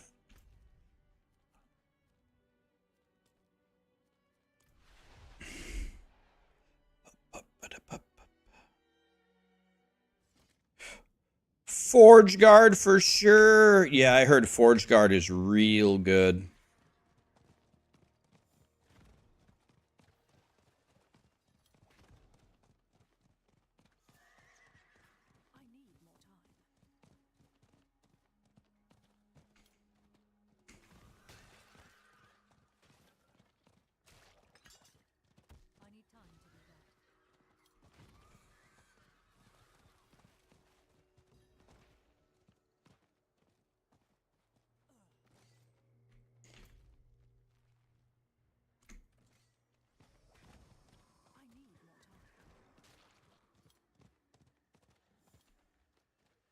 Okay.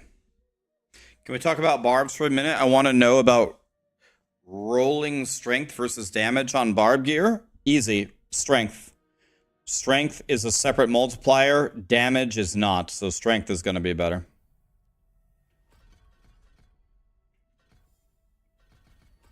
God, I wish every question was that easy. You're welcome.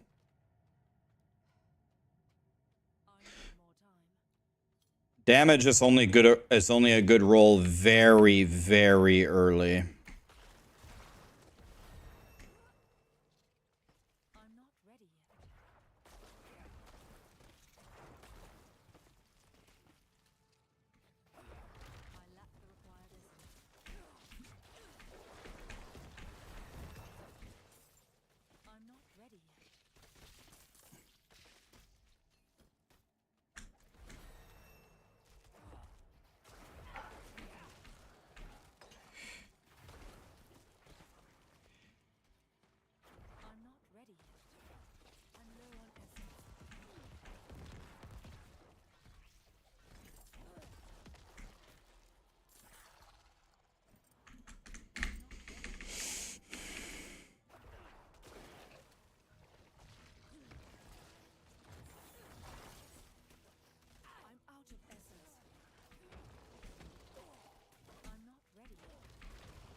Not sure that this is better, but let's give it a good old-fashioned try here.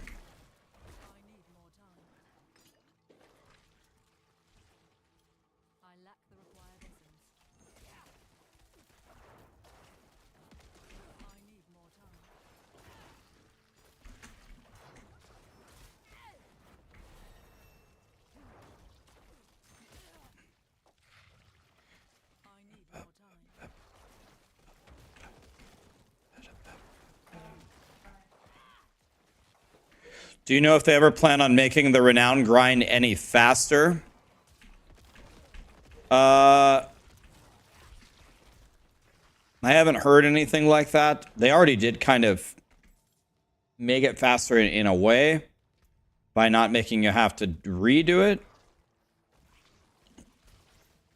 Yeah, I don't know actually.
You want to know what I think would be better than this, maybe?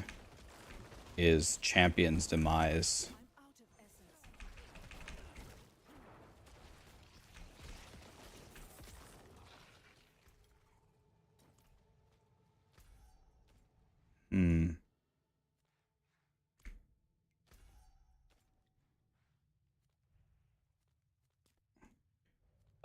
Wait, that's not oh, it's this one. Do I not use the pet? I should use the pet. Evening all, it's the goat. Who's the goat? No, what's up, Crip? What is the progression on your core skill from, say, 25 to 100 in Diablo 4? The answer is 0. Other than getting a couple of skill ranks or a unique that transforms it, it's pretty much nothing.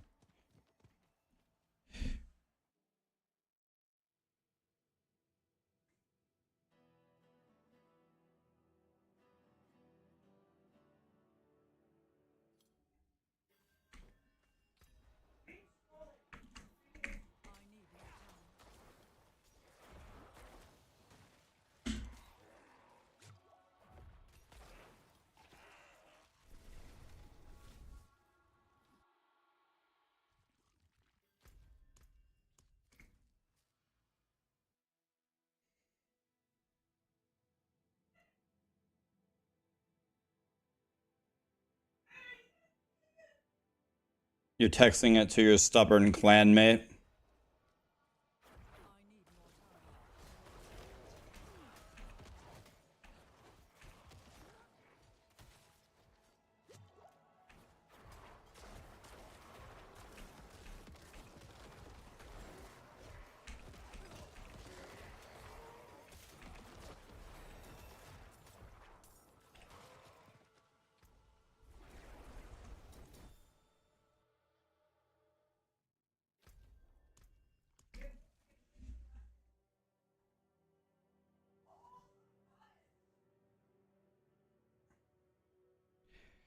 Am I gonna play First Descendant later? Probably not. I'm gonna try this new game, DungeonBorne, and see how good it is.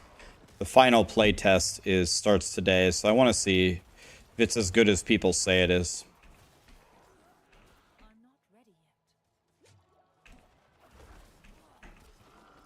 Okay, so I'm 0 for 3.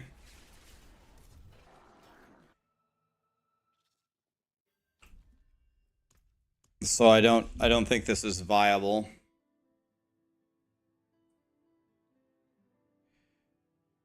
Have I lost kilos since I've been with Sarah? About 1.5 months ago, I set out to lose 30 pounds. But I've been kind of stuck at minus 15 pounds. I haven't made a lot of progress in the last week at all on that. But I'm dialed back into it, and now I am taking more extreme measures. Excuse me, I don't want to leave game, I want to leave dungeon. So I'm gonna get the last 15 down. It's just very, very difficult.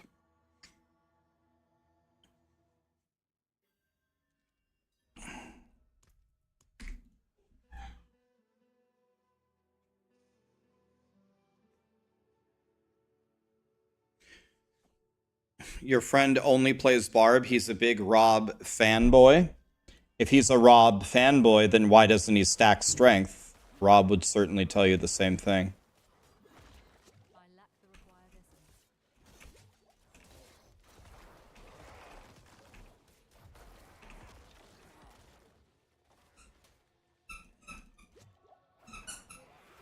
Okay, so this is absolutely useless.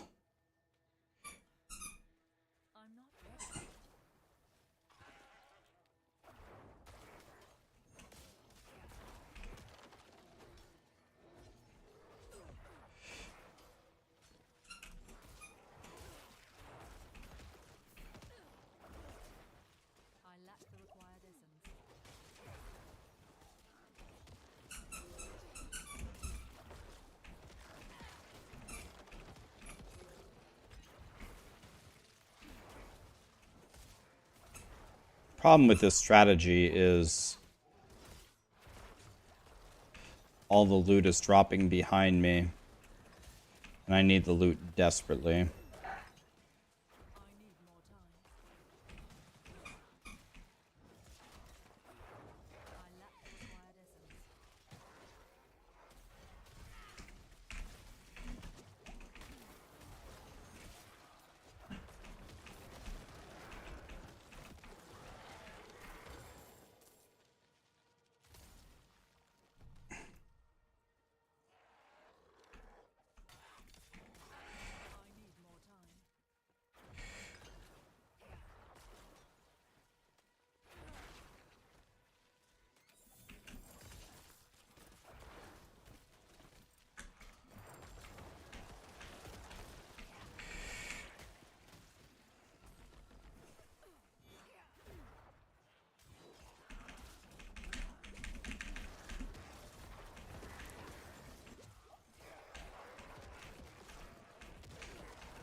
Okay, so I finally got an event.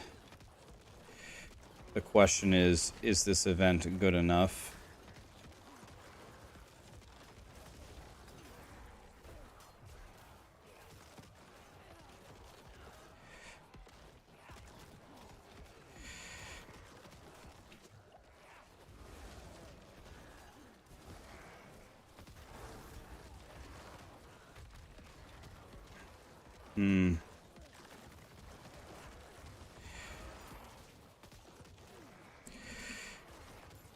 See how good the loot is, but I have a feeling it's not going to be that good.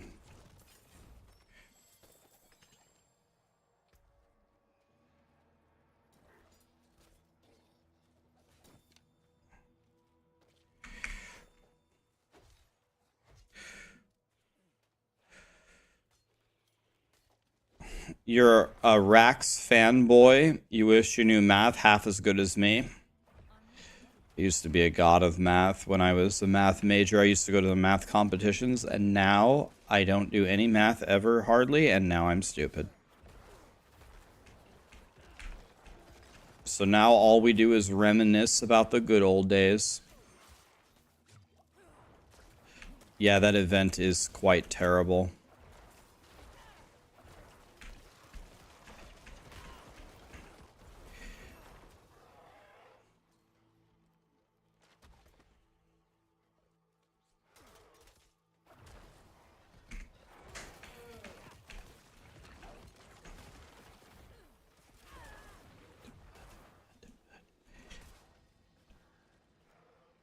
Please be an event.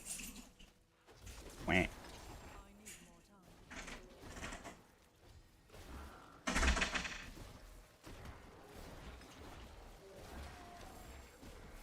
A battle wand lit.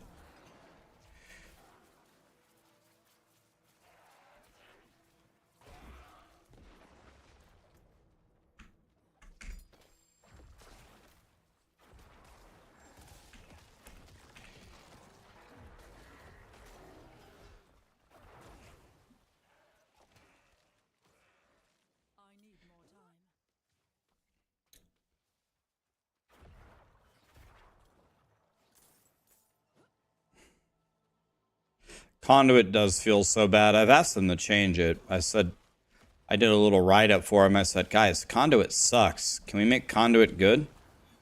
I never got an answer back.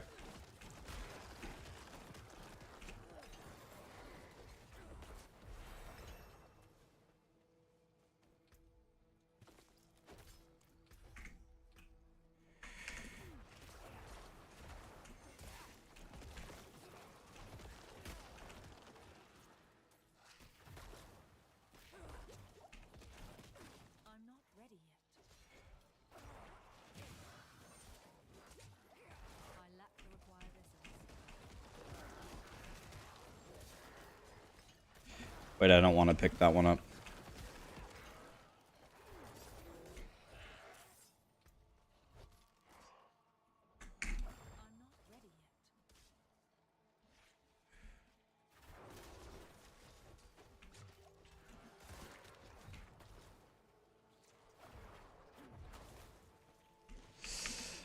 Wizzy, Broody, iGhost, thanks so much for the subs, guys. And if there's any that I missed earlier, thank you guys as well.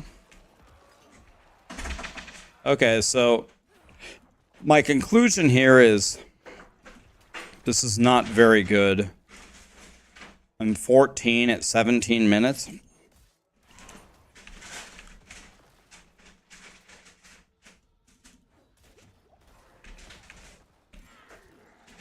Didn't get the health event one time. It's pretty bad.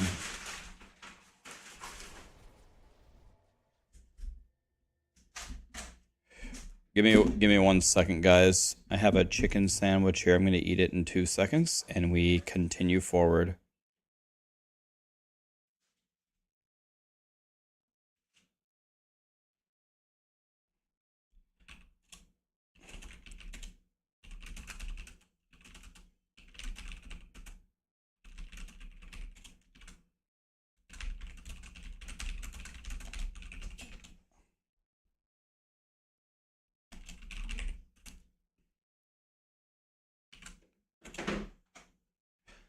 Right back 1 second.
Gone. I already ate it. The time's still running. I figured I'd eat so fast that it wouldn't even matter. Okay, so these strategies suck. So it took me 16 minutes to reach 14, right?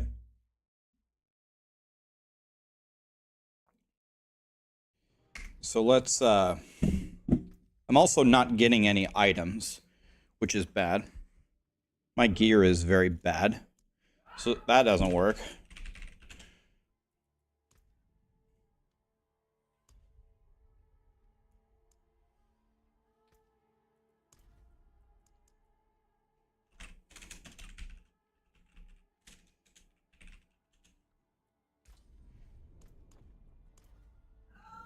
Try again.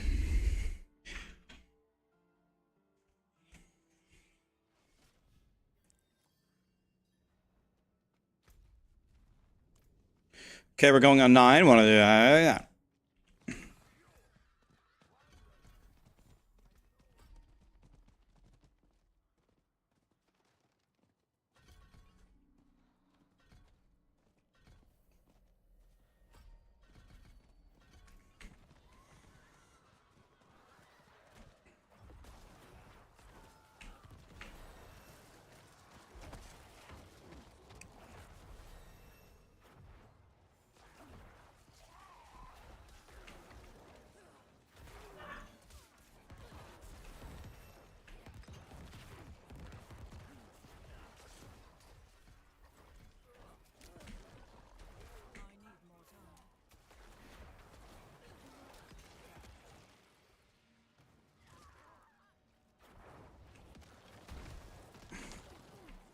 Bro, I can't kill that guy. It's gonna take me forever.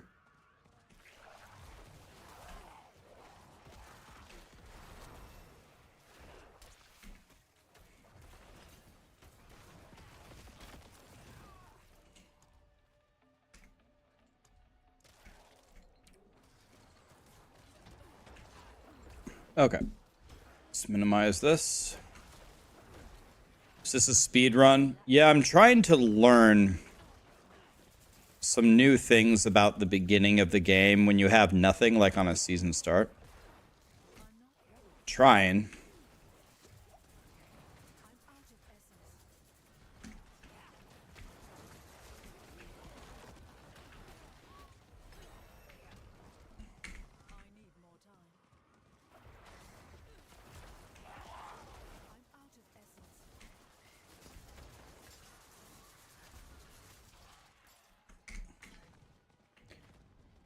Oh shit, there's a cliff there.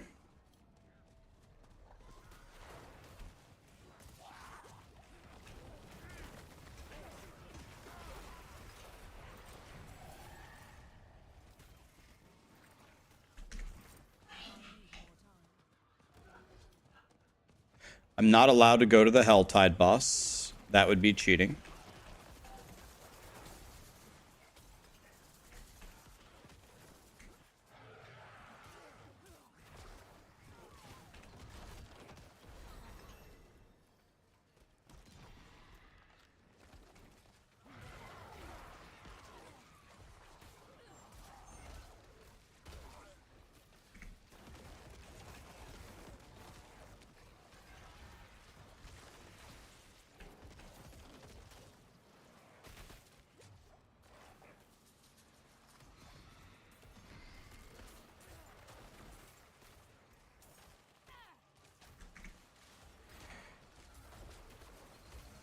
Oh, we got a 50 here. Lit.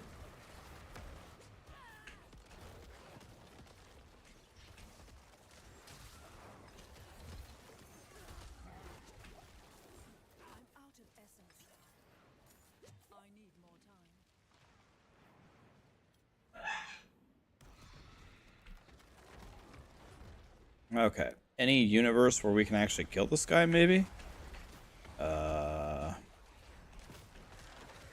Nope. Okay. Well, that's a rip. That's the second boss that we've spawned that has 10 trillion health that I can't kill. So that's upsetting.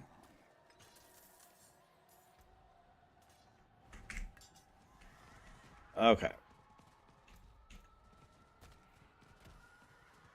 So far we've completed 0 events. Should be an event right here as well, I believe.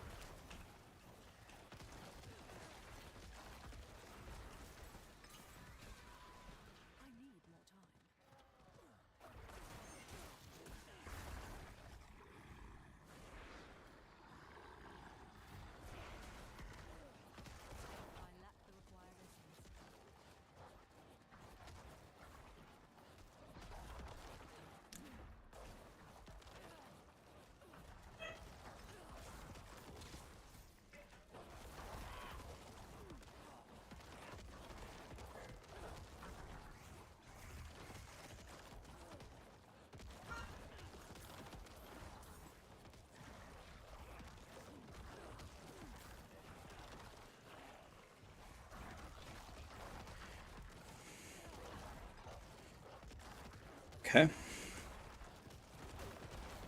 And we just sit here and corpse explode.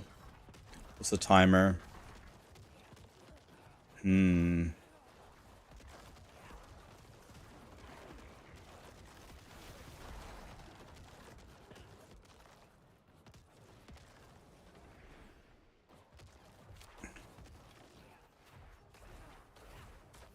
Okay, delete it.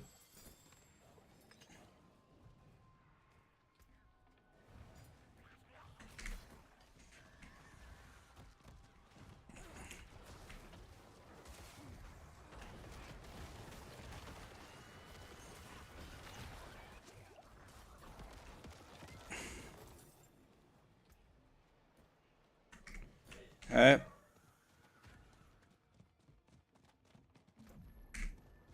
Take that so we can do our Book of the Dead.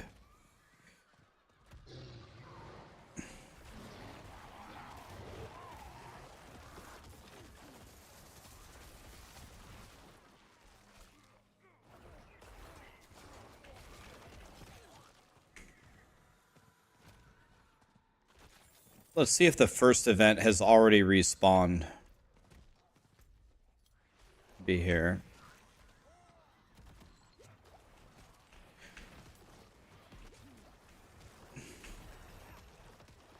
Level 10 at 6 minutes.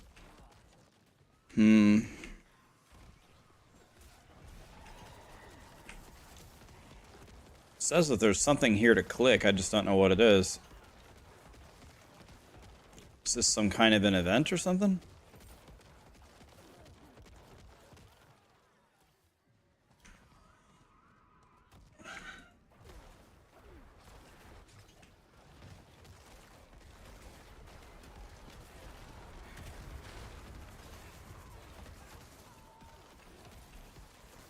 How are the two-handed chests loot at low level? At these low levels, you don't get to choose the chests. I think they're all mystery chests. Is that what you mean? You can't choose that. Yeah, you just get mystery chests.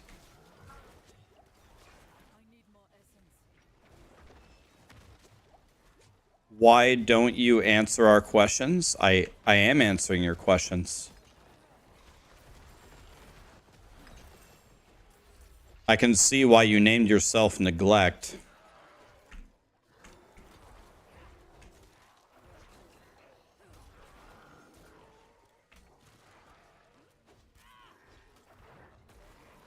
I think Toys does have a sword. Now I know why he named himself Neglect.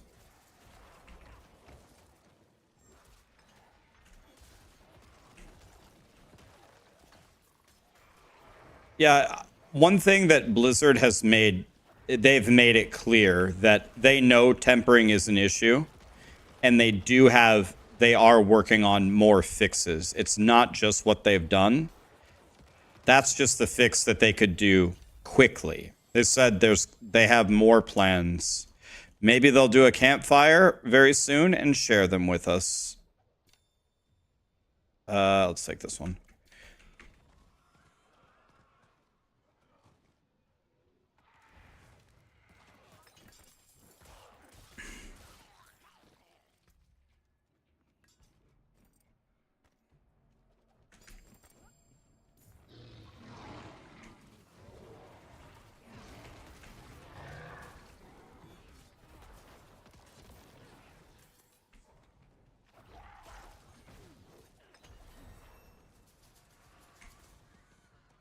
Okay, I'm level 12. I can't do the boss up there.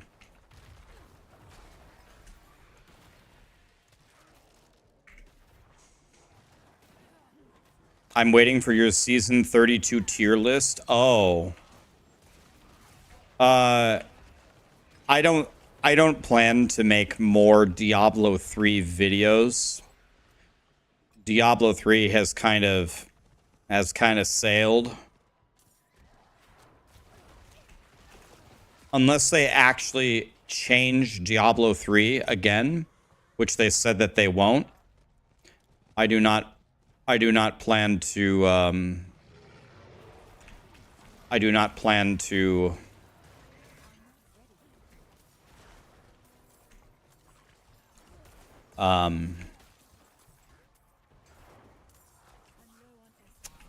what's it called? Do the Diablo 3 videos anymore. I love your content. Do it one last time. I did in the last season. Then everyone said, please keep going. The thing is, man, is there's so many new games coming out, and Blizzard themselves abandoned Diablo 3. It's over. There's no more updates coming to Diablo 3. So that ship has kind of sailed. You know what I mean?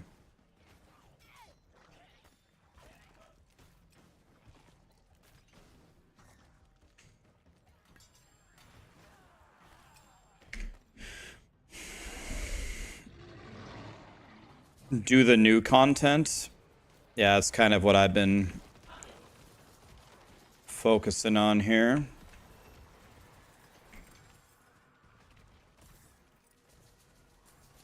So you get much better gear in Helltide, that's for damn sure.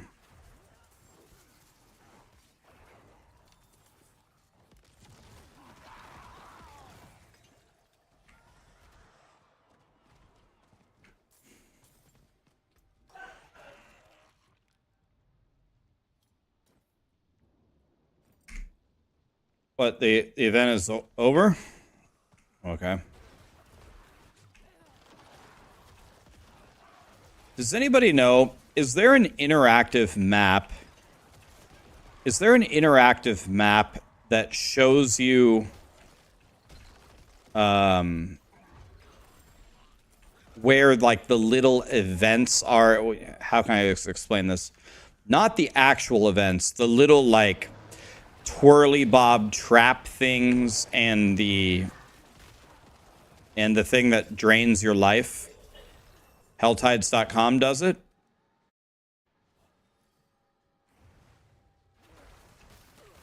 Let me see if this has it.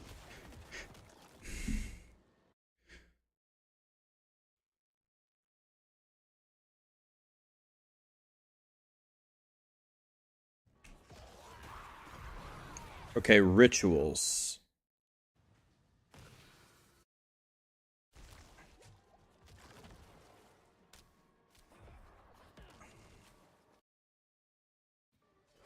Oh, no, that's not what I want. Yeah, so they don't have it, right?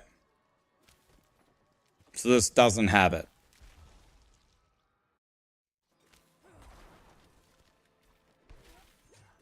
The event circles. I don't want the events. What I want is the little spinny bob things. Does any map have that? The spinny bobs.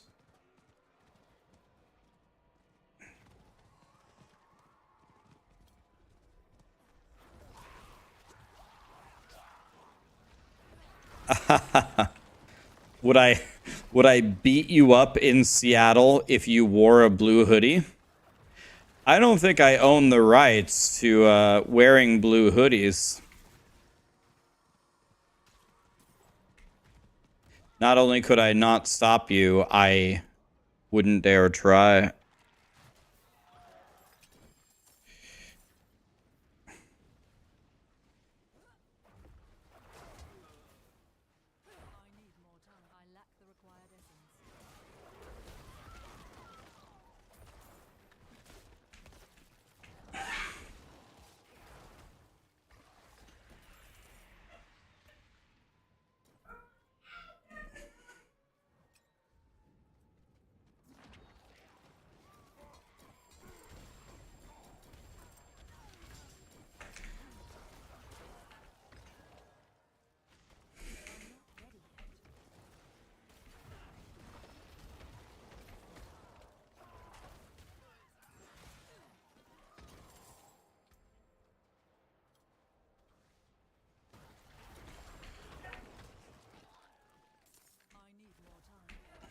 Let's see if the sellers are worth doing.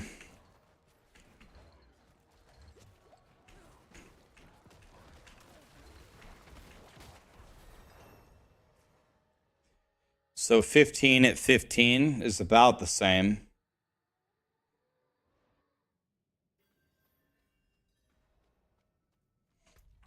But I'm in full yellows.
Okay, so that gave me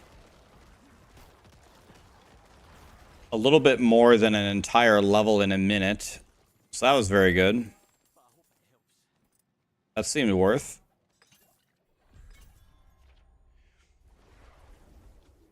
Can I do the capstone at 20? I can't. I can't. I won't be strong enough.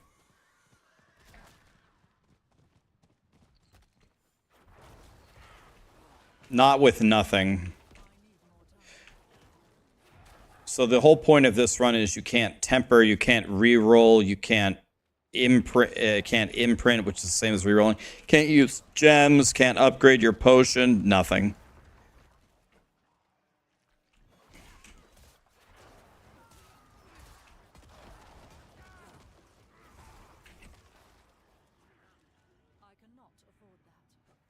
So I can clear it. You want to walk into the capstone about 28 or 29 is the dream. That's about when you want to go in.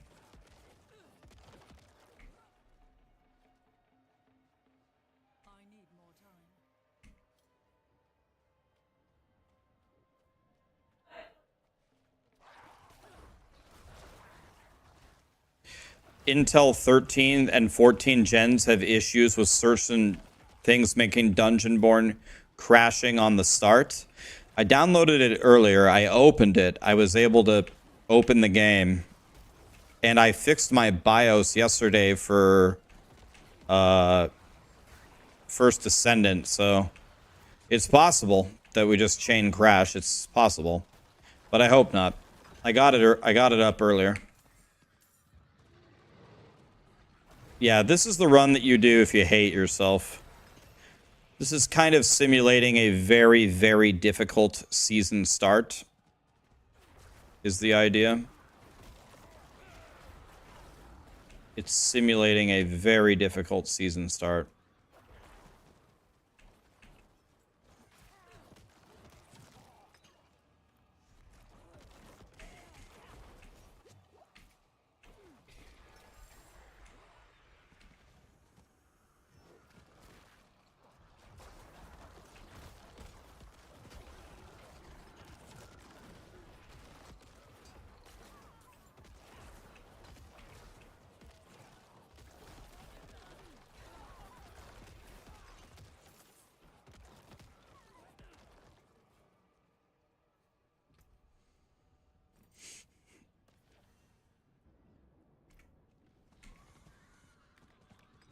Oh, I got 20 seconds? Damn it. All right. Okay, the hell tide is over. Wah. So in about 19 minutes, I was 17 and a half.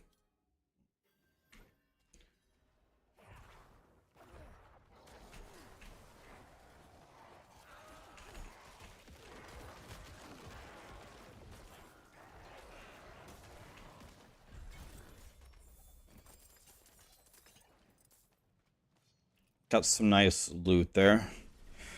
Okay, 20 minutes for 17 and a half. Huh. Okay, well, it's not the worst time ever for having nothing. Okay, should we try this new game? Let's try it. Let's try DungeonBorne. Hopefully my stream doesn't crash here.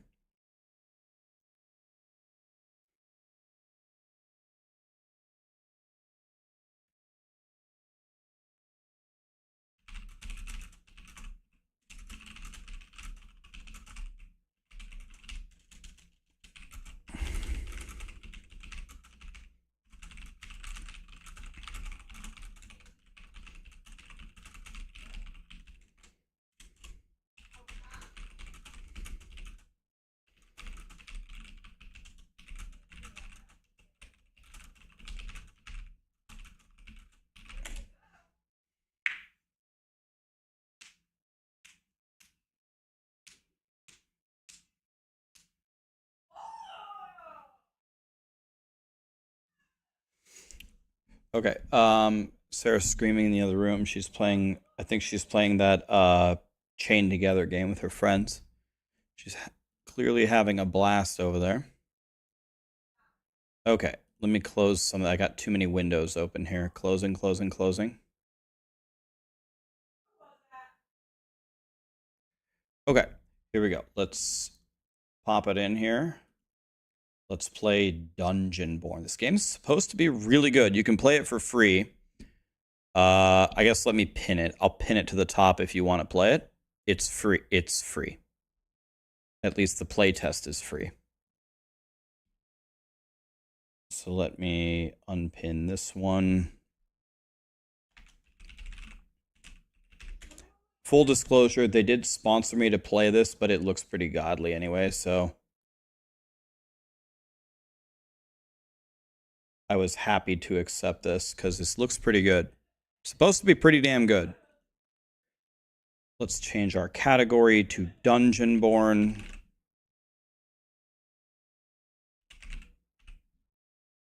It has 42,000 viewers already? Seriously? Jesus Christ.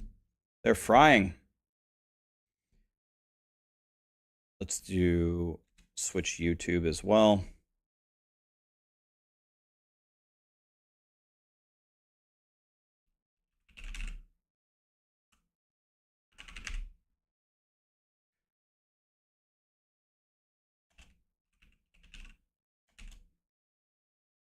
Okay, here we go. All right, there we go. Is it single player only? I don't know. I've never played it. I only installed it today to try it.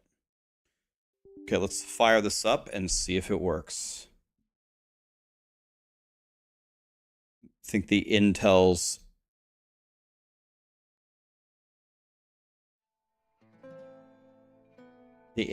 have been having problems with this like it's been having for other games.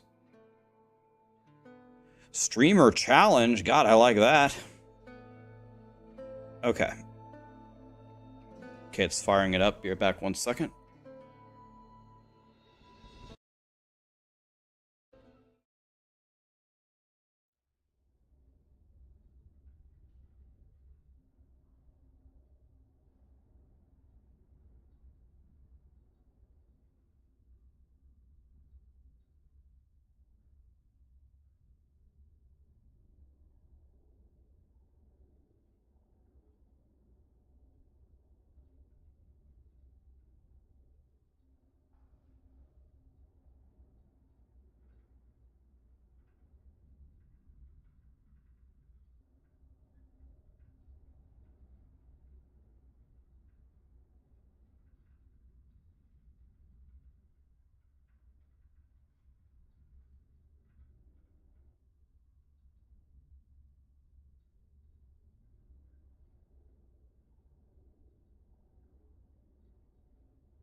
All right. here we go. First question. First question is, can you play it with a controller? Let me see. You can. Should I play with controller? I'll try controller. Okay, first person. That's your shield.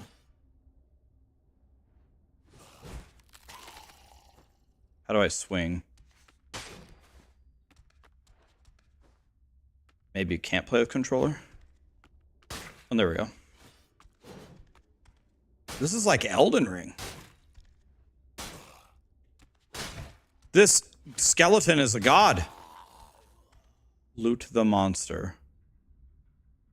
Gamepad face button left. I wonder if I'm not supposed to play controller. Controller's not a good idea for this? Okay. Okay, let's try. Okay. Okay. An intricately designed silver goblet. The merchant would pay a fair price for this. Okay, I like that.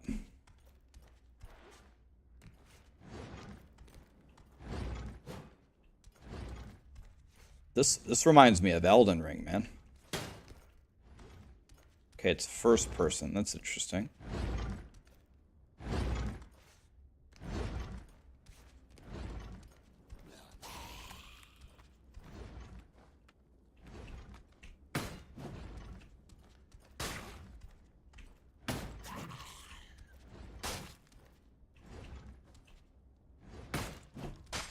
So the first thing that I like about it is, like in Elden Ring, your movement within the game can just straight up dodge attacks. I like that. Okay, I thought this would be jump. Looking for oh, I found a treasure chest. Okay, I don't know what I just did. I yelled. I like that.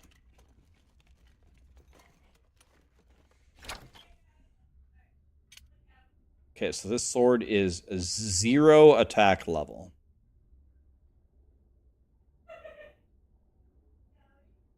Okay, so I do have a second set. I wonder how I switch to it. Is it Z? Is it X? Oh, I like that. What was that? All right, let me see here. What are my choices here?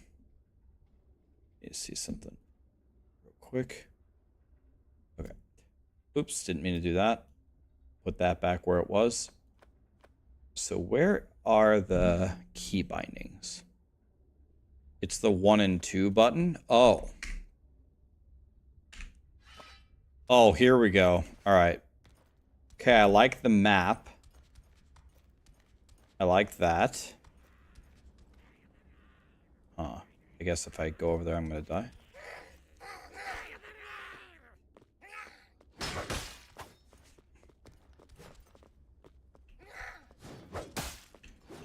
Oh, these guys are good.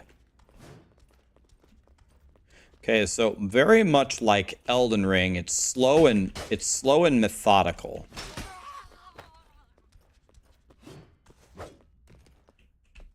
At least in the very beginning.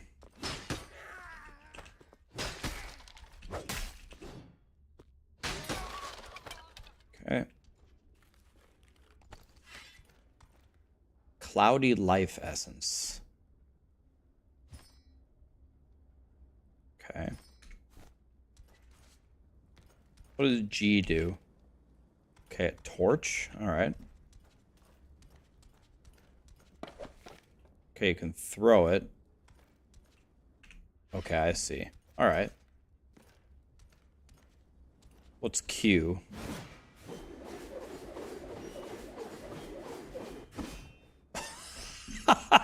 Oh my god. All right.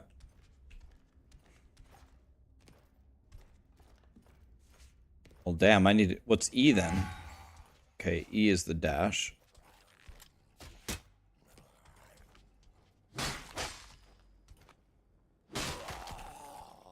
Fried.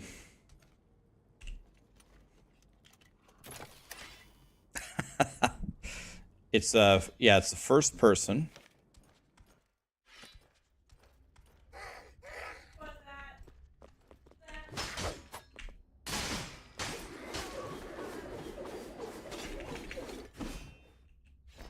Easy. So how do I heal myself?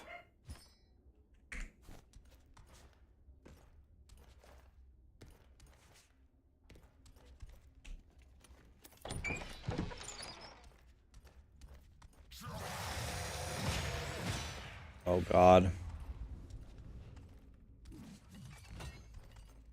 Why do I get the feeling I'm gonna die to the tutorial boss?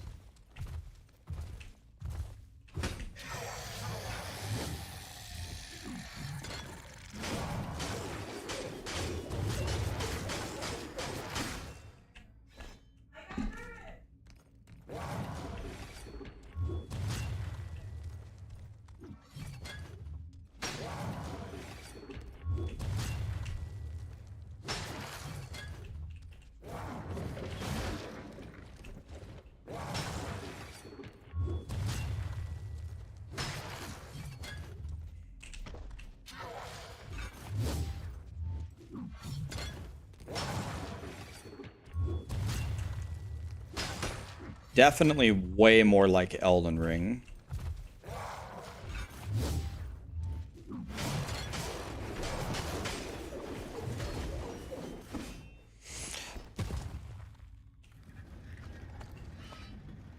Premium horse statue.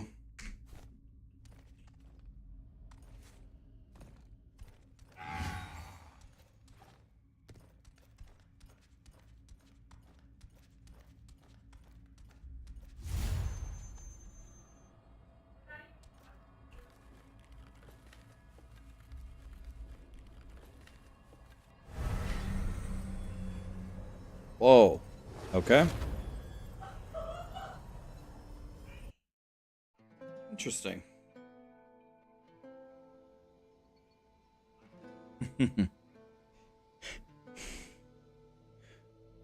I mean, even this feels like Elden Ring.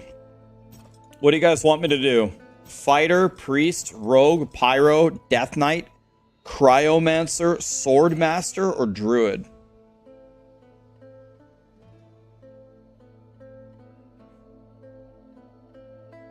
Cryomancer!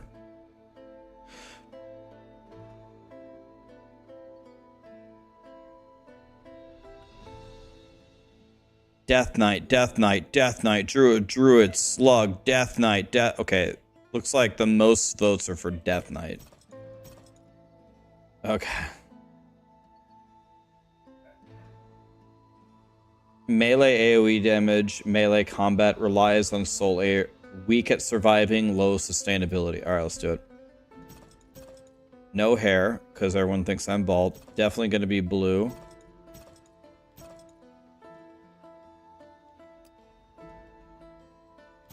Hair color doesn't matter.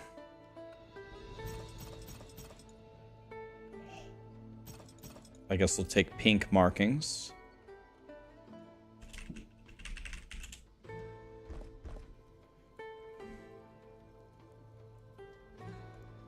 Okay, there's guides in the game. That's nice.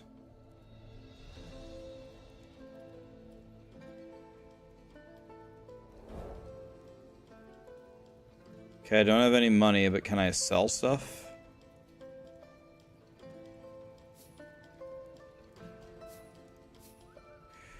Alright. Dude, this stuff is expensive, man.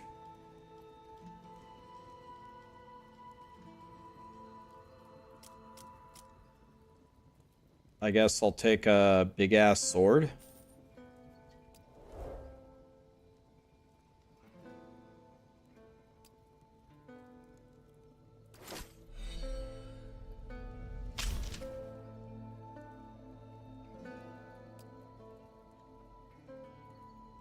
Okay.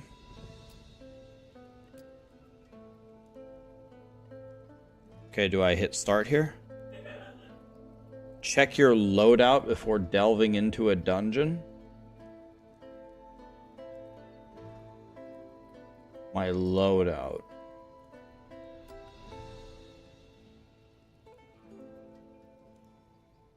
They have a team finder in the game. Imagine that, guys. Imagine a team finder.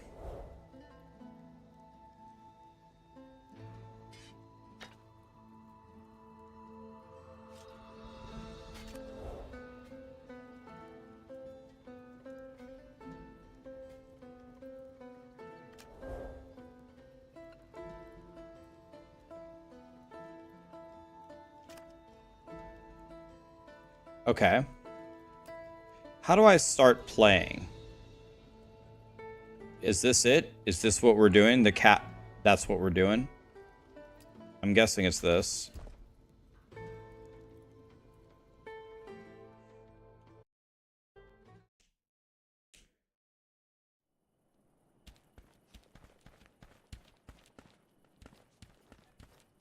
Is this PvP or...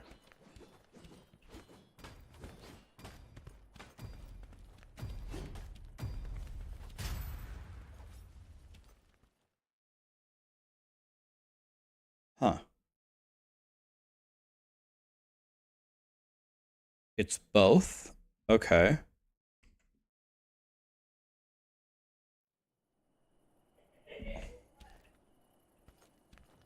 Okay.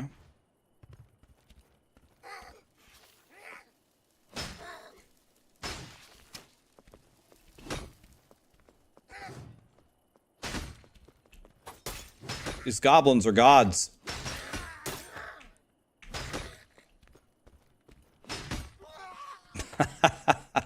I feel kind of bad for the little guys.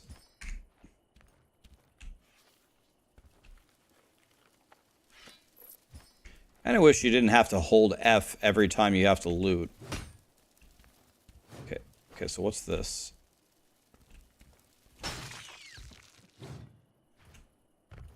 Okay. Interesting. Am I like a necromancer? Oh no, not the rats, man.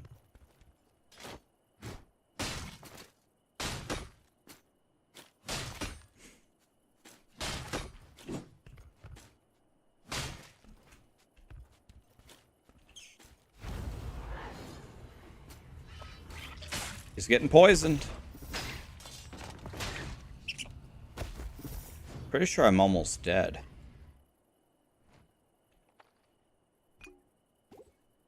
How do I... What? I didn't want to throw them away. Where did my potions go? Okay, that's what I wanted to do. And then I press 3. Okay.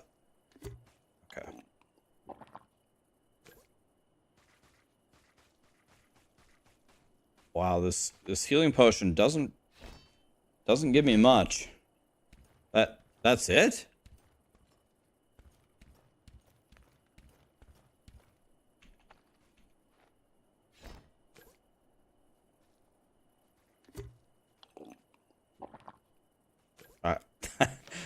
I like that drinking noise.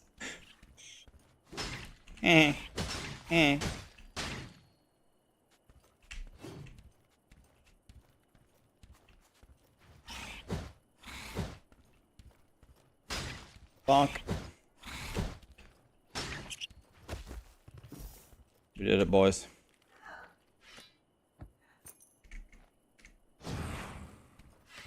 If you find bandages, they're the big heals. Okay. What is this thing?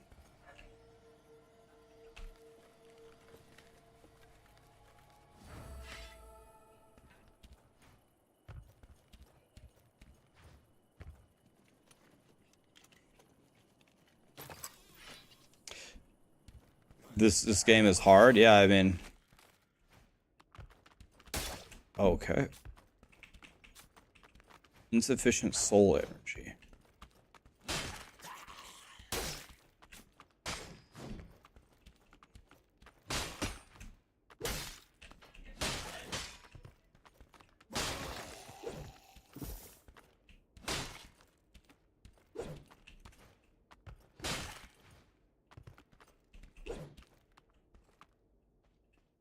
Bonk.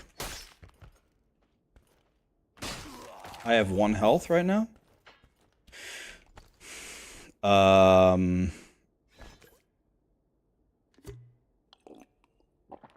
Okay, well, I'm out of those potions. God, I hope I have some more potions. Okay, here's the... Oh, I better beat this guy perfectly or I'm dead. Oh, is that someone on my team?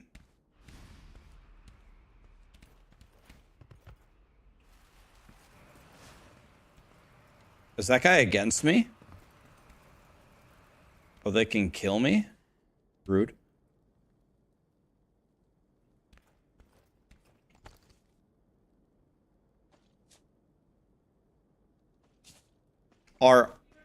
Are all the game modes like this?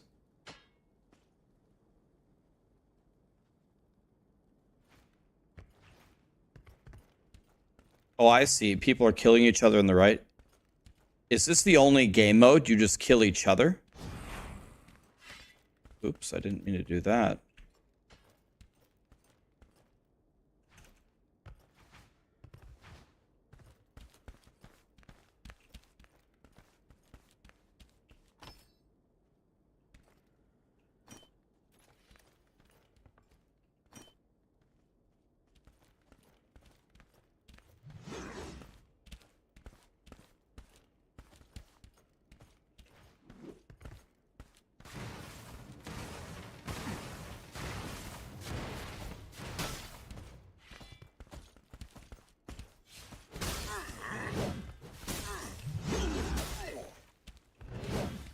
No.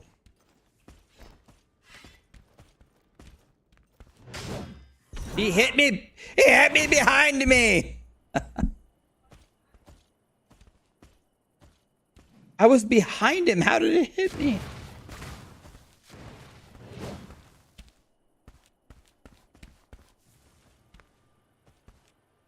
Can you sneak attack in this game?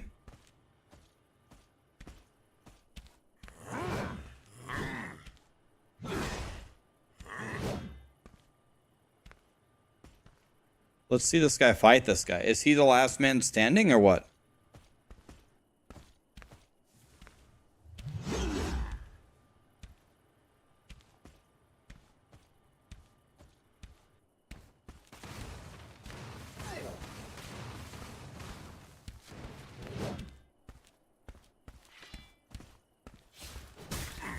Usually, now I want to see how he does here, though.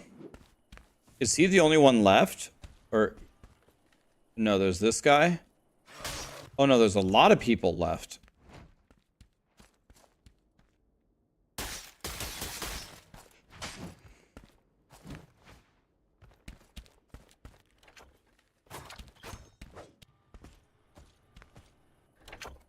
Huh.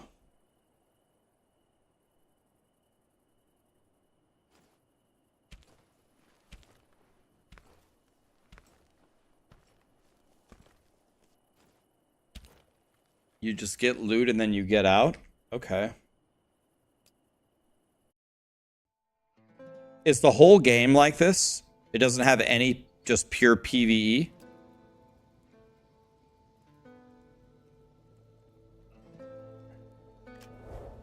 So now I go here. Did I lose all of my gear?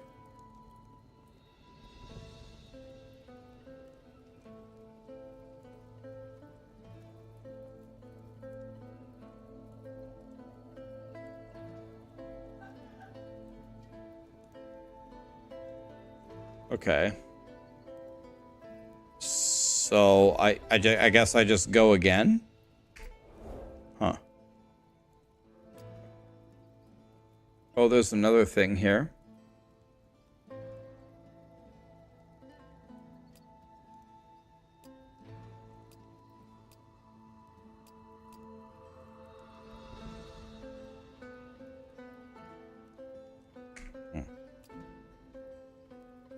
So it looks like this is the easiest one.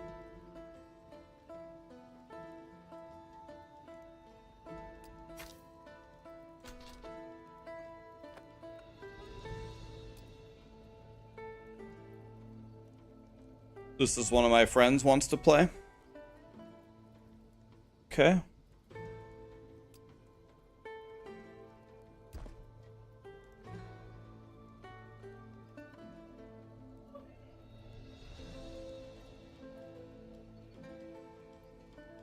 Okay, so you just run in, you grab stuff.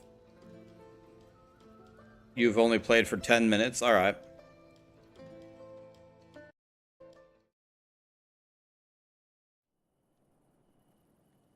Okay. Are we against them right there in front of us?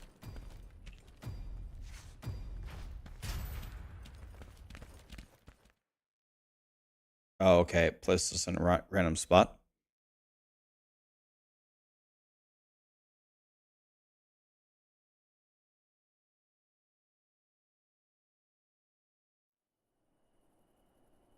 Okay.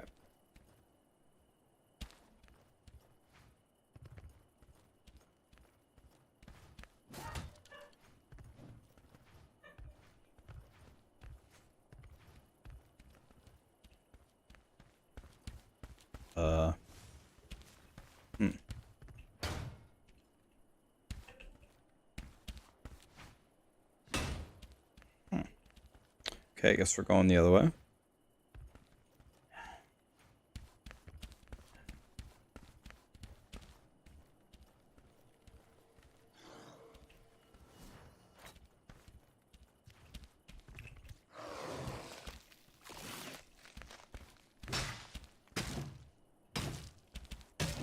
Is there friendly fire in this game?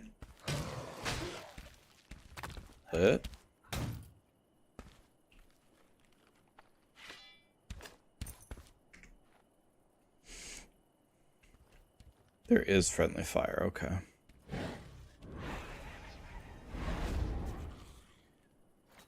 Oh shit, the Grim Reaper is there.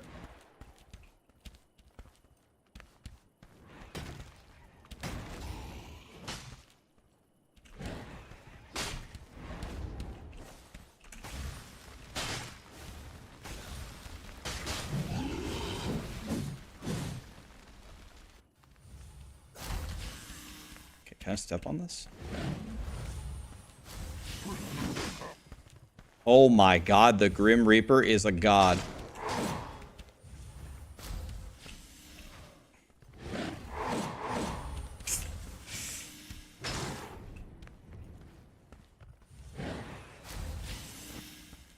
I can't even see where he is. Where?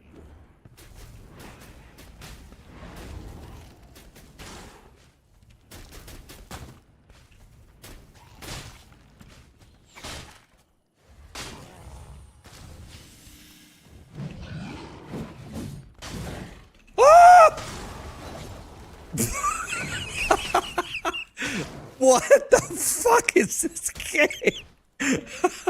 Oh my god. Walked one room in, have the Grim Reaper, teleports across the whole thing, murders you instantly.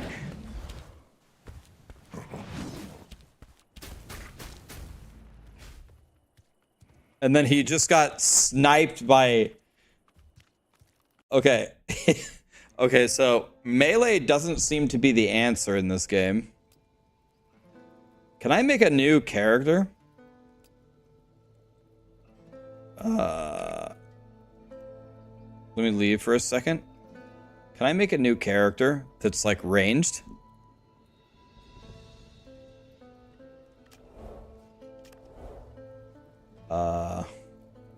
F1. Thank you. Something ranged.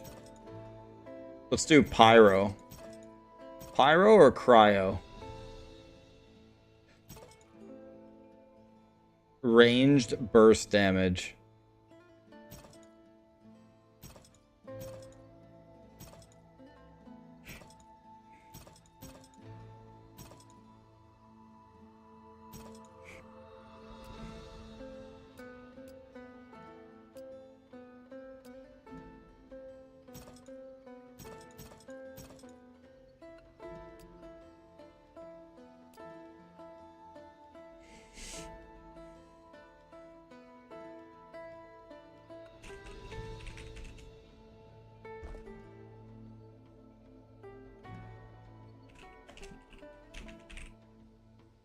Hopefully there's no Grim Reaper this time.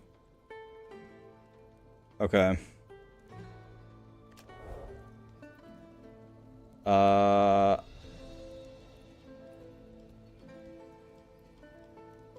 Okay. All right. Here we go. Gonna be a big win this time, boys.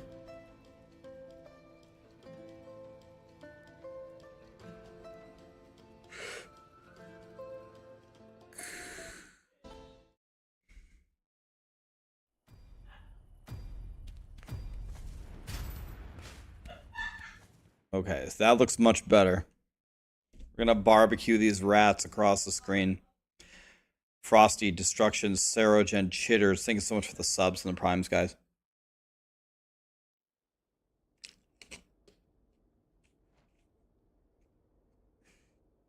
Okay, here we go. Watch this. We're gonna win one of these sometime.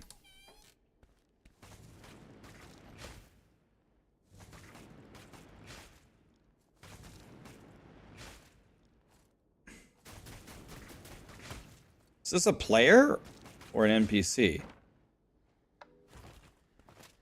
That was an NPC. There's a ghost.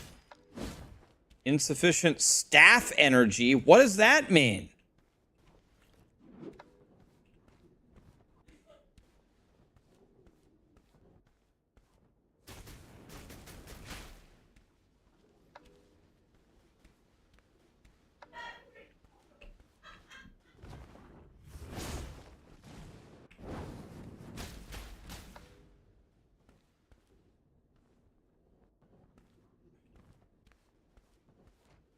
Oh no, dude.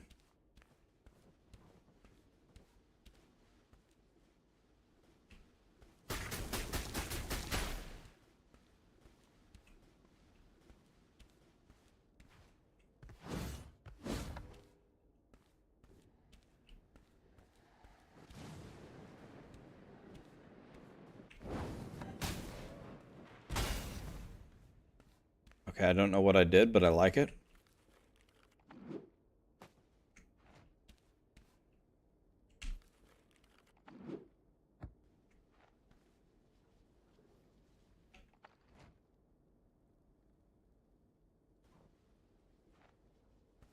What if I...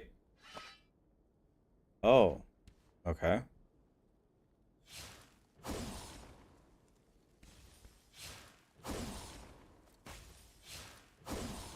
Can I switch between the two weapons? Okay, I don't have any orb energy, so now do I go... Okay, staff energy and the other thing seem to be independent of each other.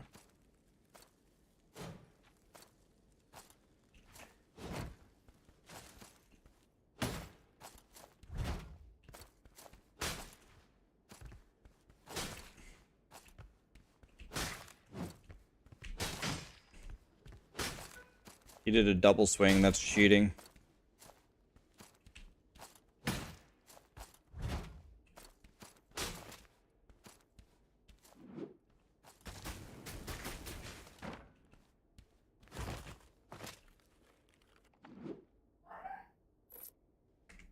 Oh, necklace lit. So how do I gain health back? Do I just passively regenerate it?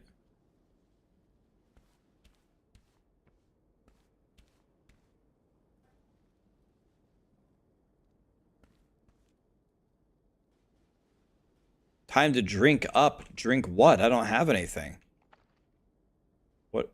Drink what? Drink a potion, right? What potion?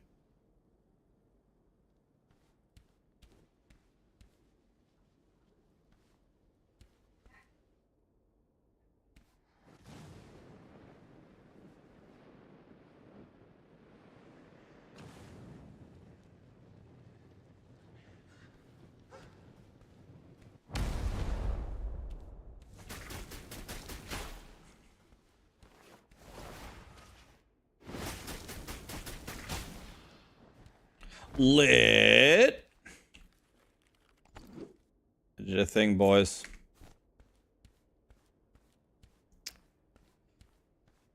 Well,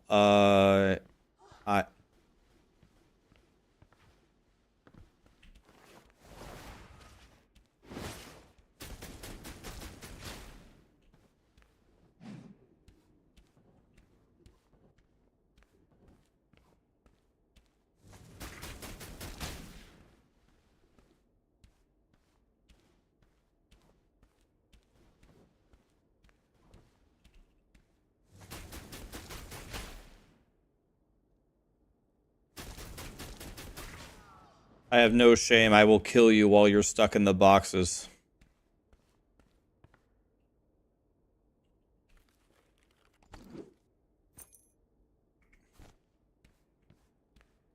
So, for example, can I leave the fight right now? Or I have to finish?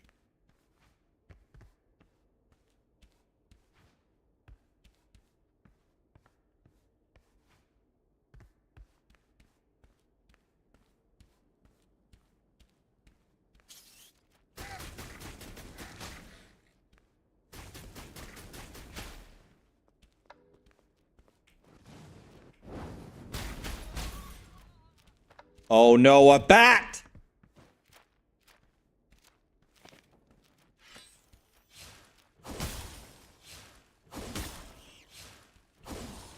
Bitch! Oh my god, yes. We did it. Is that a Healy Bob?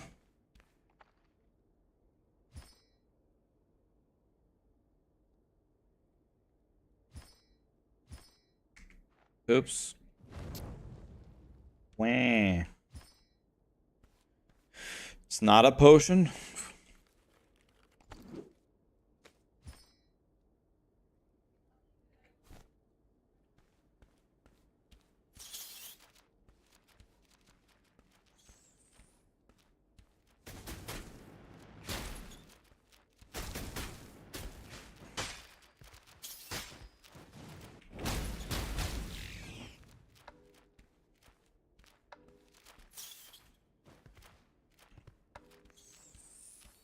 Please give me staff juice.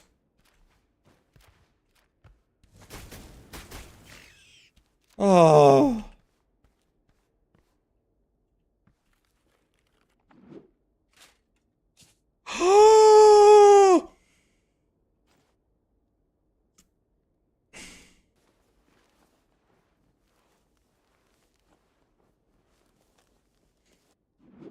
Oh my god.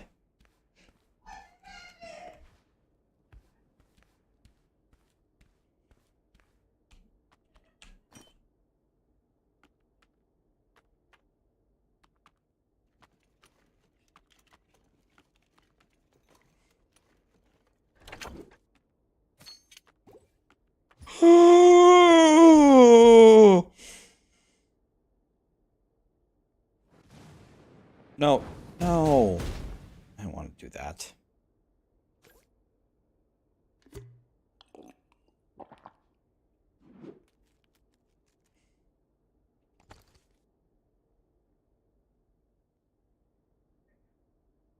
So if I die, do I lose all of this stuff?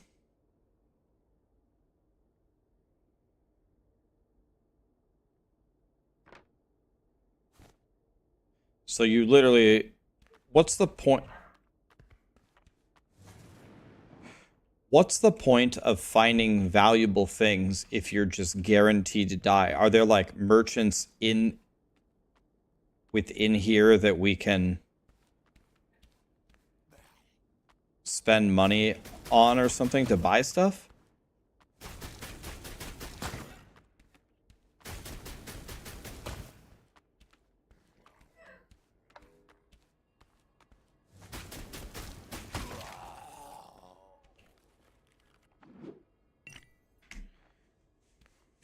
Check the blue floor behind me. I can leave?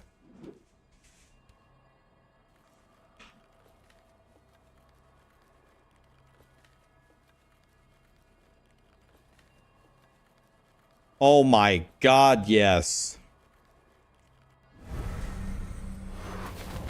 We did it. We lived with 1 HP.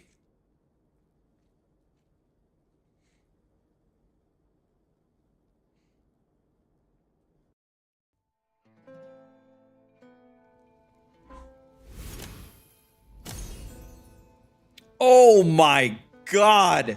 From 437 to 438? Lit! Nice 0.25% life increase.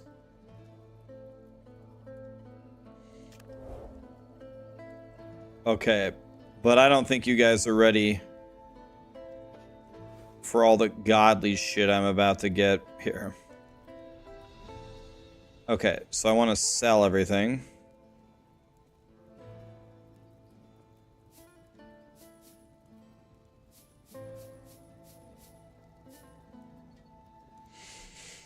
Alright, so my first question is, can I buy some...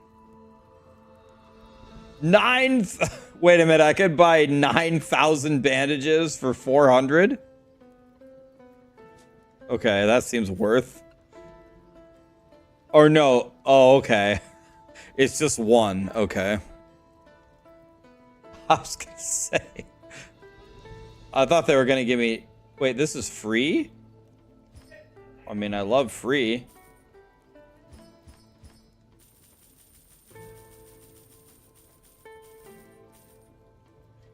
Okay, we're sold out of free.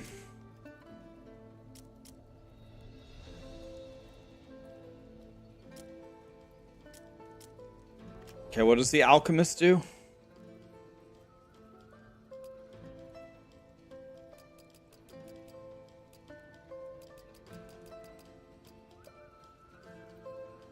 Okay. Oh my god, yes.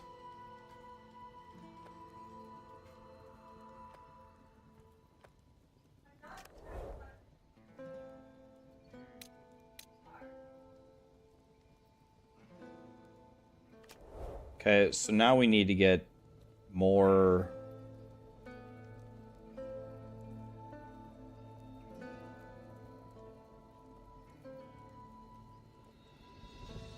So this is barely better, so I guess we just go like this.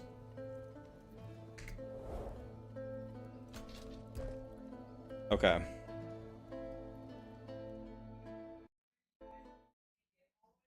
Yeah, okay, I get it. Okay.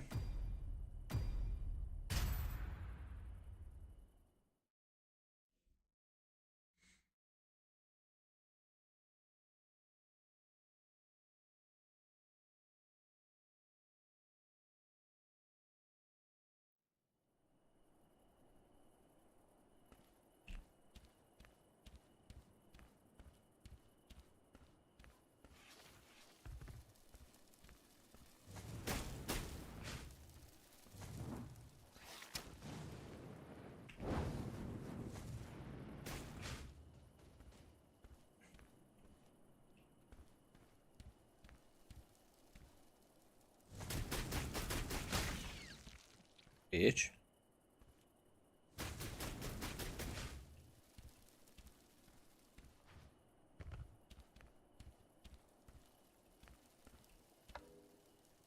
Dang it.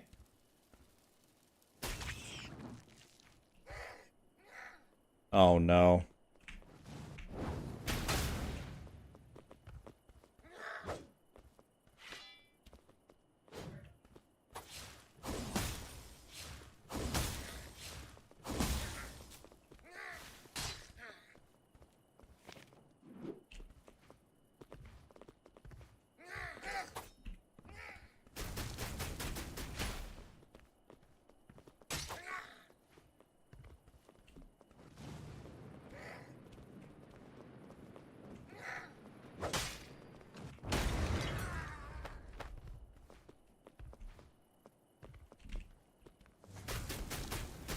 He's like, ah, hell nah.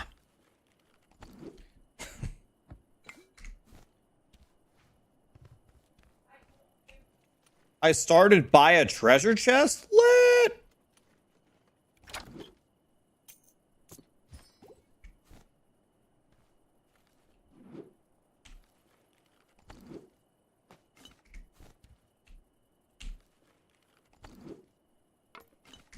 Oh, a new staff? Wait a minute, guys. Oh, yes. Mmm. Mmm.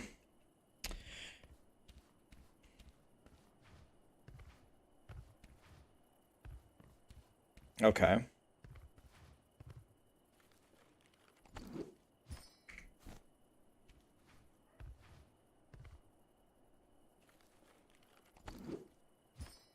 Nice.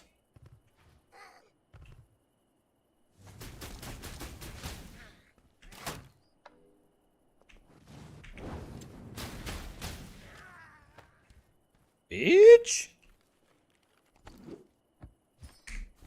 Very nice. Oh, this guy's gonna be so mad.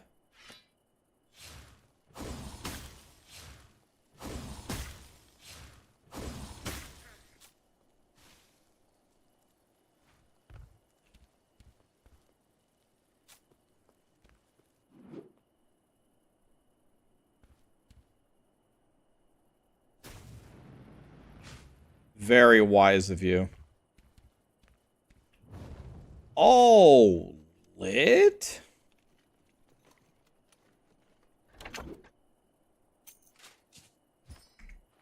Wow.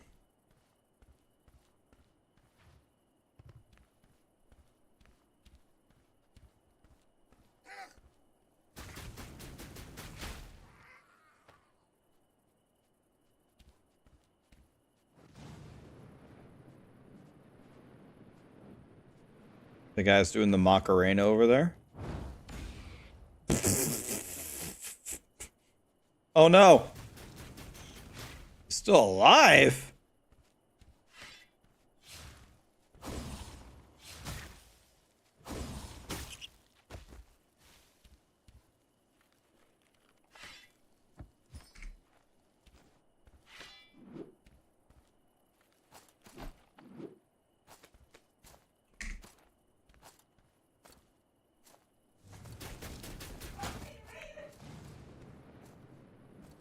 Kamehame.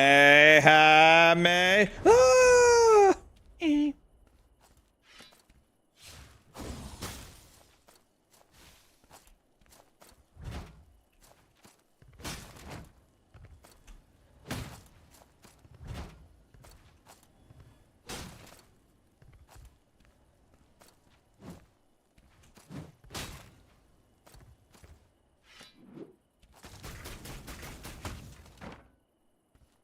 Wow.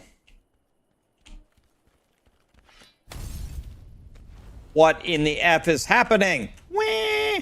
Wah, wah, wah, wah, wah.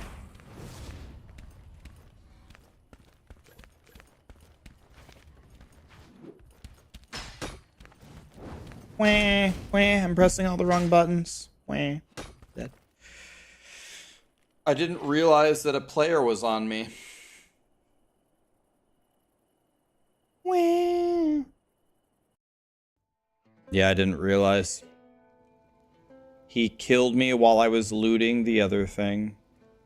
So now I've lost everything, right? I have nothing. You died to a beetle? I just died to a player.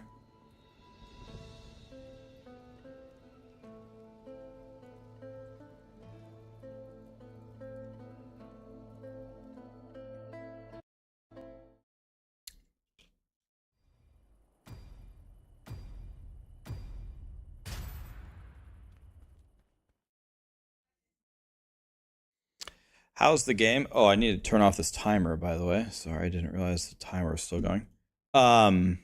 It's fun. It's very brutal. It's I'm getting better at it. You've got to be pretty good at combat games, probably, to get anywhere in this game.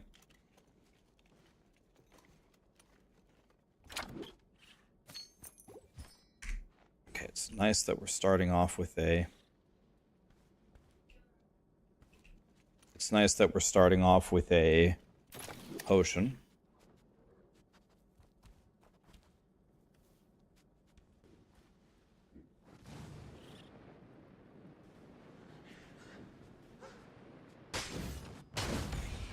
What? Oh, there's a ghost right in front of me and I'm at 1 HP already?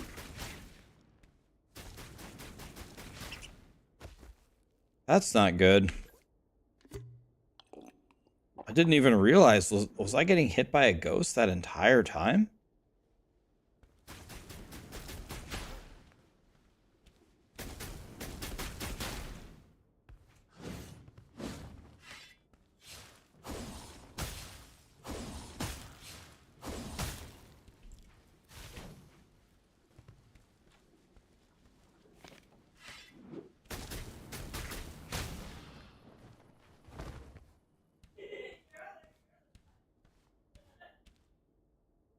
Okay, it's dead. All right.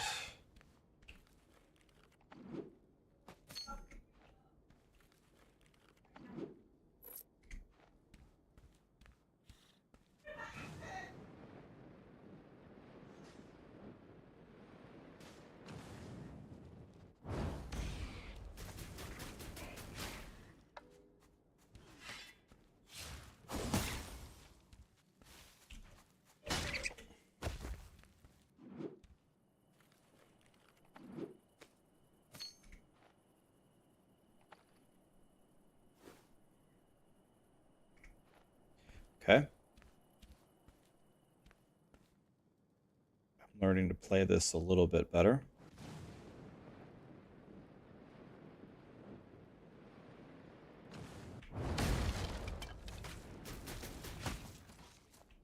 Ah!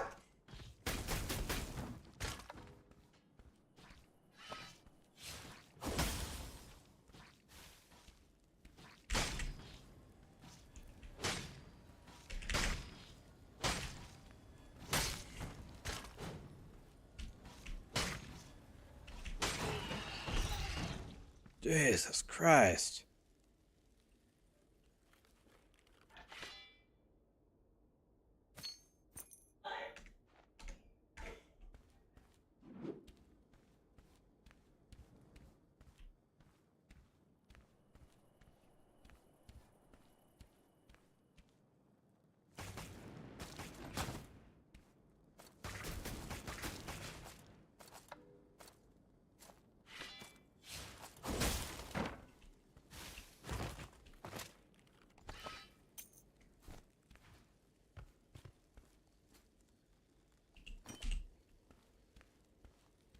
Is that a player that we heard? Okay, I see a couple of ghosts.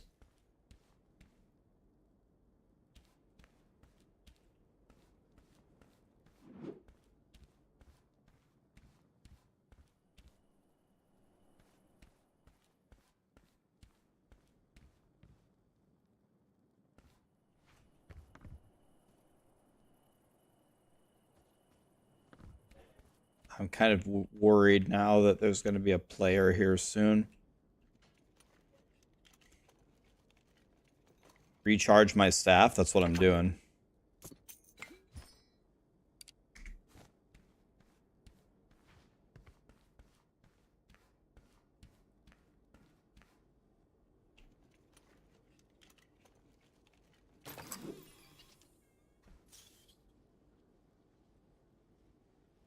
Okay, there's a treasure chest right there.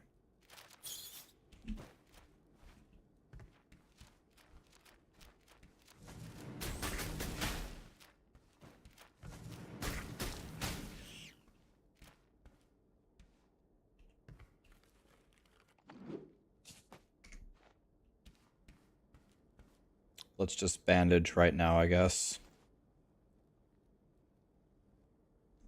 Is it?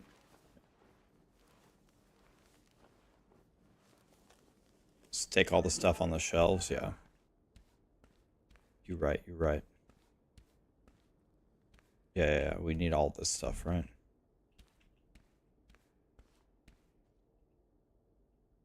Yeah, we need this horn.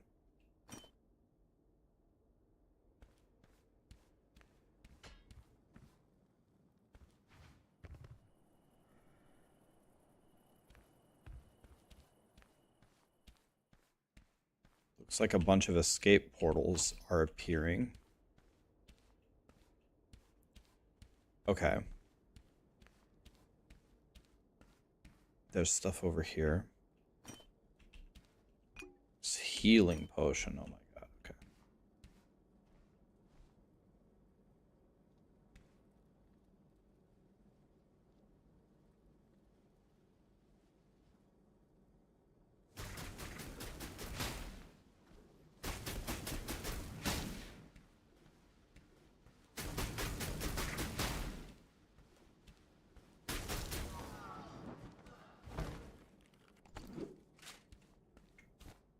Okay.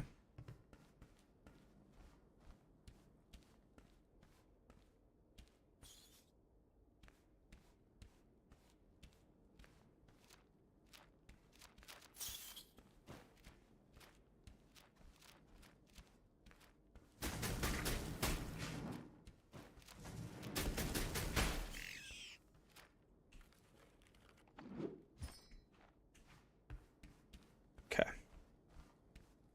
Nice and easy, boys. Nice and easy.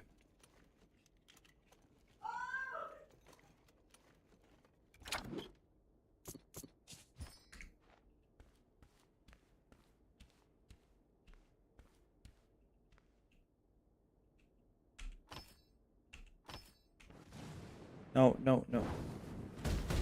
I didn't want to do that.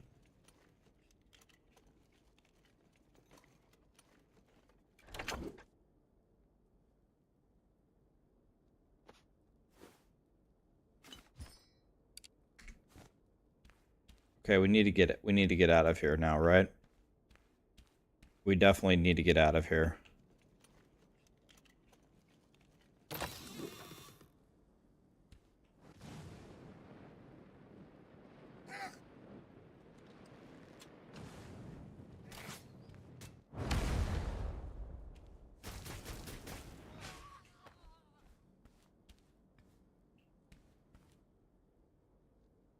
There's a portal out.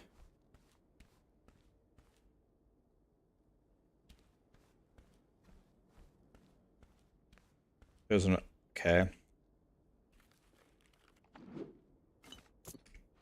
I would really like to get out of here. If I could.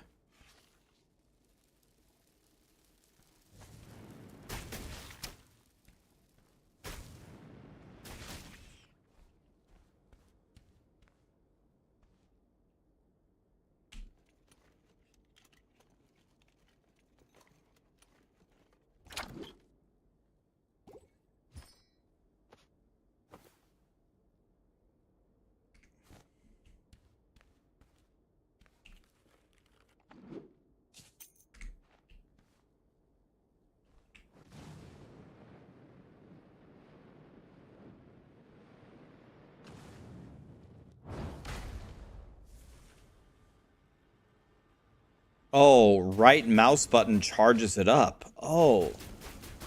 Thank you. Thank you, I didn't know that.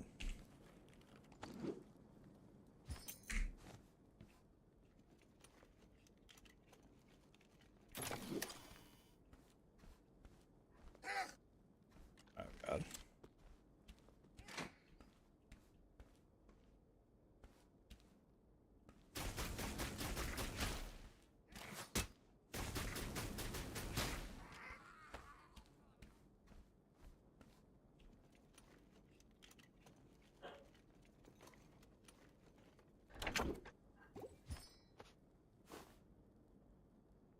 This is 500 gold.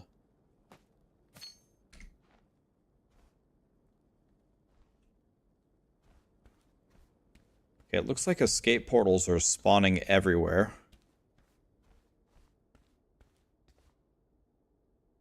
Am I the only one left?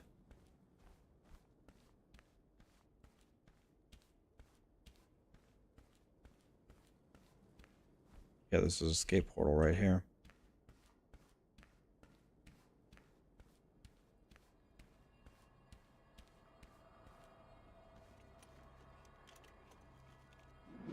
Oops.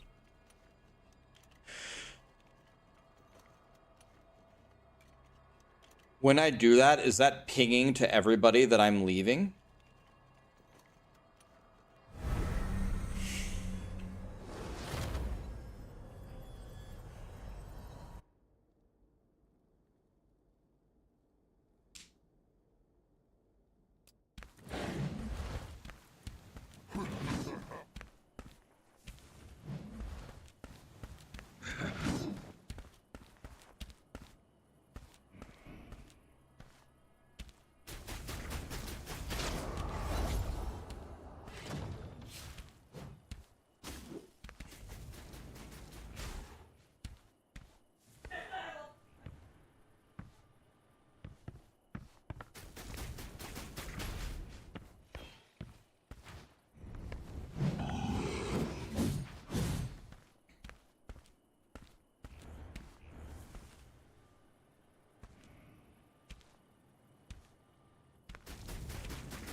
It's PvP and it's PvE. God, is the Grim Reaper killable?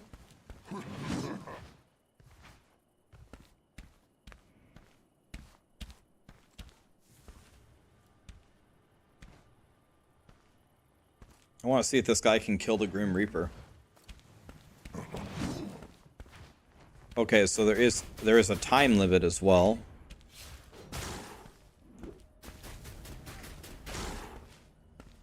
My God, how much health does this guy have?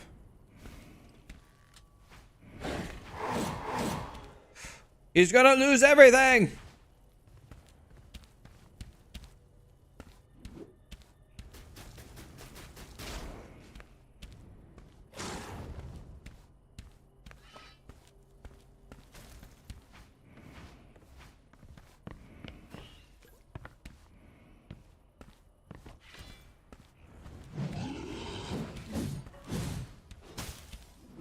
This guy's playing well. Okay, so what I've learned from this is if you ever spawn by the Grim Reaper, you're completely screwed.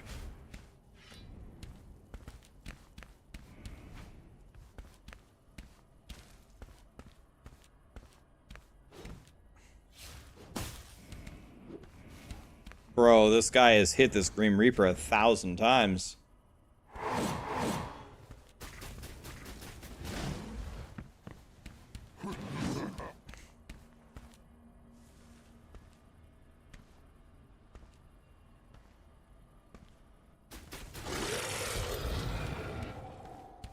Yo! He killed the Grim Reaper.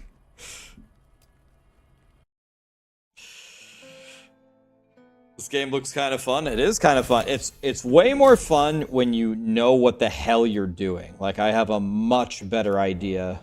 I guess you could say that about any game.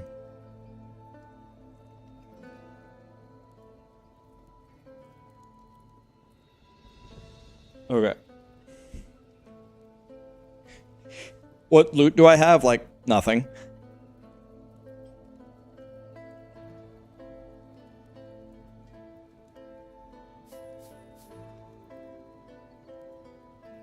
Okay, let's just vendor everything.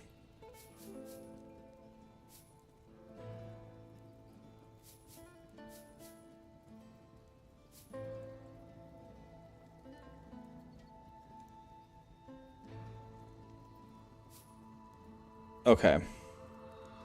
So I'm pretty good on Healy Bobs. The Pyromancer's Staff.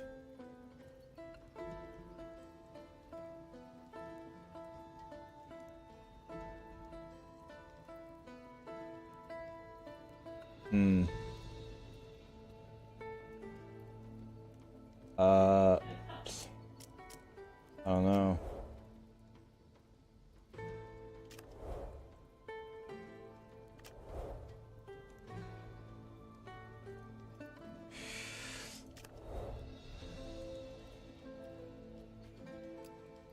I guess there's no point in saving these, right? There's no point to save anything.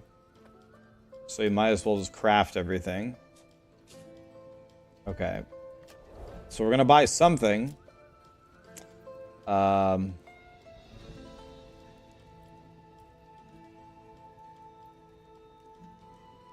God, my guy is such a piece of shit.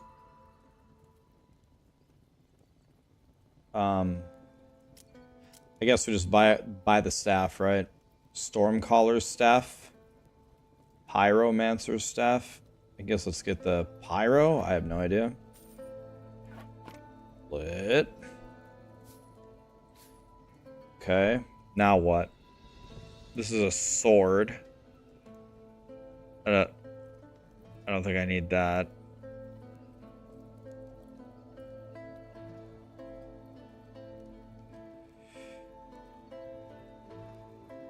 Am I ever gonna play D2R? No current plans to play D2R, but I do have over 10,000 hours in that game.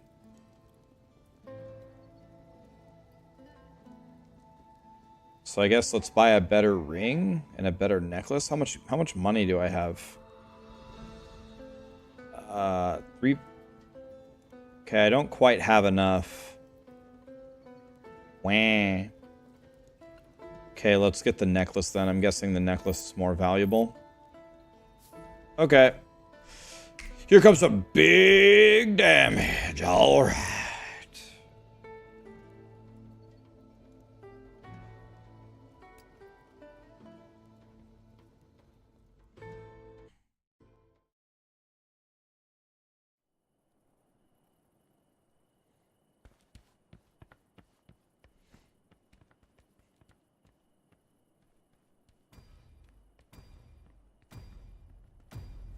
This is the strongest character I've ever had, so it pretty much guarantees I'm gonna die.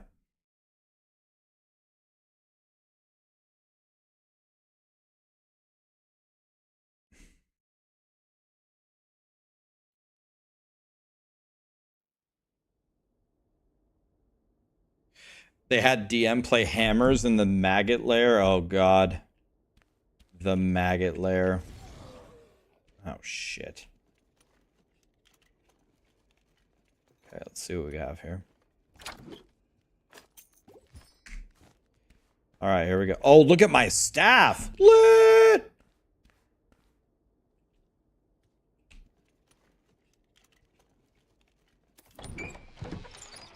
Okay. Alright.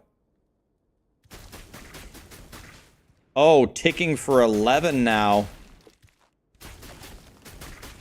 Huge upgrade!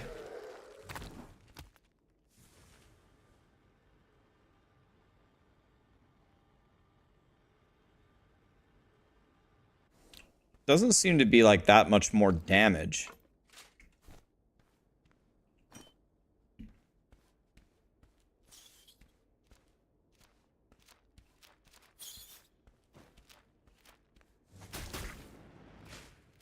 Oh god, movie fast boy.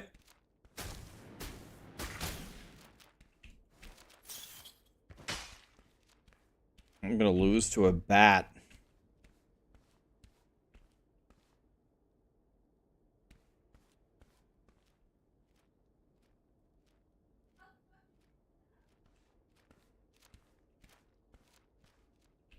I know there's a bat in here.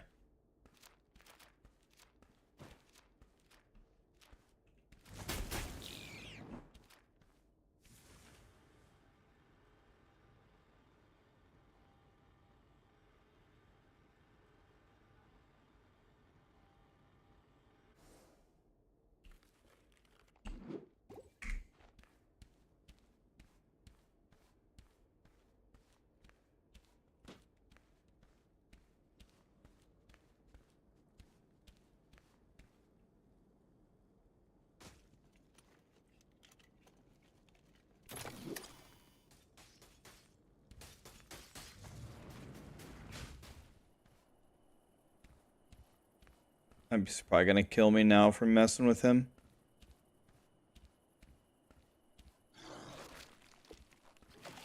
Wah.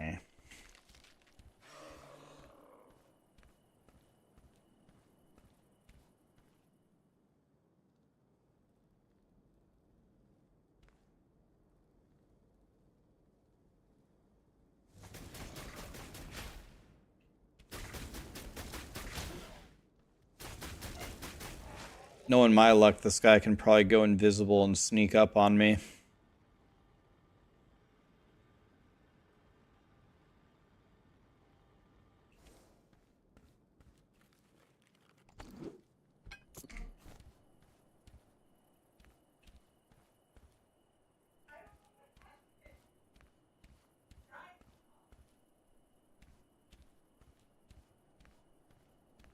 Okay.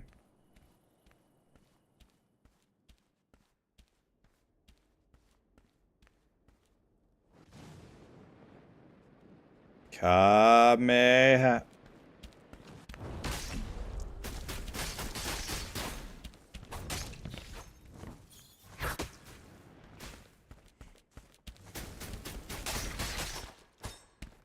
I thought I did pretty good, actually. For him ambushing me, I hit him for 1 trillion damage.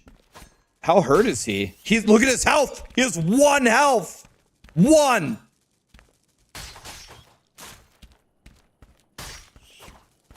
Bro, I almost killed him and he ambushed me.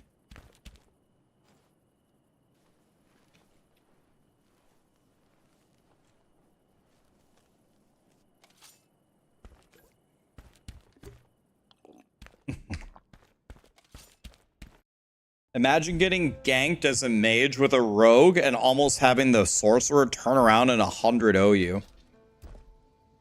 I don't even think I was full health either.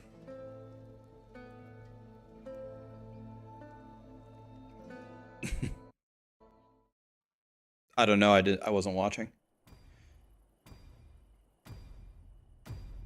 Yeah, the game is free. The link should be posted up above if you want to grab it. It's fun. It's like a PvPvE game. It's very rough when you first start.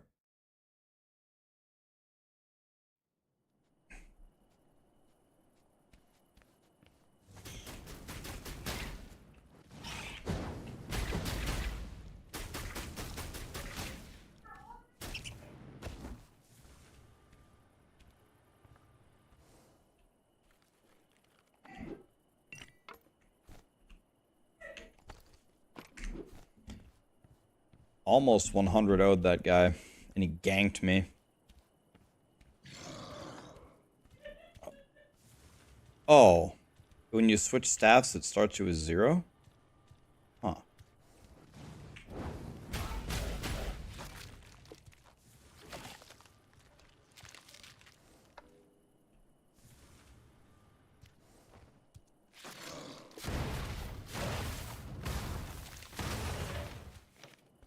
Okay, that was interesting.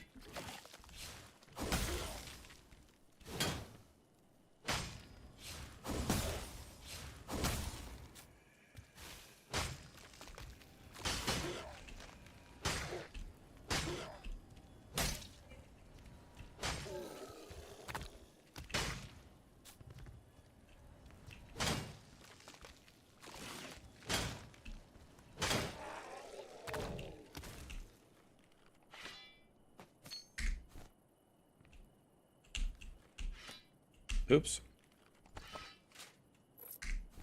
So I would much rather have my fireball staff, I think.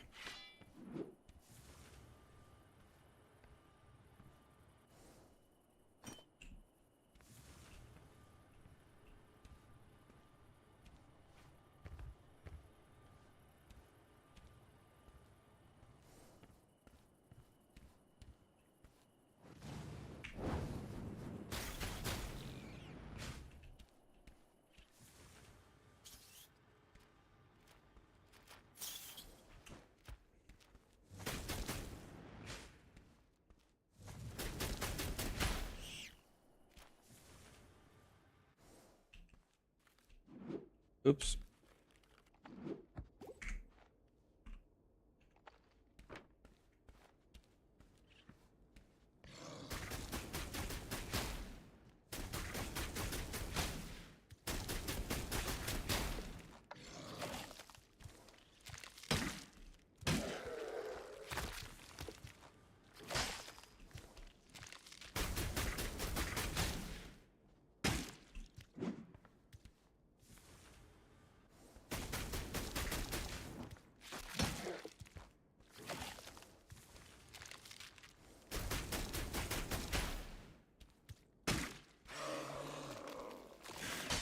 Wait, you're still... I thought you were dying.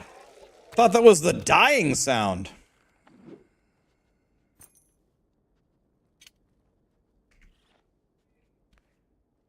What is this? What is the 3 thing that I have? Ferocity.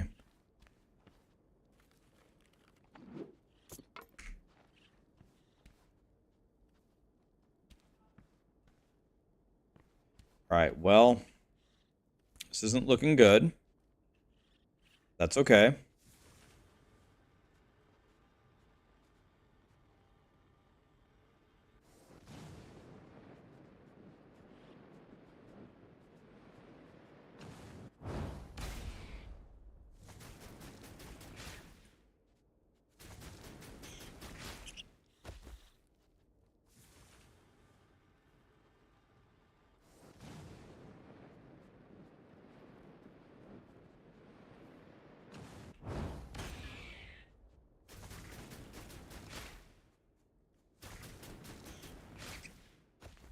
Okay.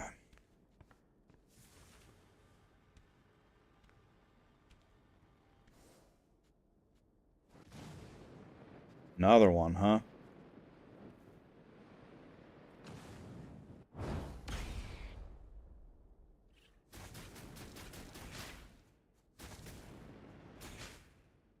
Nice moves, nice moves. I respect it. Alright. Can I have anything that heals me? No. Can I have anything that heals me? No. Can I have anything that heals me? No. Can I have anything that heals me?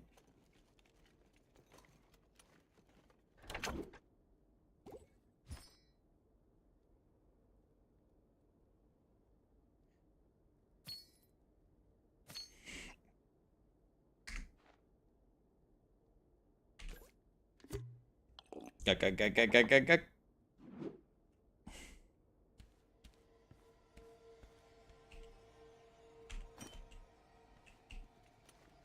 I don't know what this does. Pray. What does that do?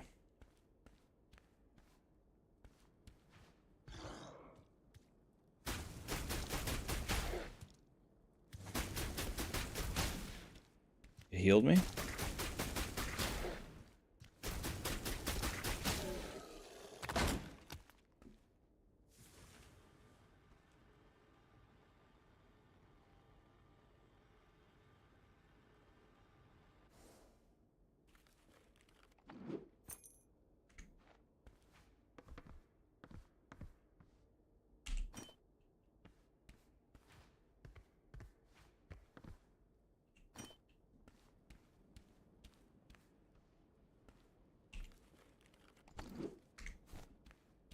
Hmm.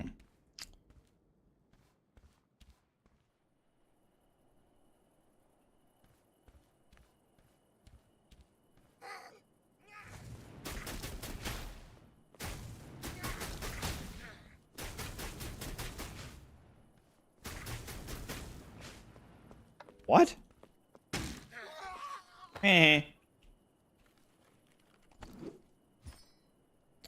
Definitely want the horse.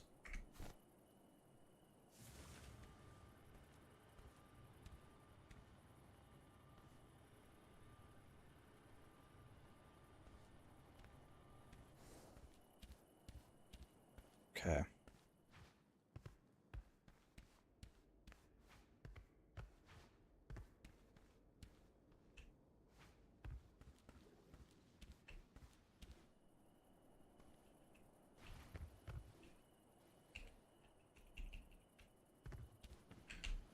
Okay, against my better judgment, we're gonna open this door.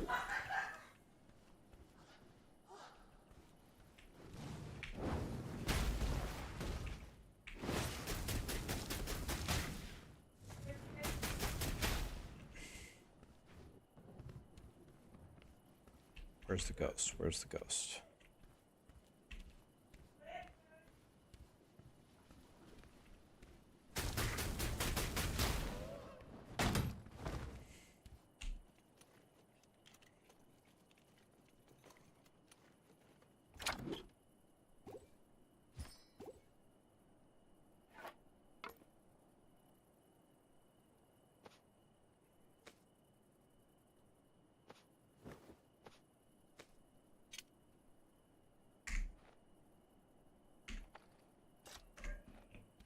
Okay.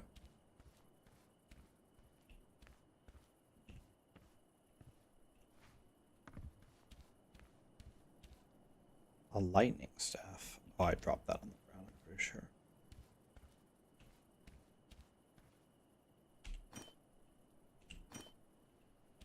Okay.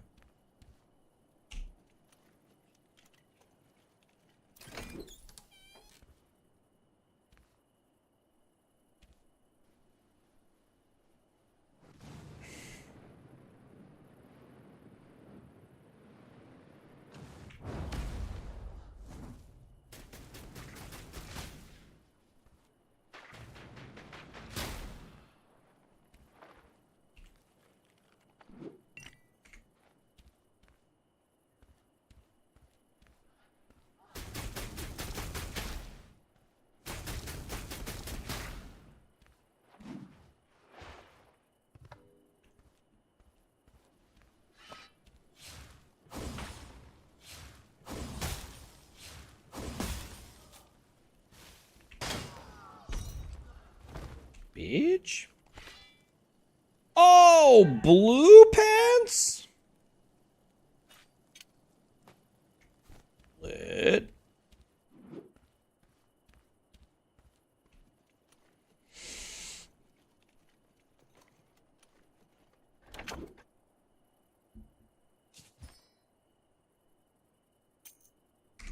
Okay.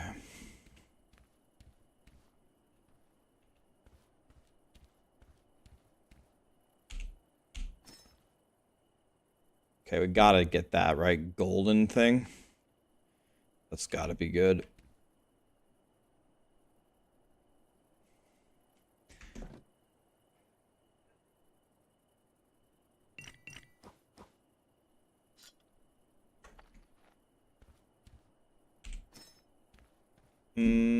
Golden goblet.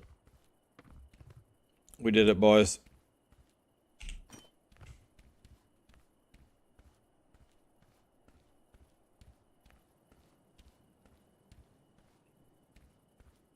Okay.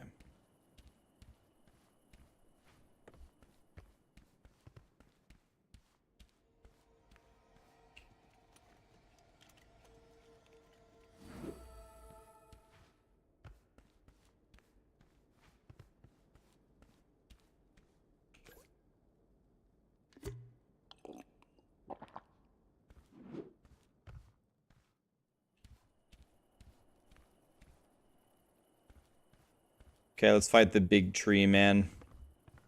Against my better judgment. Probably gonna die here, whatever.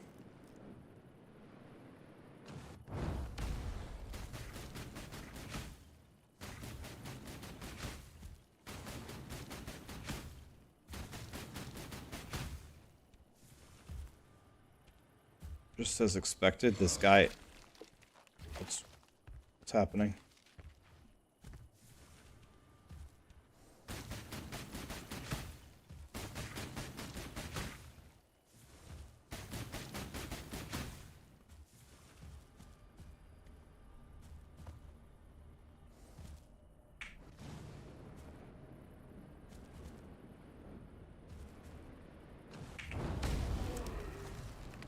Oh!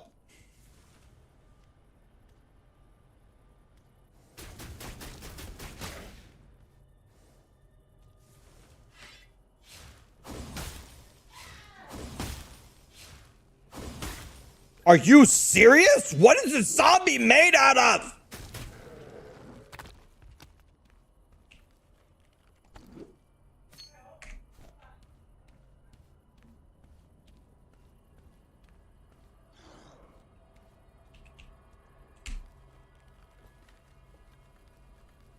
No! Go away, zombie. No, no, no. No, no, no, no, no. Oh, if you move it. No, I'm gonna lose.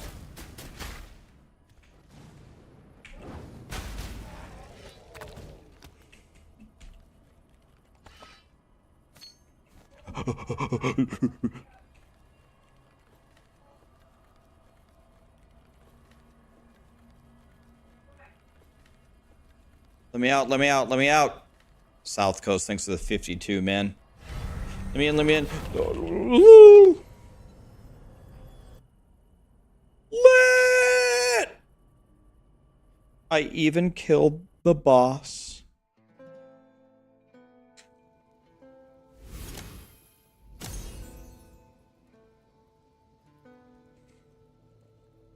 Wow.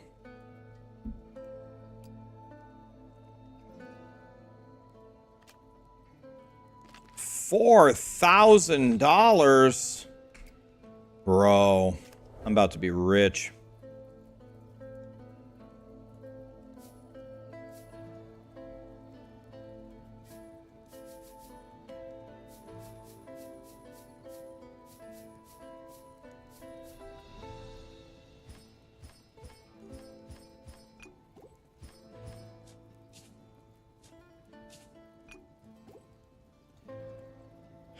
All right, we have, how much monies do we have?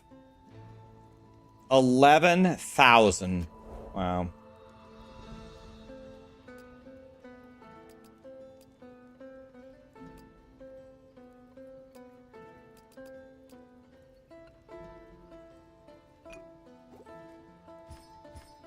Okay. What do you got for me? Damn, your stuff sucks. Wait, I can't even... Dude, I can't even buy what I bought last time? Garbage!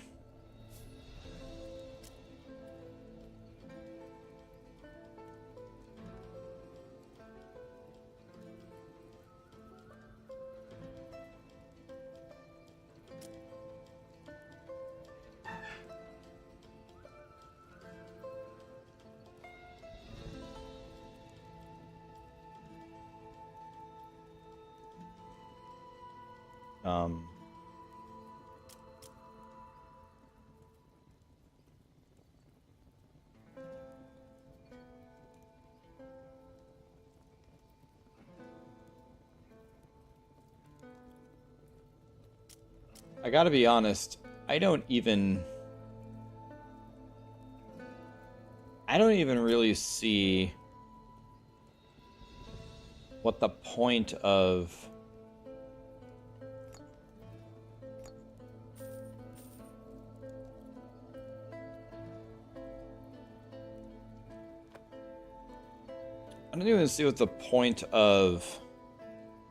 upgrading your stuff is. It seems extremely minor.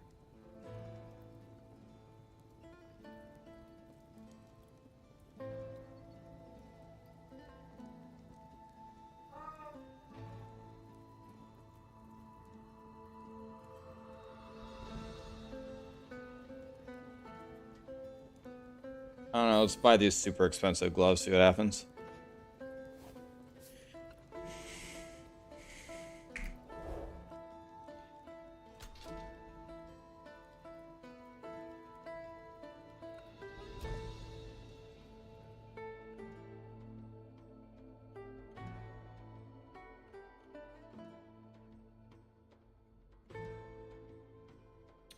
Yeah, it seems like you only get new skills based upon the weapon that you're using, so I'm gonna have different skills this time because I don't have my fire staff.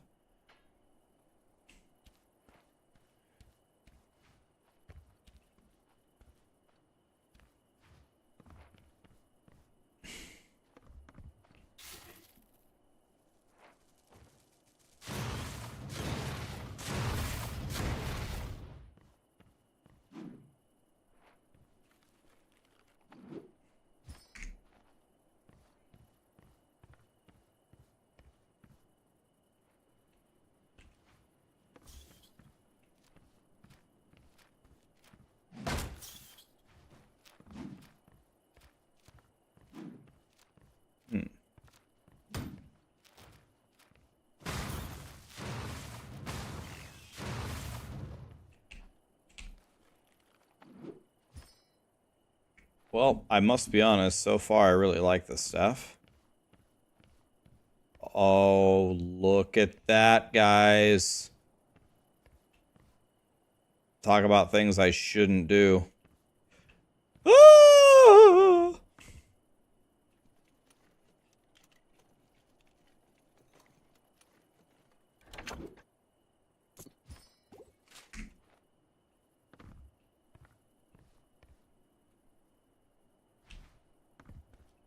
Okay. Oh, the Grim Reaper. Dude. Should I be a piece of shit? Should I just wait for someone to fight the Grim Reaper and then lightning storm them from the roof?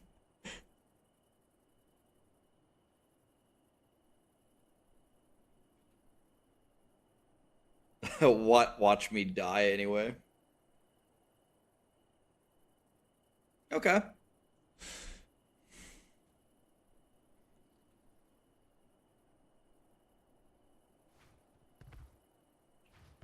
Certainly not going to make any friends doing this, but...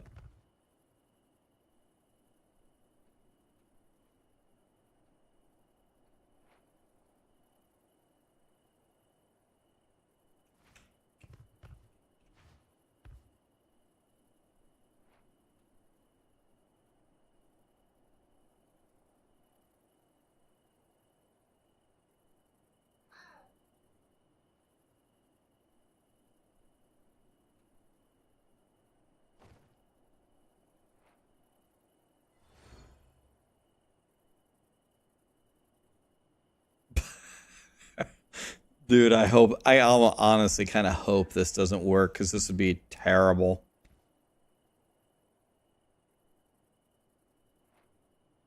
I guess they could even be higher than I am. People are killing each other, but I don't see anybody, man.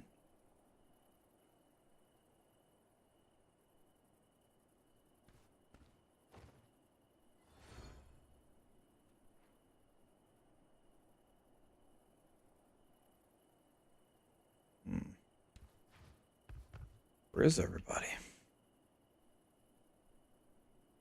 I see a zombie. I see the Grim Reaper. Oh, shit. It's okay. We're going to be patient. Okay. We're going to be patient. Is there a map? We have this.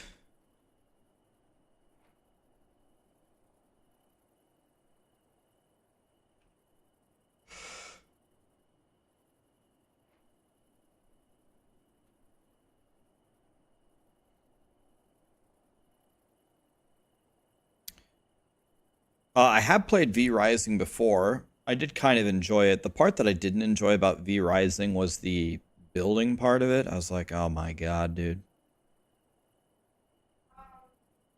Come on, dude. Someone go for the Grim Reaper, please.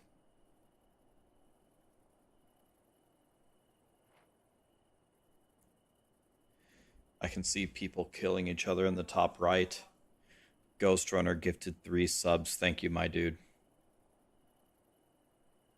Okay, so there's 10 minutes left in the fight. Okay.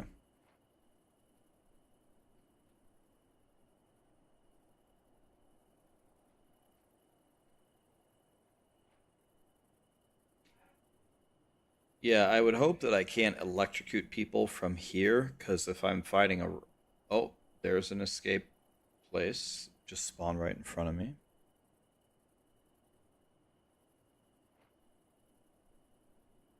Let's watch the map and see if we can see...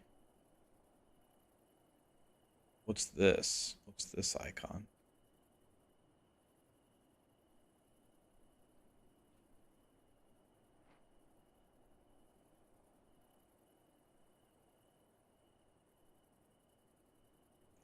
Let's see if we can notice the pings when people are leaving. Dude, I could let the guy kill the Grim Reaper, loot it, try to leave, and then I electrocute him when he's trying to leave. Imagine.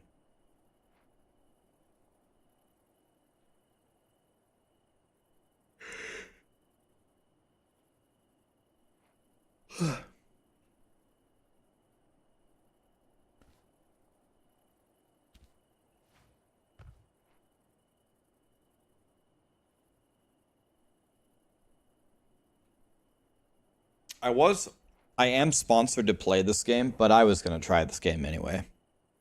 That's usually why I accept sponsorships, like usually stuff that I'm already going to do.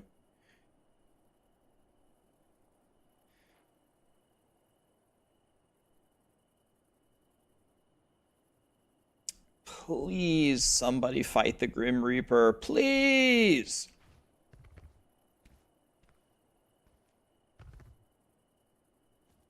Let's go slightly lower here. Oh, shit. Oh, shit. Well, nice knowing you, boys.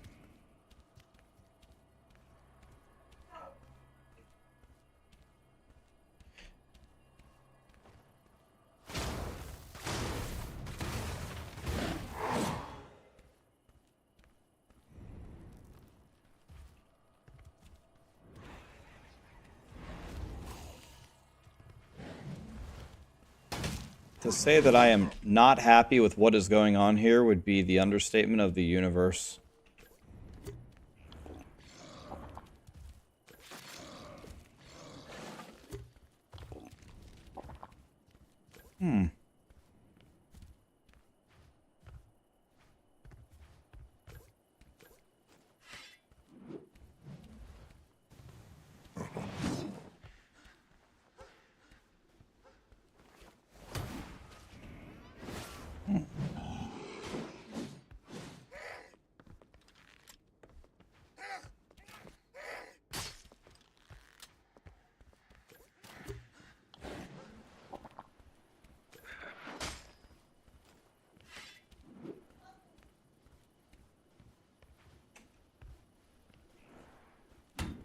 Not good.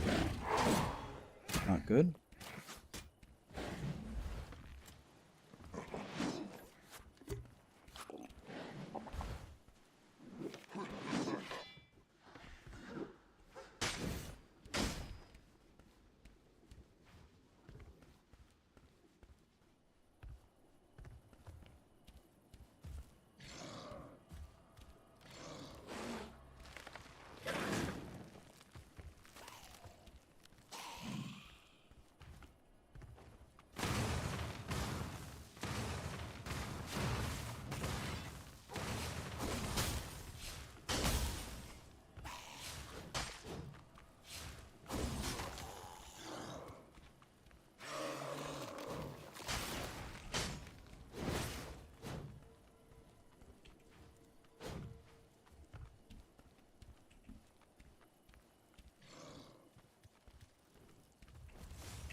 Well.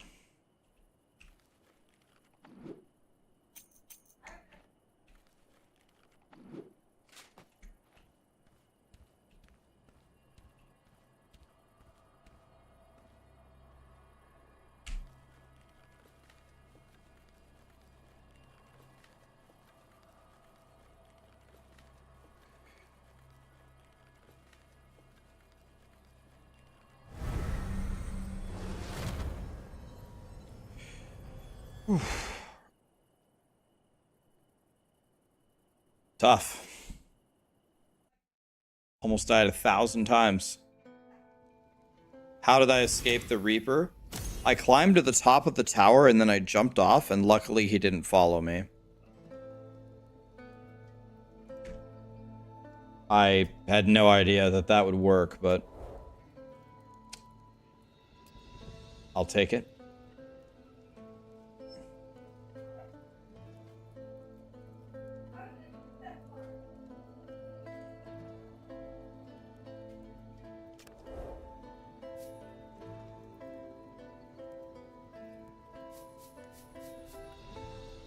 I didn't make like any money that round though, but at least I got to keep my stuff. I wanted so badly to electrocute somebody, but it didn't work. Let's try one more.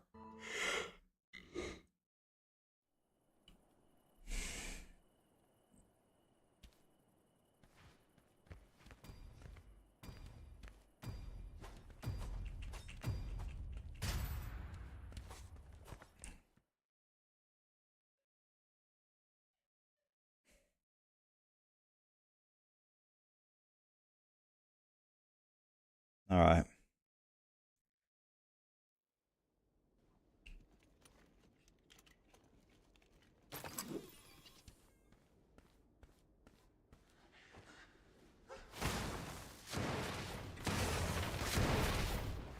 Wait, what?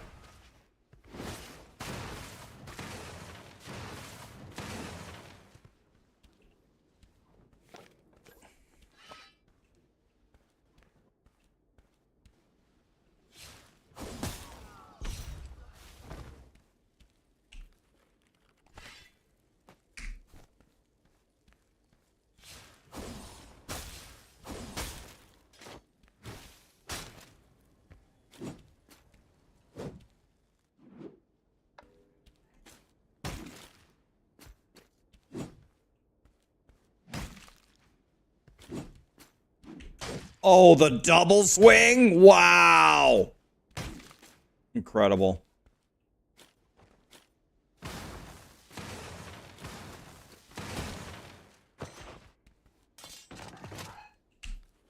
Did you guys see that? That was incredible by that guy. He swang and then he swang again. It's incredible. Yeah, we should have. We should have tried something different.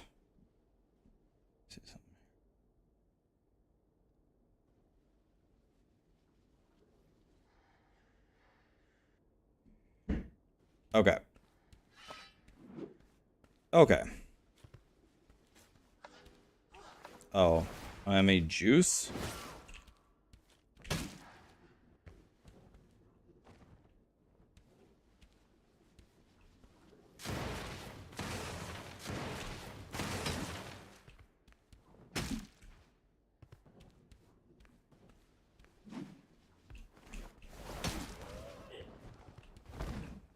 It's hard to melee a ghost, man. All right.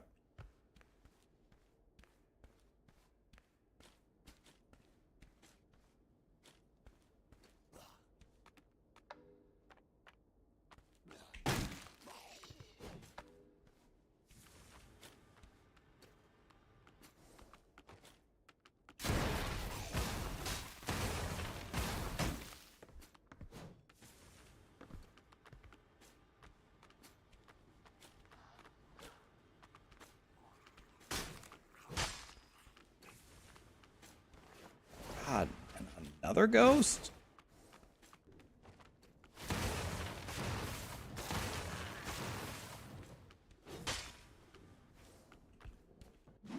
Golden Boy's coming after me too?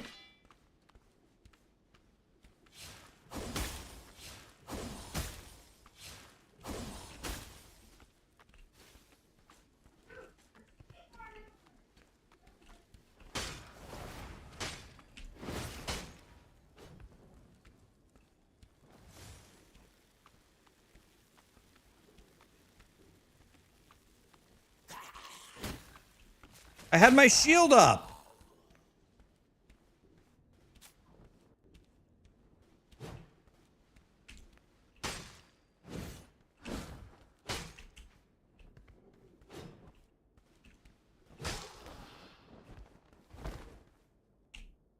Got him. Oh, green ring? Lit.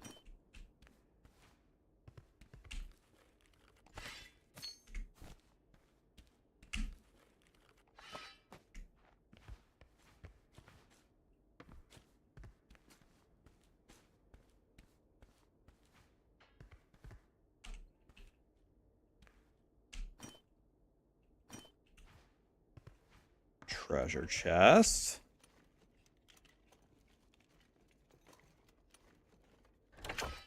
Okay. Can't wear it, not gonna pick it up. Doesn't sell for anything either.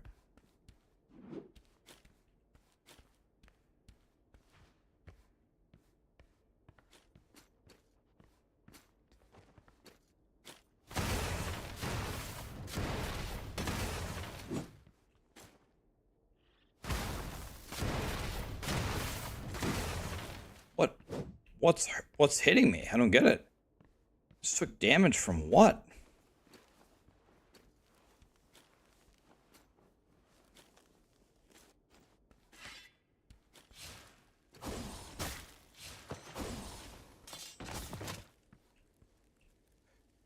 Oh, I can hurt myself? Dude, I can hurt myself? What?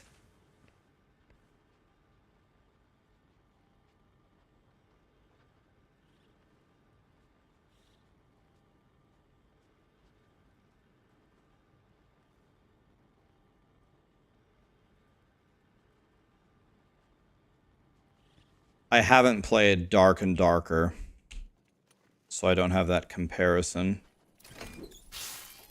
Oh my.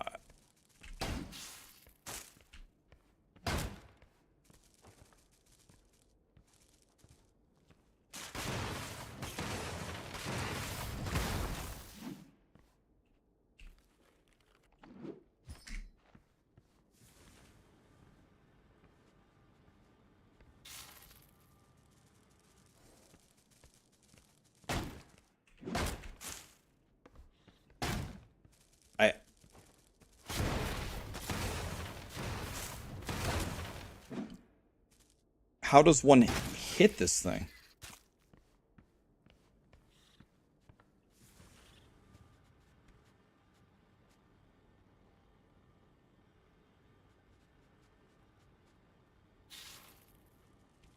Oh, dude.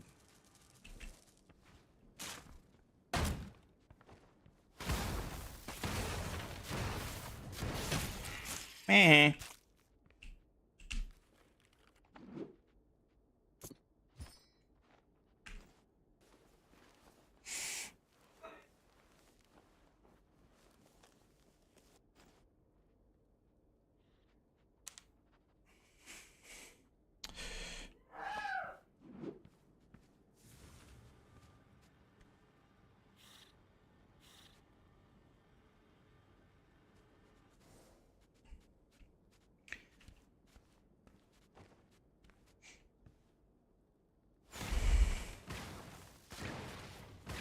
Meh. You got hit by all four.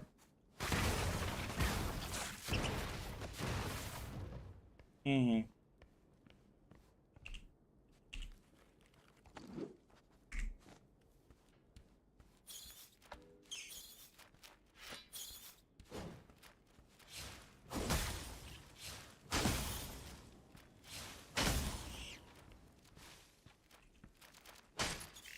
Eh.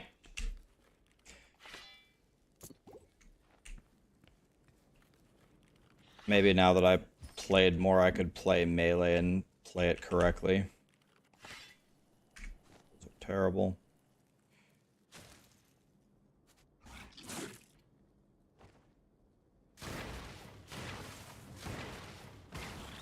Damn, I'm talented.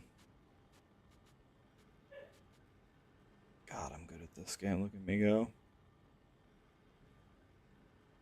Sayonara, Mr. Rat.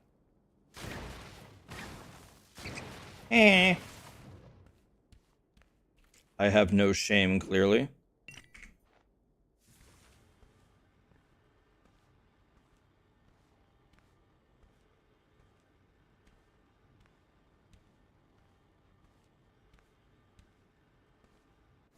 What is this?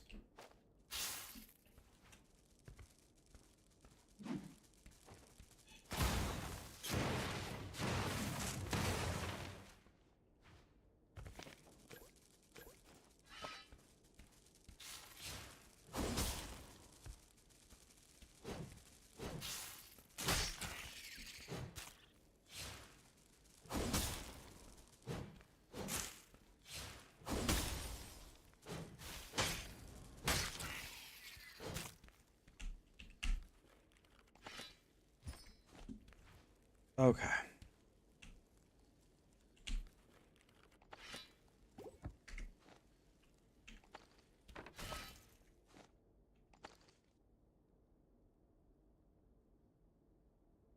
Oh, okay. They can't detect you when you're porting out. Okay.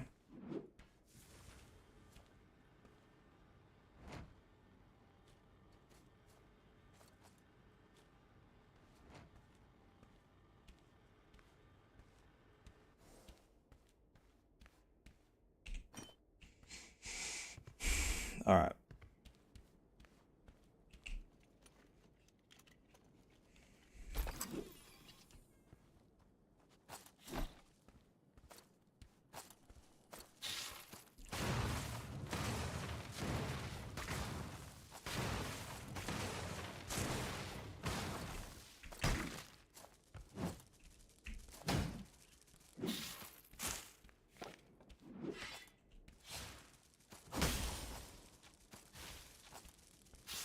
Are you still alive?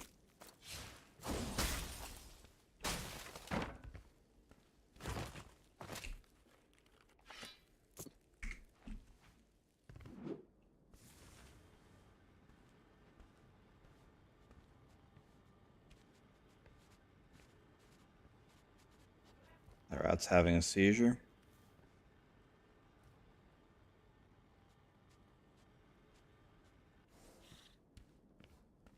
Let's try going this way for fun.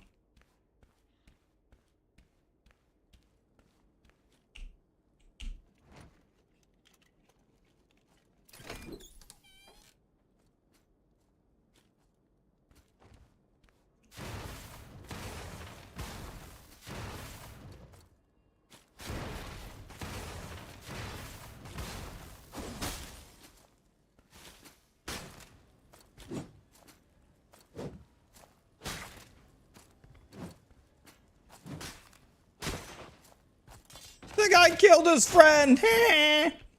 God, you suck.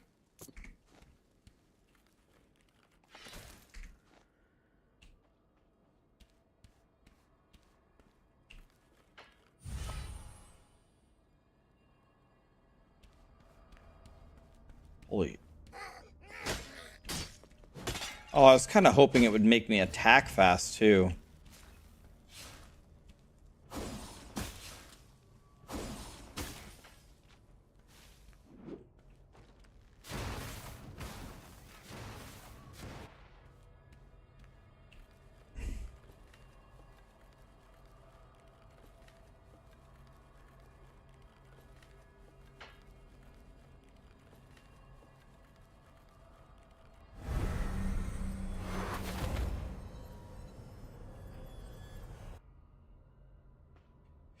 Yeah, that's also what I've experienced. It doesn't seem like there's that much PvP.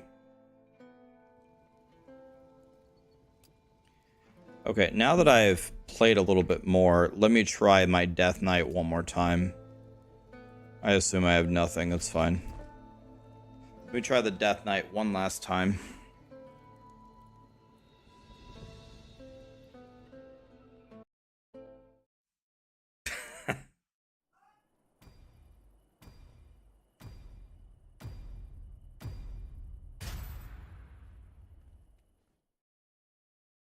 I think the lobbies are full.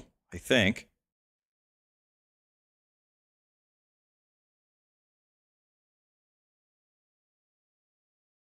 A rogue killed you and then died to your AoE.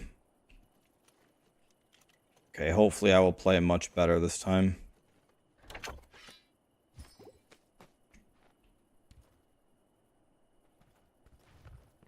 Okay. I can't see very well. Okay.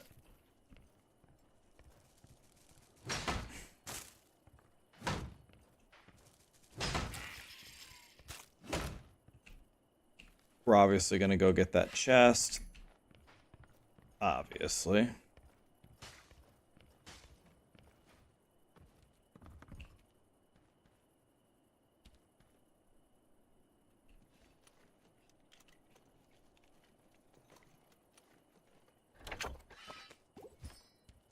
Can't wear a single thing that I just found. Love that.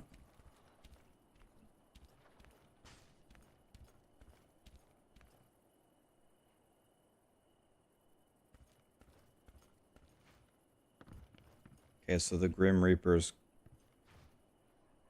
Is the Grim Reaper chasing somebody?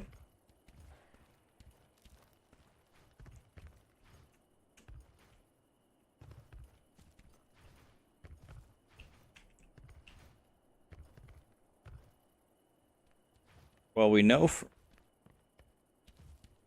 Okay. Should we go surprise this guy?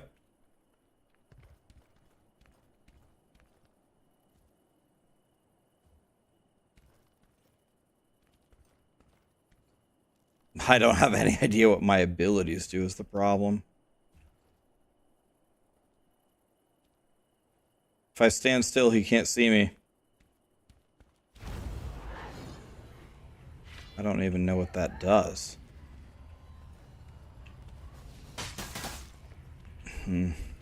Okay.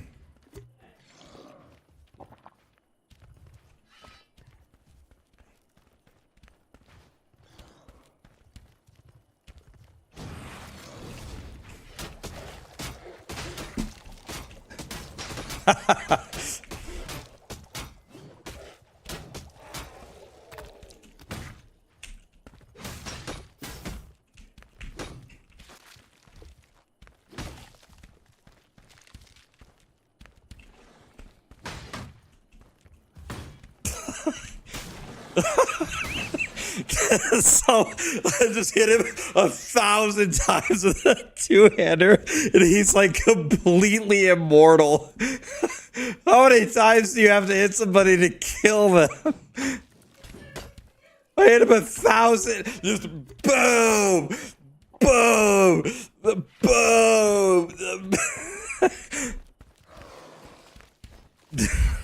My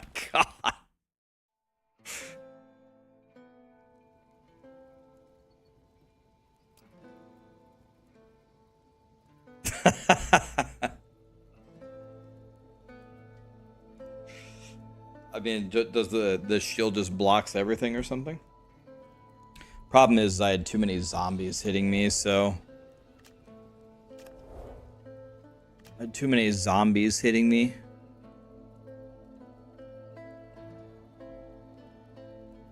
Wait, do you get to keep your gold?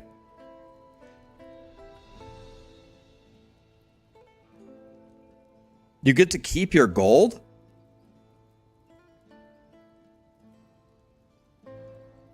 Excuse me. Have I played Dark and Darker? I haven't.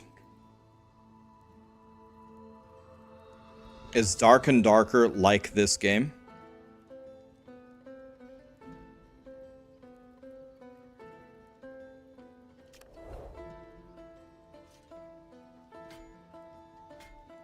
It's very similar, but you think this one is better?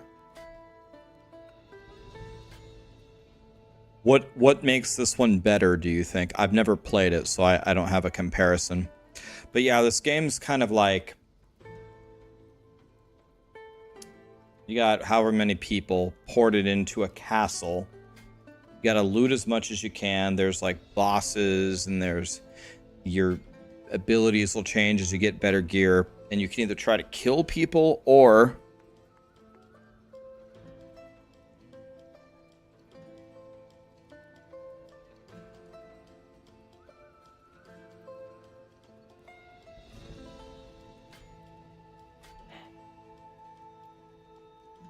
This has better graphics and speed.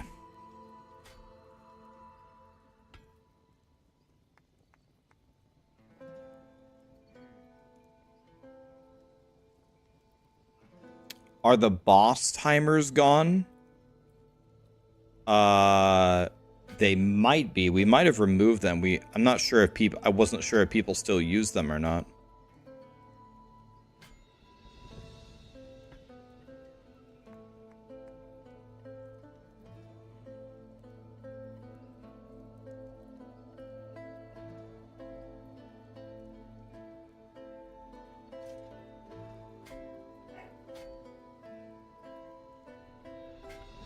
Yeah, it's all about...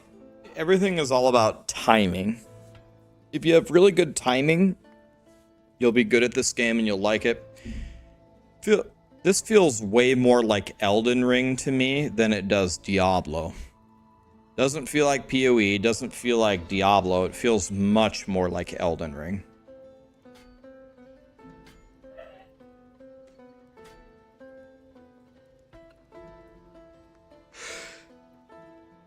Yeah, I like the music a lot. I think they did a great job with the ambient stuff.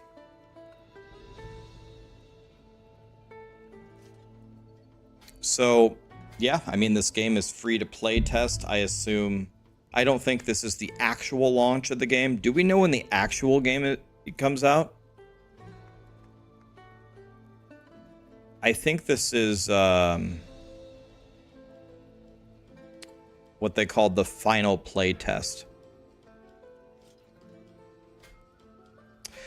I've thought about playing WoW, but I've avoided it up to this point just to not get sucked into it again, you know?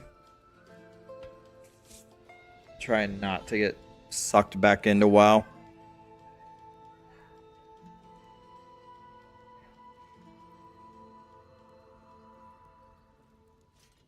Anyway, this was a cool game. I can see why a lot of people like it. It's pretty fun. The only thing that I would say, the only piece of feedback I would have in my limited experience, which could be completely wrong, is I don't feel like the gear changed much. I didn't feel much stronger when I got new gear, but I could be completely wrong. I could be totally wrong on that, but that's the way that it felt to me. Gastric exorcism, thanks for the 9 months, man. When you get blue and purple gear, you really feel the difference, yeah.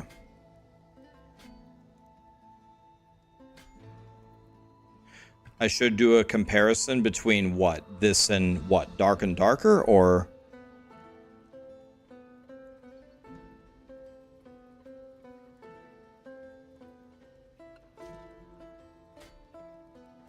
Yeah, I might have to try it at some point. It's only for the Chipotle fund. Hell yeah.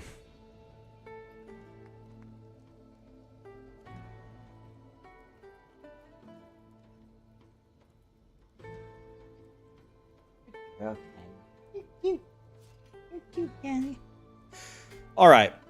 Well, anyway, that was the game. If you guys want to check it out, the link for Steam is pinned at the top. It's free to try. It's fun. It's a good game. I enjoyed it.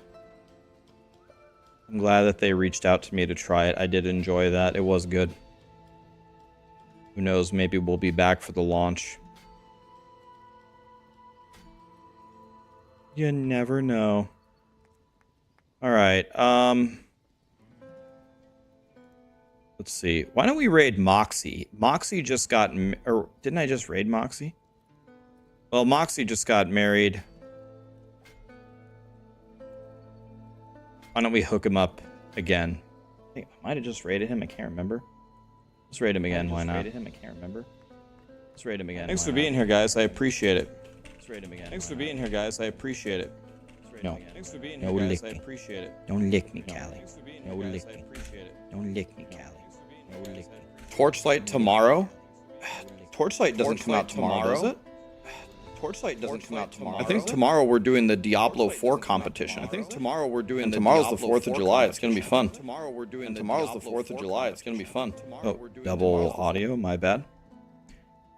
Have a great night, guys. Thank you so much for being here. Appreciate you. Yeah, sorry about the echo. My bad. Have a great night, guys. Thank you for being here. See you tomorrow. Cool game. DungeonBorne. Maybe we'll check it out on the launch. Later, guys.